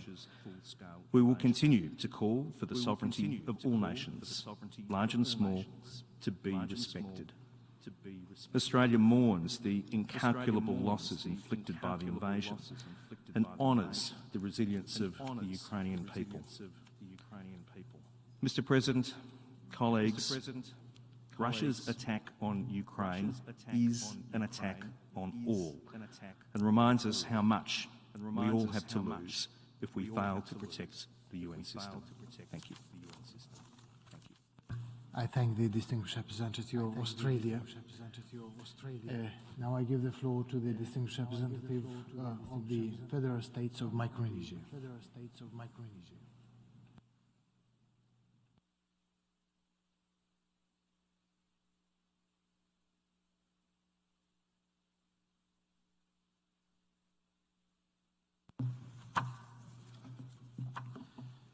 Mr. President, I align the statement with the statement delivered by a distinguished representative of Fiji on behalf of the Pacific Island Forum. In my national capacity, I would like to add a few points. It has been a year since the 11th emergency special session of the General Assembly adopted a resolution on the aggression against Ukraine. Since then, the war has only intensified with disturbing human rights violations waged against the people of Ukraine by Russia. The ongoing unjust war has displaced millions of people with insurmountable death and destruction. It is disconcerting to see Russia's utter disregard for the call from the international community for a cessation of their hostilities toward the people of Ukraine and to withdraw all of its military forces from the territory of Ukraine within its internationally recognized borders. We, once again, express our appreciation to its neighbors who continue to provide food, shelter, and safety for the most vulnerable. Today's draft tries to look towards the future. It underscores the need to reach a comprehensive, just and lasting peace in Ukraine in line with the principles of the Charter of the United Nations.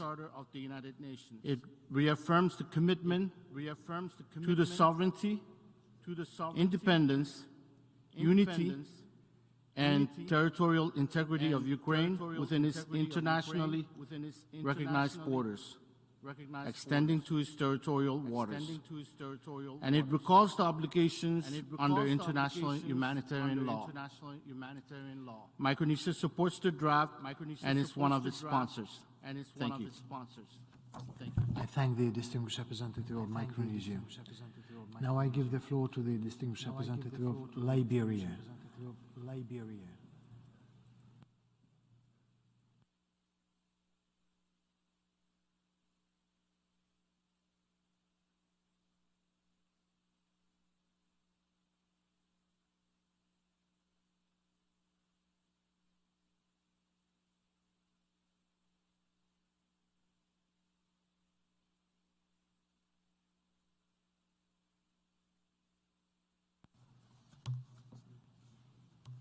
Mr. President, Excellencies, a year ago, the world witnessed Russia's invasion of Ukraine. For me, this led to immediate recollections of Liberia's dark days, marred by heightened insecurity, displacements, internal and across borders, hunger, disease, fears, deaths, and many forms of human rights violations.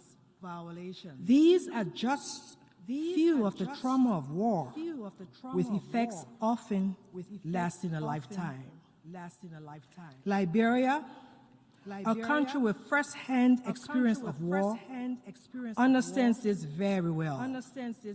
The feeling of uncertainty, constant fear and loss, leaving your home and all you know in search of safety and basic necessities like food, shelter, and clothing, waking up and not knowing whether you will survive another day. This is the daily reality of Ukrainians. The Office of the UN Commissioner for Human Rights records over 18,000 civilians' deaths and injuries as of January 23rd. This includes hundreds of innocent children who lost the opportunity to grow up to reach their full potential. The unprovoked and illegal full-scale invasion of Ukraine by Russia not only threatens regional security, impede development, and contribute to widespread human suffering, it also threatens the very fabric of this intergovernmental organization. The fundamental principles of international law and entire international system are at stake here. It is time that we all demonstrate our commitment to uphold the principles of the UN Charter. In this regard, we join calls for the Russian Federation to immediately and unconditionally cease hostilities in Ukraine and allow for a diplomatic approach to finding comprehensive, just, and lasting peace. Excellencies, we live in a world of increasingly interconnected challenges. Hence, Russia's aggression against Ukraine also has a global impact on economic growth and global supply, thus aggravating food and energy crisis for the most vulnerable states and people. Therefore, the world cannot and should not sit back idly to what is unfolding in Ukraine. Posterity will judge our actions today. Hence, The resolution that we will consider tomorrow sends a clear message that this conflict has to be brought to an end by restoring respect for the principles of the UN Charter, including the principles of sovereign equality and territorial integrity of states. These principles should serve as a basic for securing a just and lasting peace in Ukraine. It is not an approach limited to Ukraine. Adherence to the UN Charter is a viable and efficient recipe for addressing issues of global peace and security. I also hasten to remind us that not speaking out, not acting now, not doing the right thing, threatens the very fabric of this intergovernmental body of which we are all members of. Hence, Liberia is a proud co-sponsor of this resolution, a further demonstration of our commitment to the principles of the UN Charter, maintenance of global peace and security, and solidarity with the people of Ukraine. We therefore urge all member states to vote in favor of the resolution when it is considered tomorrow. Mr. President, Excellencies, I thank you all. I thank the distinguished representative of Liberia. Now I give the floor to the distinguished representative of Vietnam.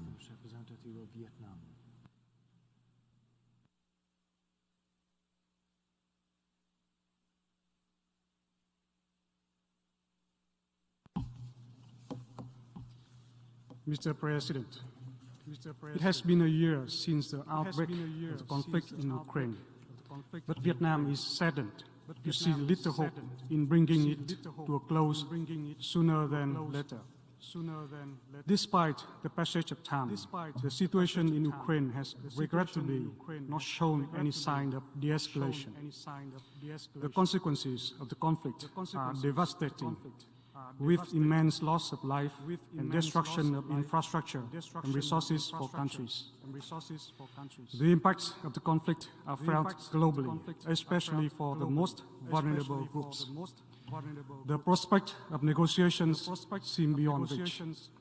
The conflict has negatively affected the region and the world, and at the same time hampered efforts aimed at promoting international cooperation and addressing global challenges. If the situation persists, chances for peace are even farther away. It is all the more disheartening at the time when the world should work collaboratively for peace and development. Billions of dollars have been spent on wars, while resources are lacking for peace, development, SDGs implementation, and climate change adaptation. Mr. President, we reiterate that it is essential to promote peace, security, stability, and cooperation through upholding international law and the United Nations Charter, including fundamental principles of respect for independence, sovereignty, and territorial integrity of states, and refrainment from the threat or use of force. All disputes should be resolved by peaceful means through comprehensive and durable solutions. We urge parties concerned to put an immediate end to the hostilities and avoid actions that may lead to further escalations. We also call upon parties concerned to urgently resume peaceful dialogue and negotiations to achieve a comprehensive, just and lasting peace in Ukraine, take into account the legitimate interests and needs of the parties in line with the international law and the UN Charter. These are the most pressing priorities at hand. The international community should redouble support for these efforts. Only by doing so can international and regional peace, security, and stability be maintained. Furthermore, focus must be given to protecting the safety and security of civilians, responding adequately to the urgent humanitarian needs of those impacted by the hostilities, and safeguarding civilian facilities, in particular civilian infrastructure. In this process, international assistance is crucial. We urge the UN, member states, and international partners to continue joining hands and stepping up humanitarian assistance to those impacted by the conflict in Ukraine. Vietnam supports international efforts and initiatives, including those by the UN and the Secretary General, to bring all parties together. In this vein, results of ongoing initiatives, such as the Black Sea Grain Initiative, should serve as the foundation for finding a comprehensive solution to the conflict. Within our capacity, we re-emphasize our readiness to make contributions to diplomatic efforts and to the reconstruction, recovery, and assistance in Ukraine. I thank you, Mr. President. I thank the distinguished representative of Vietnam. Now I give the floor to the distinguished representative of Peru.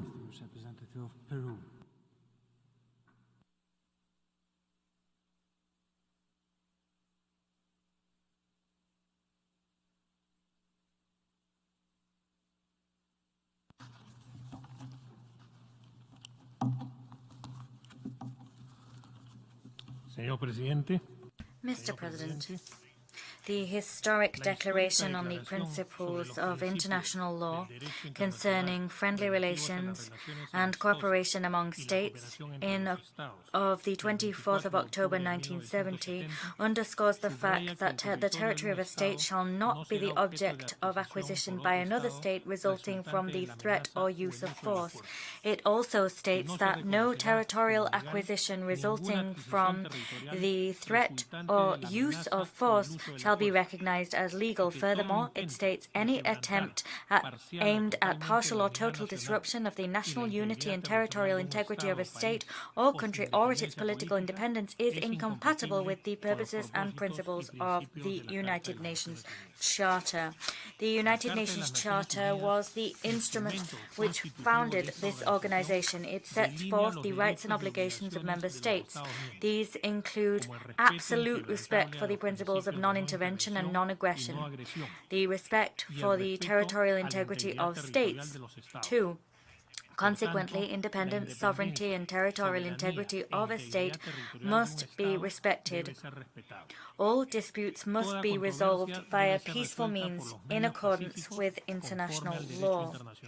These are the binding commitments which govern the international security system. The obligation not to attack and the obligation to resolve disputes via peaceful means through dialogue and diplomatic negotiations. That is a binding commitment. It was a commitment made by all member states that are here present today. We have the commitment to maintain international peace and security, the commitment to take collective measures to prevent and eliminate threats to peace and to eradicate acts of aggression. It is for this reason that Peru is today participating in this 11th emergency special session of the General Assembly, but we're participating with grave concern.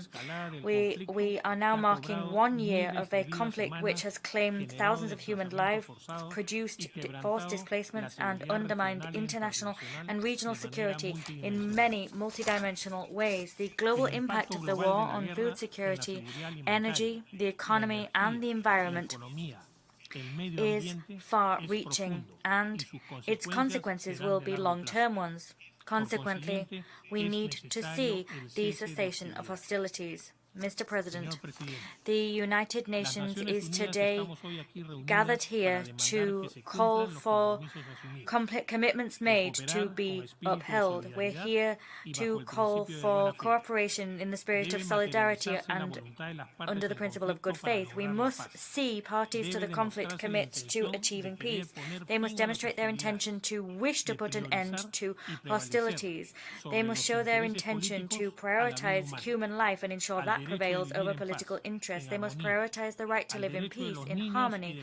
They must prioritize the right of children and current and future generations to live today and tomorrow in comprehensive, just and lasting peace. Peru, in line with its state policy, defends the sovereignty of states, as well as their territorial integrity, their borders created since their formation as independent states. We defend the respect for international law and the United Nations Charter.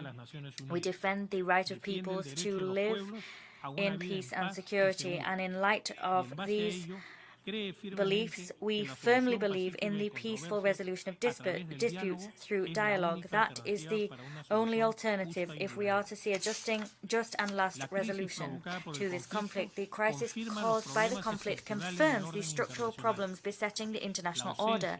The absence of an immediate and effective solution to maintain international peace and security mean that it is necessary to strengthen the United Nations Charter, means that it is necessary to revitalize and optimize the management of its organs. The veto cannot be used selectively, particularly in cases which undermine the sovereignty and integrity of states, and particularly in cases where human rights are violated along with humanitarian rights and the peace and security of nations. Mr. President, Peru unites in unequivocal terms behind the appeal for a lasting and just peace in Ukraine, in line with the principles of the Charter and within the framework of human rights and IHL, because it is only with peace and security that there can be development, because it's only with peace and security in place that we can contemplate the future. We are in the midst of a comprehensive evaluation of our achievements relative to the goals we've set ourselves for the development. That process has been heavily disrupted by the impact of COVID-19.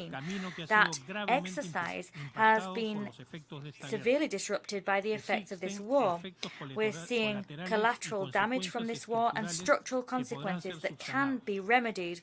What can't be remedied are the victims and the impact of the war on the lives of people that have been and are being affected. It is only peace that will allow us to once again draw a new path forward, a new tomorrow and a new future. We urge parties to build that path. We urge dialogue for a lasting peace.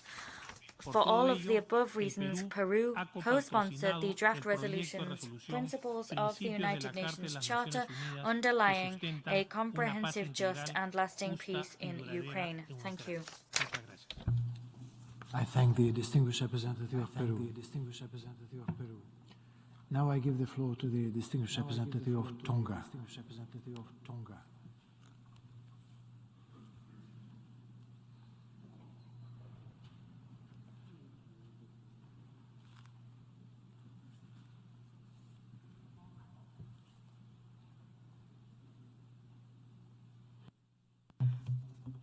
Mr. President, we gather to mark already 1 year past since the unlawful invasion of Ukraine by its neighbor, the Russian Federation.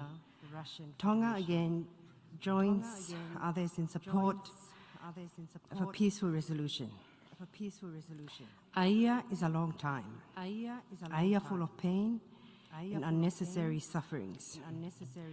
We must remember, though, that there always is time to return to diplomacy, to seek peaceful means. Peaceful means as enshrined in the United Nations Charter.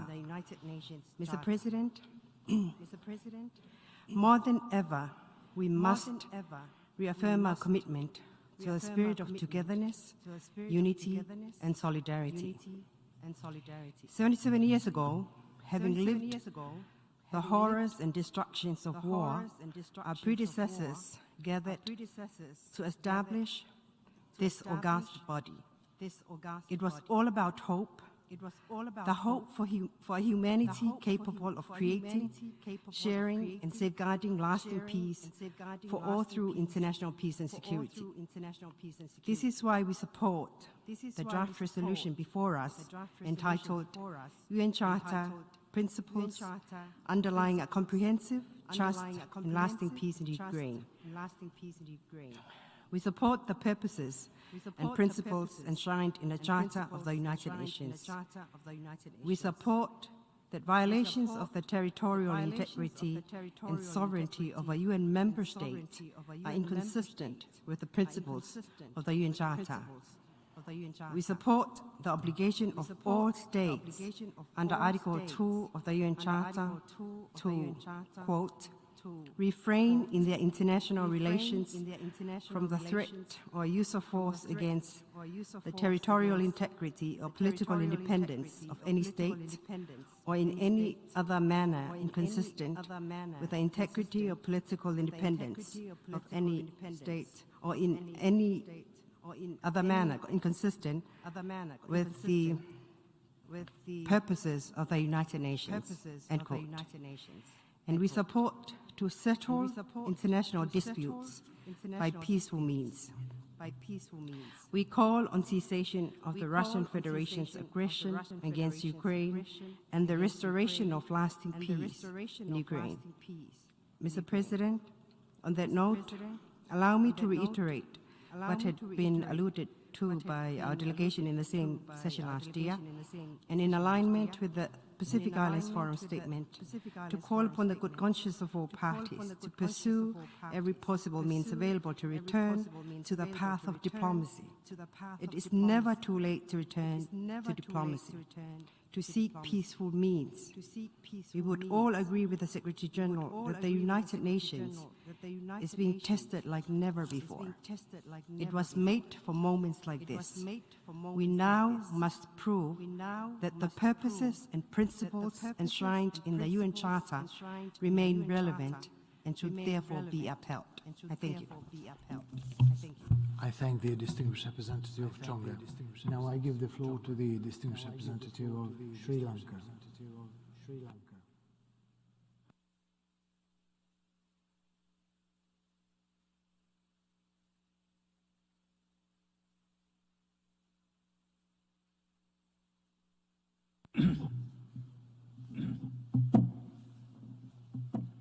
Mr. President,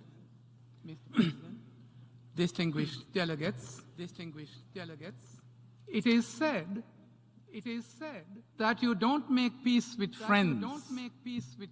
You make it with unsavory enemies if it has to be. My dear friends, peace talks are always a complex mix of strategic calculation and human emotion. It has been the experience of those working on peace-building programs and researching peace and conflict that it is important to pay attention to both factors to understand why talks may or may not succeed.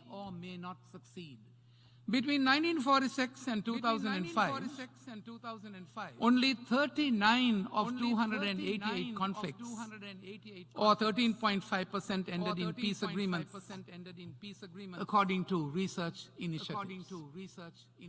The others ended in victory for one side, or an end to fighting without a peace agreement, or a victory, straightforward. My dear friends, there is also evidence that even failed peace agreements reduce the intensity of future conflict.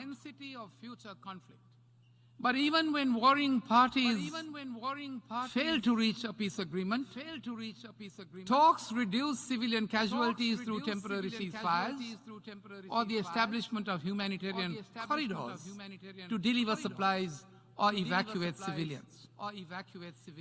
Distinguished delegates, peace talks can create a foundation for an eventual agreement to end conflict. They can also reduce harm to communities.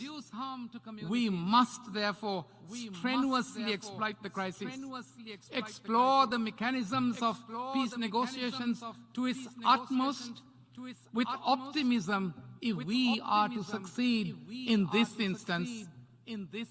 The easy path of enforcing majoritarian decisions does not, respectfully I say, address the equities in the dispute resolution mechanism when it comes to peace talks. Mr. President, Sri Lanka, therefore, remains deeply concerned about the situation in Ukraine. We call on all parties to exercise maximum restraint and work towards the cessation of hostilities in order to bring about peace, security, and stability in the region. Sri Lanka emphasizes the need for concerted efforts to resolve the situation through diplomacy and dialogue in the pursuit of peace. As someone said, the spiral of death and devastation, which is growing on a daily basis, does nothing but destroy even the little trust and hope there is between the parties to the conflict that peace was achievable. My dear friends, we must appreciate that globally it has impacted on the recovery of economies post-COVID and on people's livelihoods, and all countries, inclusive of my own Sri Lanka, is affected by increased food prices, energy prices, high inflation, and a debt servicing crisis, and increased levels of migration. Mr. President, it is important that both sides must realize that they are being prejudiced by the status quo, but also know that they cannot have any tangible military advantage. Mr. President, the only logical way then forward is negotiations. And it is in negotiations that we must place our trust in. We believe that negotiations often supported by neutral mediators must work to arrive at some version of a solution whereby both parties feel that they have won something. They must endeavor to craft an agreement that creates an environment of mutual gain, whether it be political or material. My dear friends, we need to be sensitive to the reality that negotiators must not only reach an agreement, but also sell that agreement to a community that is bitter, a community that is traumatized, and a community that is surely grieving. We must always be aware that there are strong reasons to include also women, community organizers, and different ethnic leaders in peace talks. The inclusion means that public acceptance of any peace deal grows as negotiations proceed. It is known that women and youth and community leaders bring a different dimension, which is far more conciliatory as they are more sensitive to the needs of our future generations. My dear friends, talking with the generals who are in the battlefield and the political leaders alone may not yield the best results. But what we see historically is the common model, of course. And this might well be the case in the case of Ukraine and Russia, that it would still be up to a few elite men to negotiate an agreement, and that might not really work as best as it ought to. Mr. President, 2 billion people live in countries affected by conflict and humanitarian crisis. I do not need to stress the importance of peace, for without peace no progress is possible. I am reminded of an observation of the Holy Father, Pope Francis, when he said that there is a global famine for peace.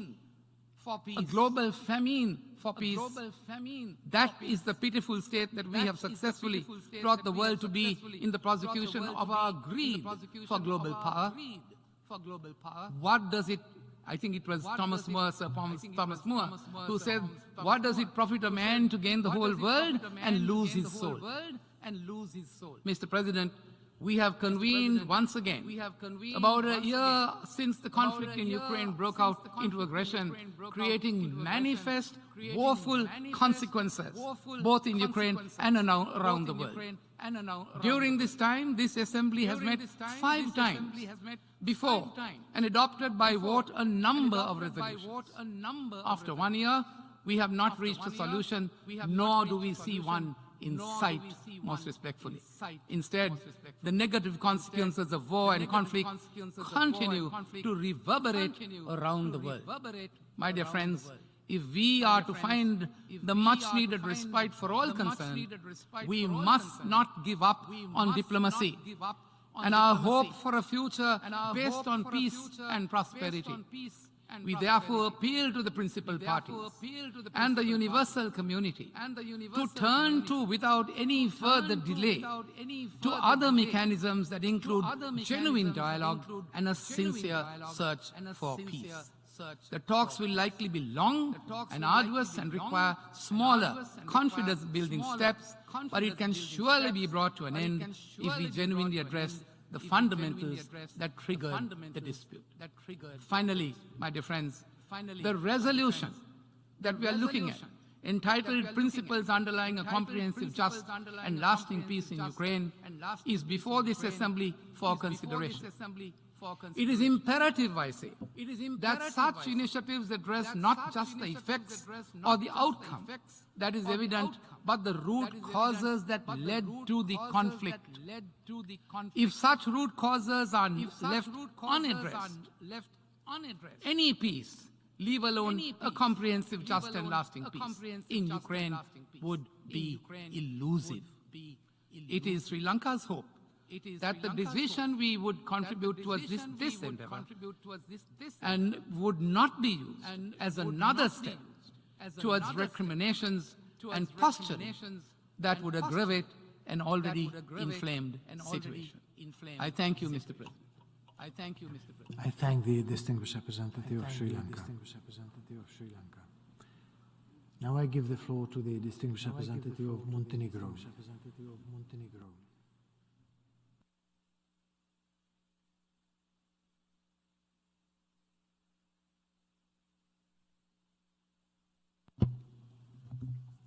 Mr. President, it has been 1 year since Russia's full-scale attack on Ukraine, which has caused death and destruction on a scale not since the Second World War. A year of indescribable suffering and bloodshed for the Ukrainian people. Tens of thousands of Ukrainians have died, including women and children, and millions of civilians are refugees or are internally displaced. Countless war crimes have been committed by Russian troops, as we have heard also this morning. We once again reiterate our strong condemnation of the brutal aggression, including deliberate sheltering of civilians, journalists, media actors and medical personnel, civilian infrastructure, medical facilities, schools, educational institutions, and cultural heritage sites in Ukraine. There can be no impunity for war crimes, crimes against humanity, and other atrocity crimes.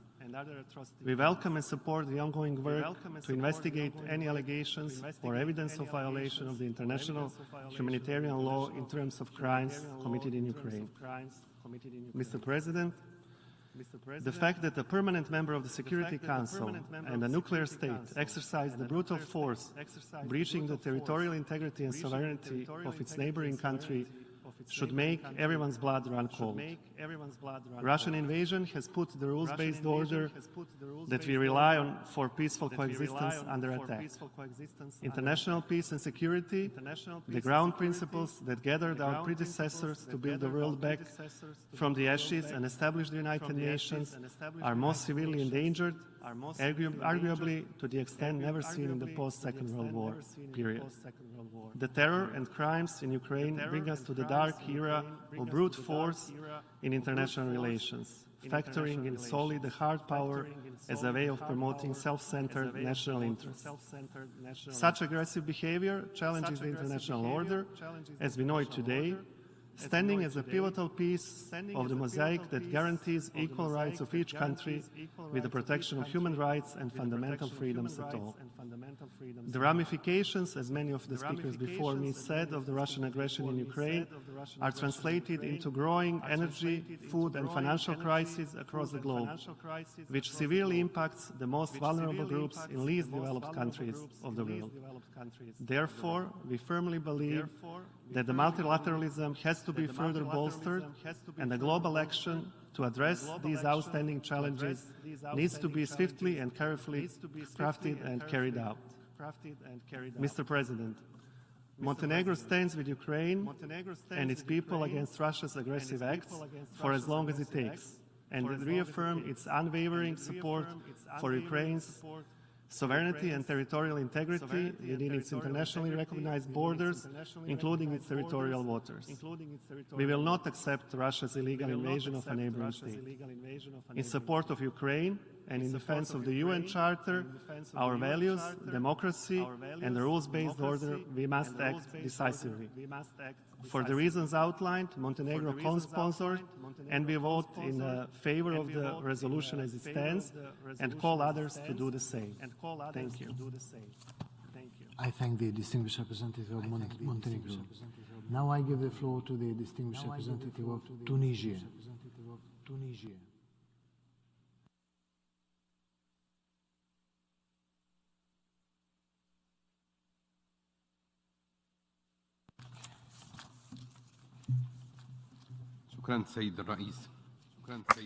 Thank you, Mr. President. We are meeting today once again a year after the beginning of the war in Ukraine. This war has caused many victims and generated such great suffering for millions of citizens. What's more, the world is facing shocks and crises due to the continuation of the war, which has exacerbated the difficulties being faced by the majority of countries around the world, and in particular developing countries. We appreciate the efforts made by the UN and international efforts to bring an end to this war and to contain its effects. Nevertheless, we regret the shutdown of any communication between the parties to the conflict, and we regret the continuation and intensification of military operations, which could have catastrophic consequences for the region and the world. As we have already said, military solutions can never resolve problems. There is no alternative to dialogue, to negotiations, and to peaceful means to resolve disputes and to reach consensus-based solutions based on the principles of international law and the United Nations Charter, which would allow us to bring an end to the escalation, to restore peace and security, and to prevent any further deterioration which would create further suffering and misery. In the light of the aforementioned, and on the basis of our commitment to the peaceful settlement of disputes, and also on the basis of our commitment to the principles of international law, today we reiterate our call upon the parties to the conflict and to the international community to intensify efforts to ensure a cessation of hostilities and to prioritize peaceful solutions, dialogue and negotiation. Collective responsibility requires that we all place peace and security and the protection of lives at the top of our list of priorities, above any other consideration. Efforts must also be considered, and all available means must be used in accordance with international law to end the war, curb its effects, and create conditions conducive to a lasting solution.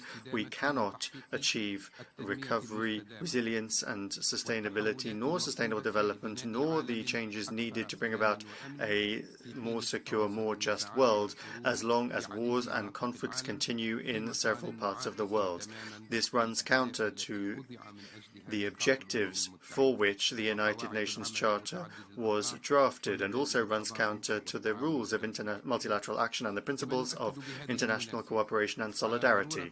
What's more, we underscore here the importance of seeing the international community address any issue relating to human suffering that has been continuing for decades, including in the Middle East. The international community must take an equal position on these issues, upholding inalienable rights and the principles and purposes of the United Nations Charter. I thank the distinguished representative of Tunisia. And now I give the floor to the distinguished representative of the Syrian Arab Republic.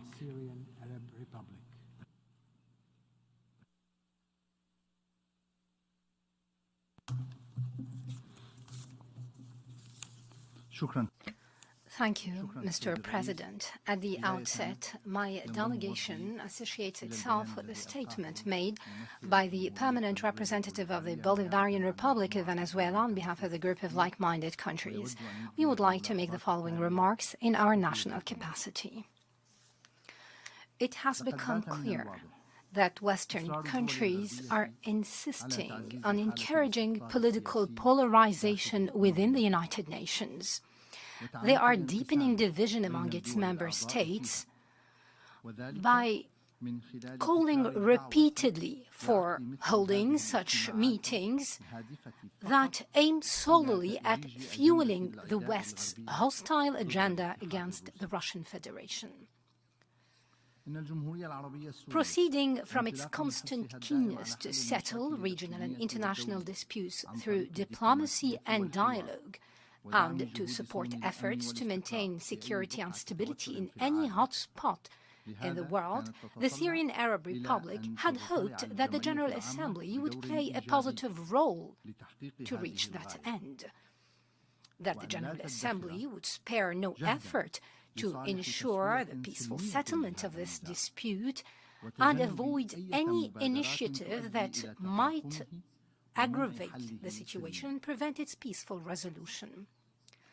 Mr. President, the recent statements of some of the leaders of the Normandy Contact Group on their actual intentions or the actual intentions behind the Minsk agreements, namely to give Kiev enough time to enhance its military capabilities, are inconsistent with the objective of these agreements, that is, to reach a peaceful settlement of the conflict in the Donetsk and Lugansk regions. This hostile approach is confirmed by the relentless flow of all types of arsenals and weapons into Ukraine, whether missile systems, air defense systems, tanks of all sorts, and other war machines, to fuel and prolong this conflict. They want to impose a strategic defeat on the Russian Federation.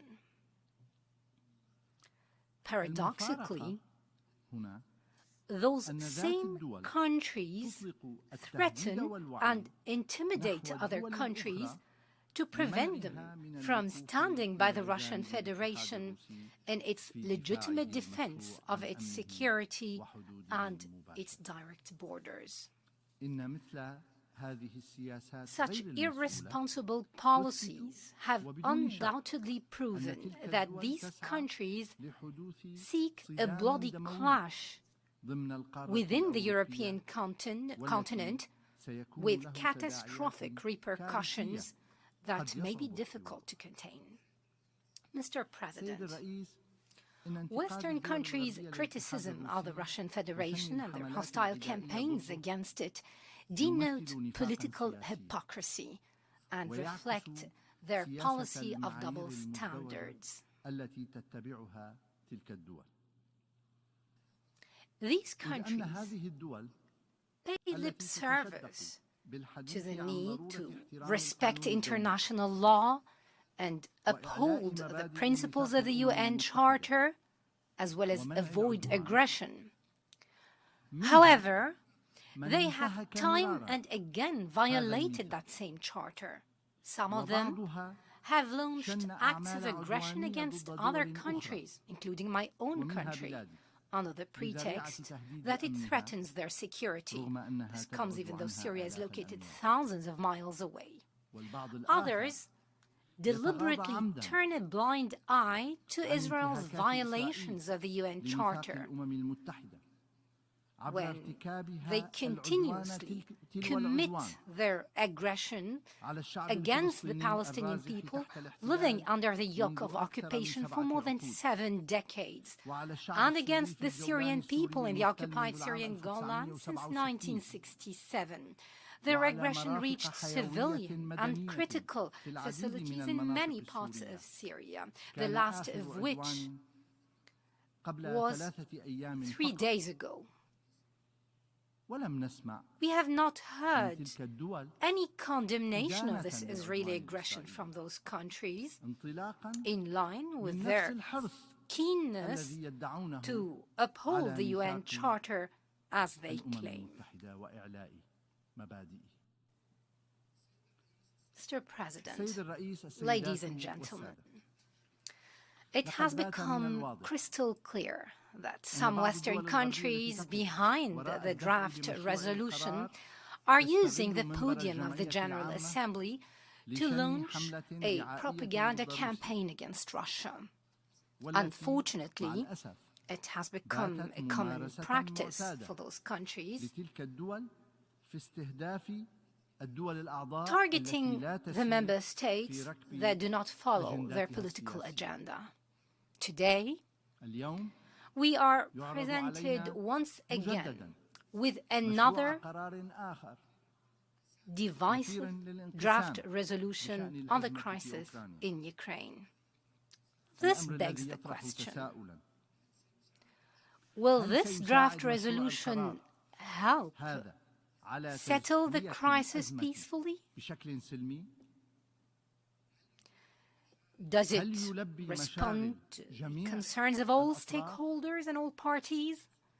Does it reflect the contribution of the General Assembly in this file? Obviously, this is not the case. This draft resolution follows a series of unbalanced, biased, and provocative resolutions aimed at tarnishing the image of the Russian Federation. The co-sponsors of the draft resolution did not call for consultations. They did not respond to the important concerns expressed by some. Instead, they insist on pushing the General Assembly to adopt a biased resolution that would in no way contribute in sustainable peace in Ukraine. In view of the above, my country rejects all attempts to use and manipulate the organs of the United Nations. Thus, my delegation reiterates its rejection of the current version of the draft resolution under consideration. We call upon member states to be aware of the dangers of such biased texts.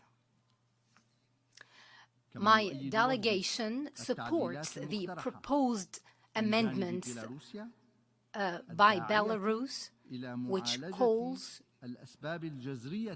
for addressing the root causes of the dispute in Ukraine, rejecting efforts to isolate, antagonize, and the policies based on double standards. Unless those amendments are introduced, my delegation will vote against the draft resolution. Thank you, Mr. President.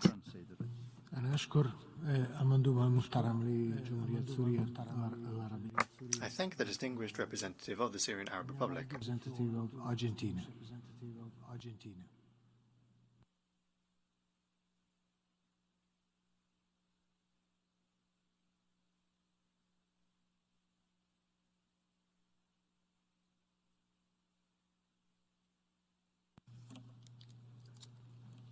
Señor Presidente.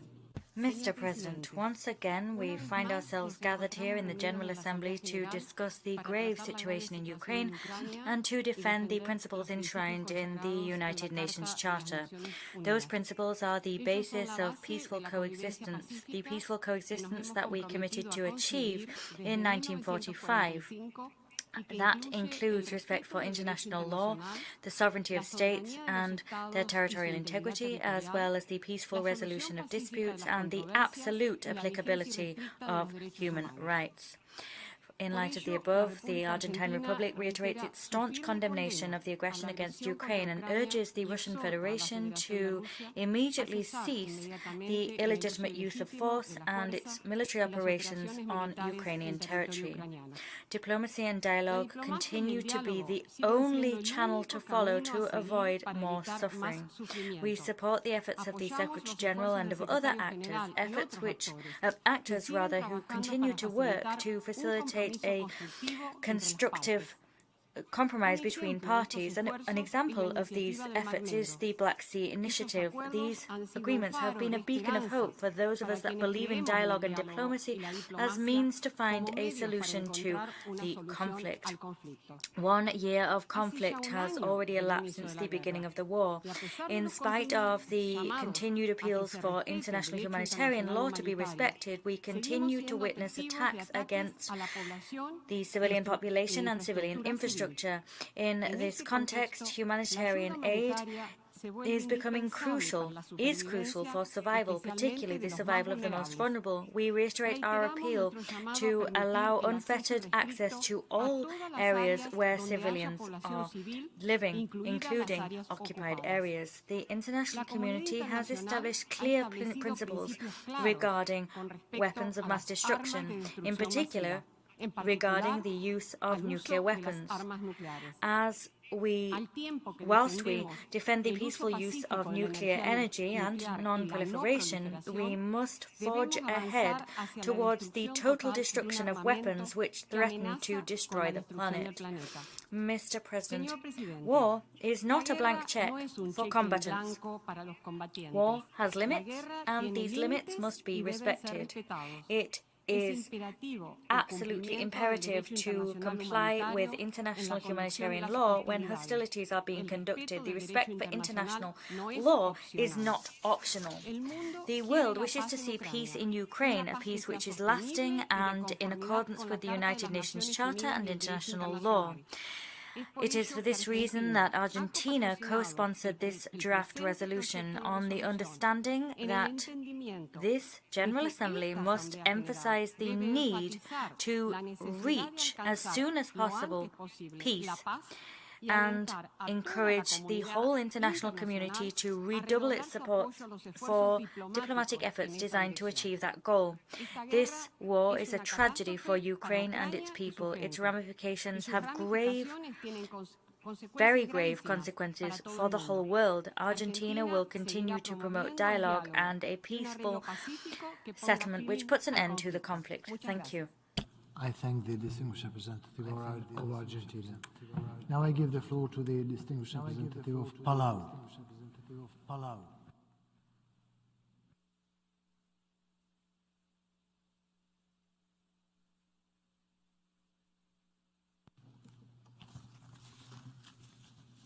Mr. President, Secretary General, Excellencies, colleagues, we align ourselves with the statement made by Fiji as chair of the Pacific Island Forum, and we make the following statement in our national capacity. A year is a milestone we often associate with celebrations, a baby's first birthday, a complete cycle of seasons, the Earth's full rotation around the sun. It's unfortunate that today we are commemorating the year anniversary of Russia's illegal, unprovoked invasion of Ukraine. A year in which hundreds of thousands have died, whole cities have been razed, civilian homes and infrastructure turned to rubble. 6 million people in Ukraine have been internally displaced, and 8 million people have fled into other parts of Europe. That's nearly the population of this very dense city of New York. Many of these are women and children. It's also a war that's inflamed an energy, inflation, and food security crisis in every corner of our world. On this day, we commend the bravery, strength, and valor of Ukrainians who have stood their ground and defended their independence and homeland. Russia may have projected a quick victory given its size and power, but instead, in the pulverized ruins of Donbass and in bomb shelters across Ukraine, Ukrainians have forged themselves anew into a unified, more resilient democracy. It's a demonstration that there are few forces more powerful than one spirit in defense of home. We also mourn the sons and daughters and mothers and fathers from Russia who've been sent to fight in this senseless war, men and women with potential who've been sent to die in defense of a false ideology. Sanctions and an exodus of its best-educated citizens and private multinational corporations and institutions have sapped Russia's long-term economic prospects. Yet our colleague from Russia stood here earlier and recycled false statements that have been refuted by independent institutions with an aim to deflect and gaslight us. But to Palau, there's simply no justification to an unprovoked invasion on sovereign territory. When we became a UN member state and promised to uphold the UN Charter, it was not in vain. We reiterate our solidarity to Ukraine and call on Russia to end their aggression in Ukraine's territorial borders. Colleagues, many of us are fatigued by this war. In the midst of the triple planetary crisis and our work on reaching the SDGs, we've had to dedicate many hours of scarce diplomatic resources to this issue. But we must not falter in our defense of the UN Charter. So when you're tired, think of Andriy, a fighter pilot who finally took a break after almost 19 hours of defense measures, too exhausted to fly anymore, his commanding officer spooning stew into his mouth to revive him. Think of Vitaly, who ignored warnings that his name was on a list of people whom Russia's forces had been instructed to kill, and set about turning his anti-corruption organization into a network to support the armed forces. Think of the Ukrainian children who live in terror of being shot or shelled or abducted into Russia. Think of 64-year-old Natalia, who shivers without heat in the bone-chilling Ukrainian winter. Think of them, but also be reminded that the way this war plays out will set a precedent for our world order going forward. Might it be on your own home countries where a larger aggressor takes his chances, buoyed by the inaction of the world to defend internationally recognized territorial borders. As Russia's offensive campaign and illegitimate claim to sovereignty over several areas of Ukraine show no signs of abating, it's critical that we, UN member states, sustain these institutional measures and deepen our commitment, not only to securing a just resolution of the conflict in which Ukraine's territorial integrity is maintained, but also one in which victims of the many grave violations that have been committed are able to obtain justice and redress. If Ukraine thrives, so does a rules-based international order, and the lesson will reverberate around the world. It will be the prologue to a more stable peace. Palau will be voting in favor of the draft resolution as it stands. We call on all member states to join us. Thank you. I thank the distinguished representative of Palau. Now I give the floor to the distinguished representative of Azerbaijan.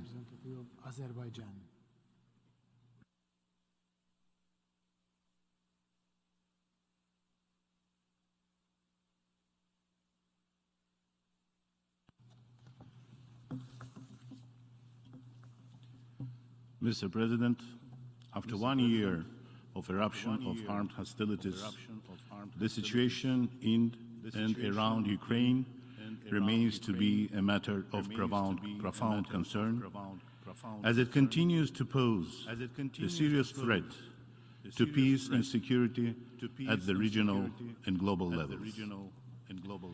Of particular concern is the ever increased humanitarian impact, as civilians, mainly women, children and elderly, continue to bear the major burden of prolonged armed hostilities. In this connection, Azerbaijan takes consistent steps in its national capacity to help the people of Ukraine alleviate the dire humanitarian consequences and continuously provides humanitarian assistance to Ukraine. Azerbaijan stands for the earliest settlement, exclusively through peaceful diplomatic means, in full compliance with the norms and principles of international law guiding interstate relations, including the respect for the sovereignty, territorial integrity, and inviolability of borders, and encourages the dialogue between the parties to that end. I thank you. I thank the distinguished representative of Azerbaijan. Now I give the floor to the distinguished representative of Greece.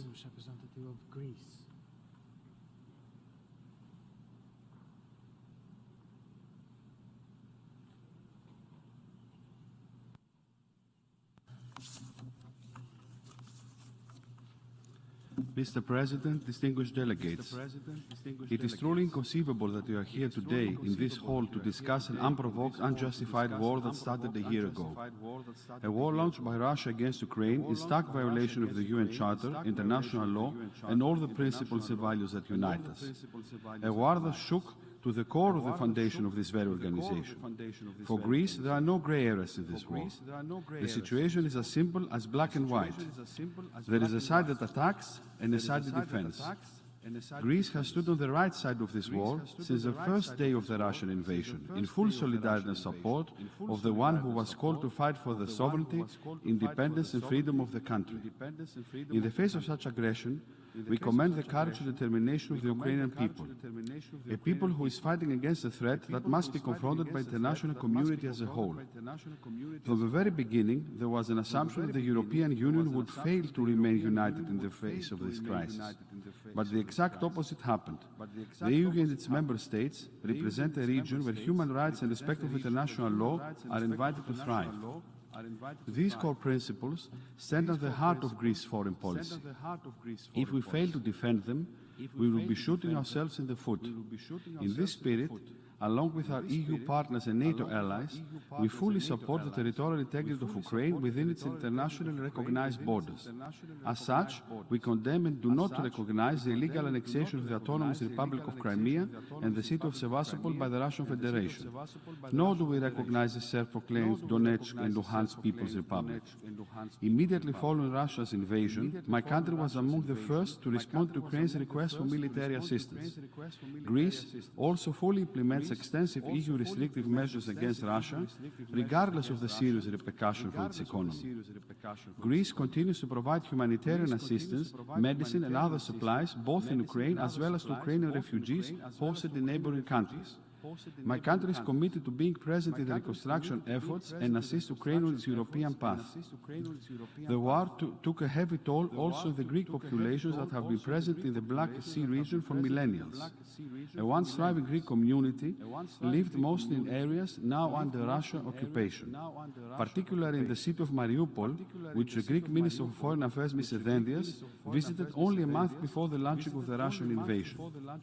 To our knowledge, this vibrant city, which is a busy commercial port, today is a ghost town. An important Greek community is still living in Ukraine today and is greatly suffering.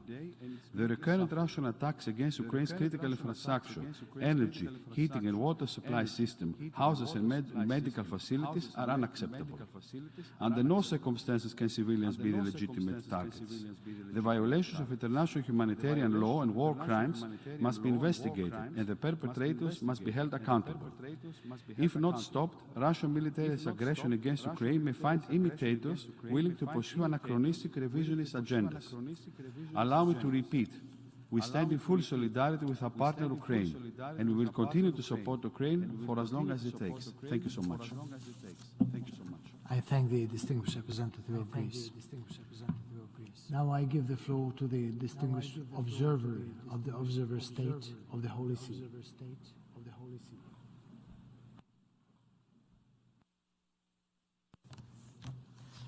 Mr. President, as this emergency special session observes the one-year anniversary of the escalation of the war in Ukraine, let us never forget that peace is possible.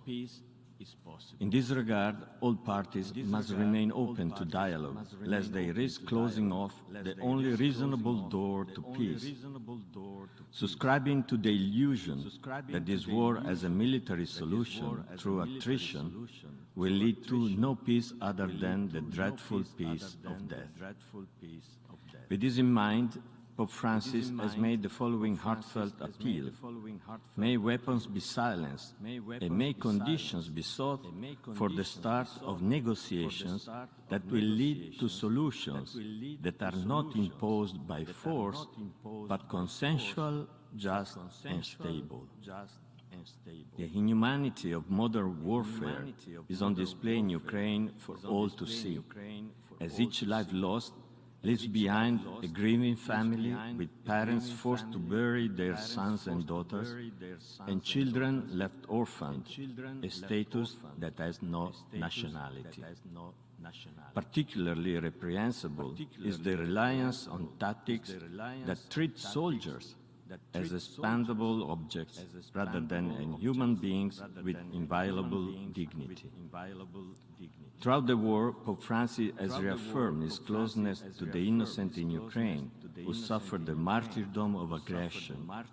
In this regard, the Holy See duly recalls the obligation of all states, according to international humanitarian law, to refrain from evacuating children to foreign territory without a compelling medical reason and the written consent of those responsible for their care, or from changing their personal status. In addition, the Holy See insists on the importance of family reunification, including of children with their extended family, and calls on all states to ensure the best interests of the child at all times. Children must never become the pawns of war or used for political propaganda.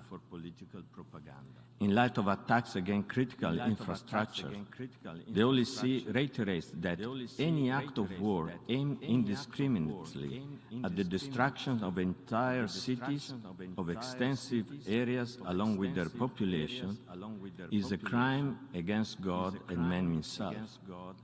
It merits unequivocal and unhesitating condemnation. In the face of civilian suffering, my delegation renews its gratitude to those governments, organizations, and individuals that have embodied the ethic of solidarity in providing shelter, food, and medical care to those displaced within Ukraine and in neighboring countries. For its part, the Holy See has provided aid to those in need in Ukraine through the Dicastery for the Service of Charity, while the wider Catholic Church, through religious orders, lay communities, and faith-based organizations on the ground, has delivered assistance to millions of those in need, including refugees of war. Mr. President, the repercussions of the present war extend far beyond Ukraine, having spurred energy, food, and financial crises that particularly affect those in the poorest countries. In this regard, the Holy See welcomes the implementation of the Black Sea Grain Initiative and commends the continued work of the Secretary General and Turkey in ensuring the success and full implementation of the accord, which demonstrates the viability of dialogue to lessen the suffering caused by war.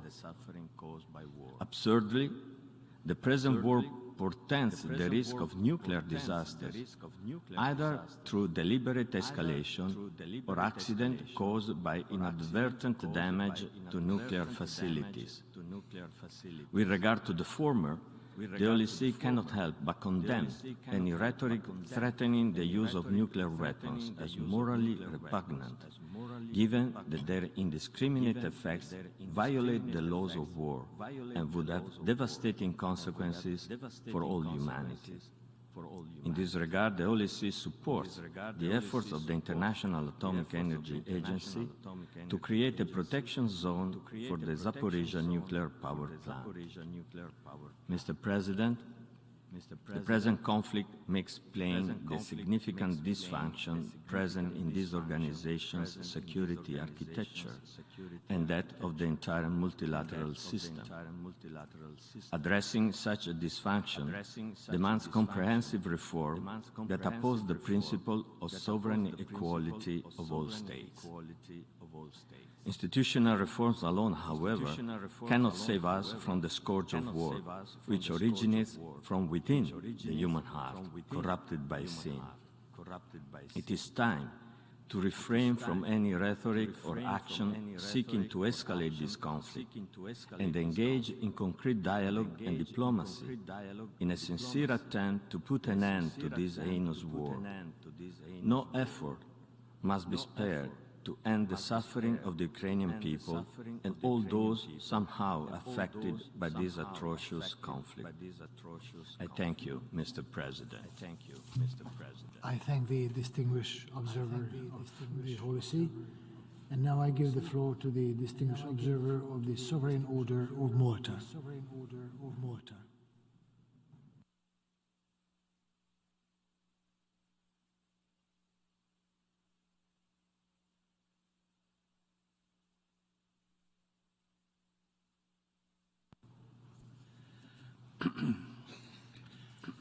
Mr. President, Excellencies, distinguished colleagues, war undoubtedly has the effect of breaking down the structures of society, the very structures that are there to protect us. And in so doing, war imposes on human beings, in the words of philosopher Thomas Hobbes, a human condition which is solitary, cruel, nasty, brutish, and short. Conditions that are equally shared by both the victim and the aggressor.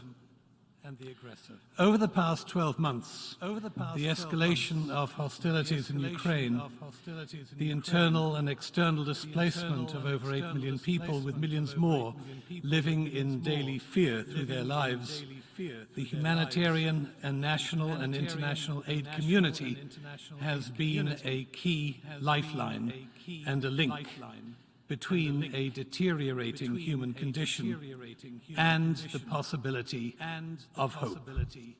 And that hope is enshrined in the words of Secretary General Antonio Guterres when he said, "We want a world to be defined by the values enshrined in the United Nations Charter: peace, justice, respect, human rights, tolerance and solidarity. And this remains our strongest tool in achieving harmony, not only between human beings, between Ukrainians and Russians, but also between us and our planet." Extending here, I'd like to quote Pope John the 23rd in his seminal encyclical Parchimentaris, when he says this: "Since we are social by nature, we must live together and consult each other's interests. We should recognize and perform our respective rights and duties, which are imperative to a well-ordered society." The past 12 months have seen almost a total breakdown in this social contract in a part of the world formerly marked by promise and industry, the breadbasket of the world. Not only have we witnessed the devastating destruction of Ukraine, but we have seen also a breakdown in the wider context of international civil discourse. The crucial question is, can we put it right? Well, we all have a role to play in contributing to a better world tomorrow. It's a challenge for each of us right now. Sadly, it seems this war has no sign of slowing down. Therefore, we must all maintain our humanitarian support for the people of Ukraine. Is it not time for more of us to turn our swords into plowshares? Like many armies of aid agencies, the Sovereign Order of Malta and representatives of other religious, Catholic and faith-based organizations maintain a presence at the Ukrainian border, as does our work within the country, providing 24-hour assistance to refugees, families, displaced persons, individuals trapped by conflict, through medico-social projects, psychological support, the provision provision of health, hygiene products, food, housing, and we've recently announced an increase in psychosocial support and aid programs across our teams. This year of conflict has led to social, financial, and political environmental effects that have reverberated across the planet. Back in 2015, when the Sustainable Development Goals were introduced, it was a moment in time representing a more conscious attitude towards global development and diplomacy, one that encouraged transparency and accountability, not only how we work for our future, but more importantly, why it is essential to work for our future. And with continuing crises requiring attention of the international community, the devastating effects of this war sadly represent a marginal level of problems we continue to face as a collective humanity.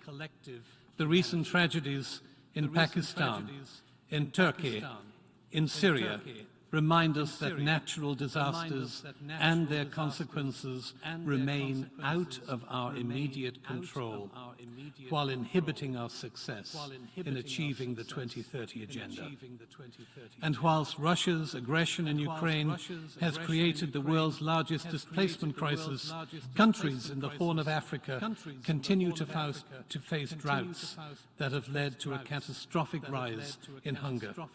Moreover, we have witnessed entire generations across the world being pushed into extreme poverty, as well as horrifically high death tolls from the 26 other conflicts that are being perpetuated on our landscape. Climate change continues to wound countries that are without the infrastructure to deal with it sufficiently. And the Sustainable Development Goals continue to extend further out of reach to those who most need them. Next month sees the UN Water Conference here in New York, and while access to clean water is an issue faced more often than not by developing countries, due to the war in Ukraine, more than 6 million Ukrainians have either limited or no access to clean water. We must all recognize that the setbacks that nature continues to throw in our path are already enough to keep us from reaching the targets of the SDGs. Simply put, we cannot afford any type of war if we want to meet the climate battle for ourselves and make it for our future generations. Distinguished colleagues, if we fail to find a workable solution to the war in Ukraine, and if our plowshares of aid and humanitarian assistance continue to run out or be compromised, then a Hobbesian image will become ever more real, and peace and security will give way to something that is cruel, brutish, and short. Thank you. I thank the distinguished observer of the Sovereign Order of Malta. Ladies and gentlemen, we have heard the last speaker in the debate and this item for this evening. We shall hear the remaining speakers tomorrow, 23rd of February, starting at 10 o'clock sharp in this hall. This meeting is adjourned.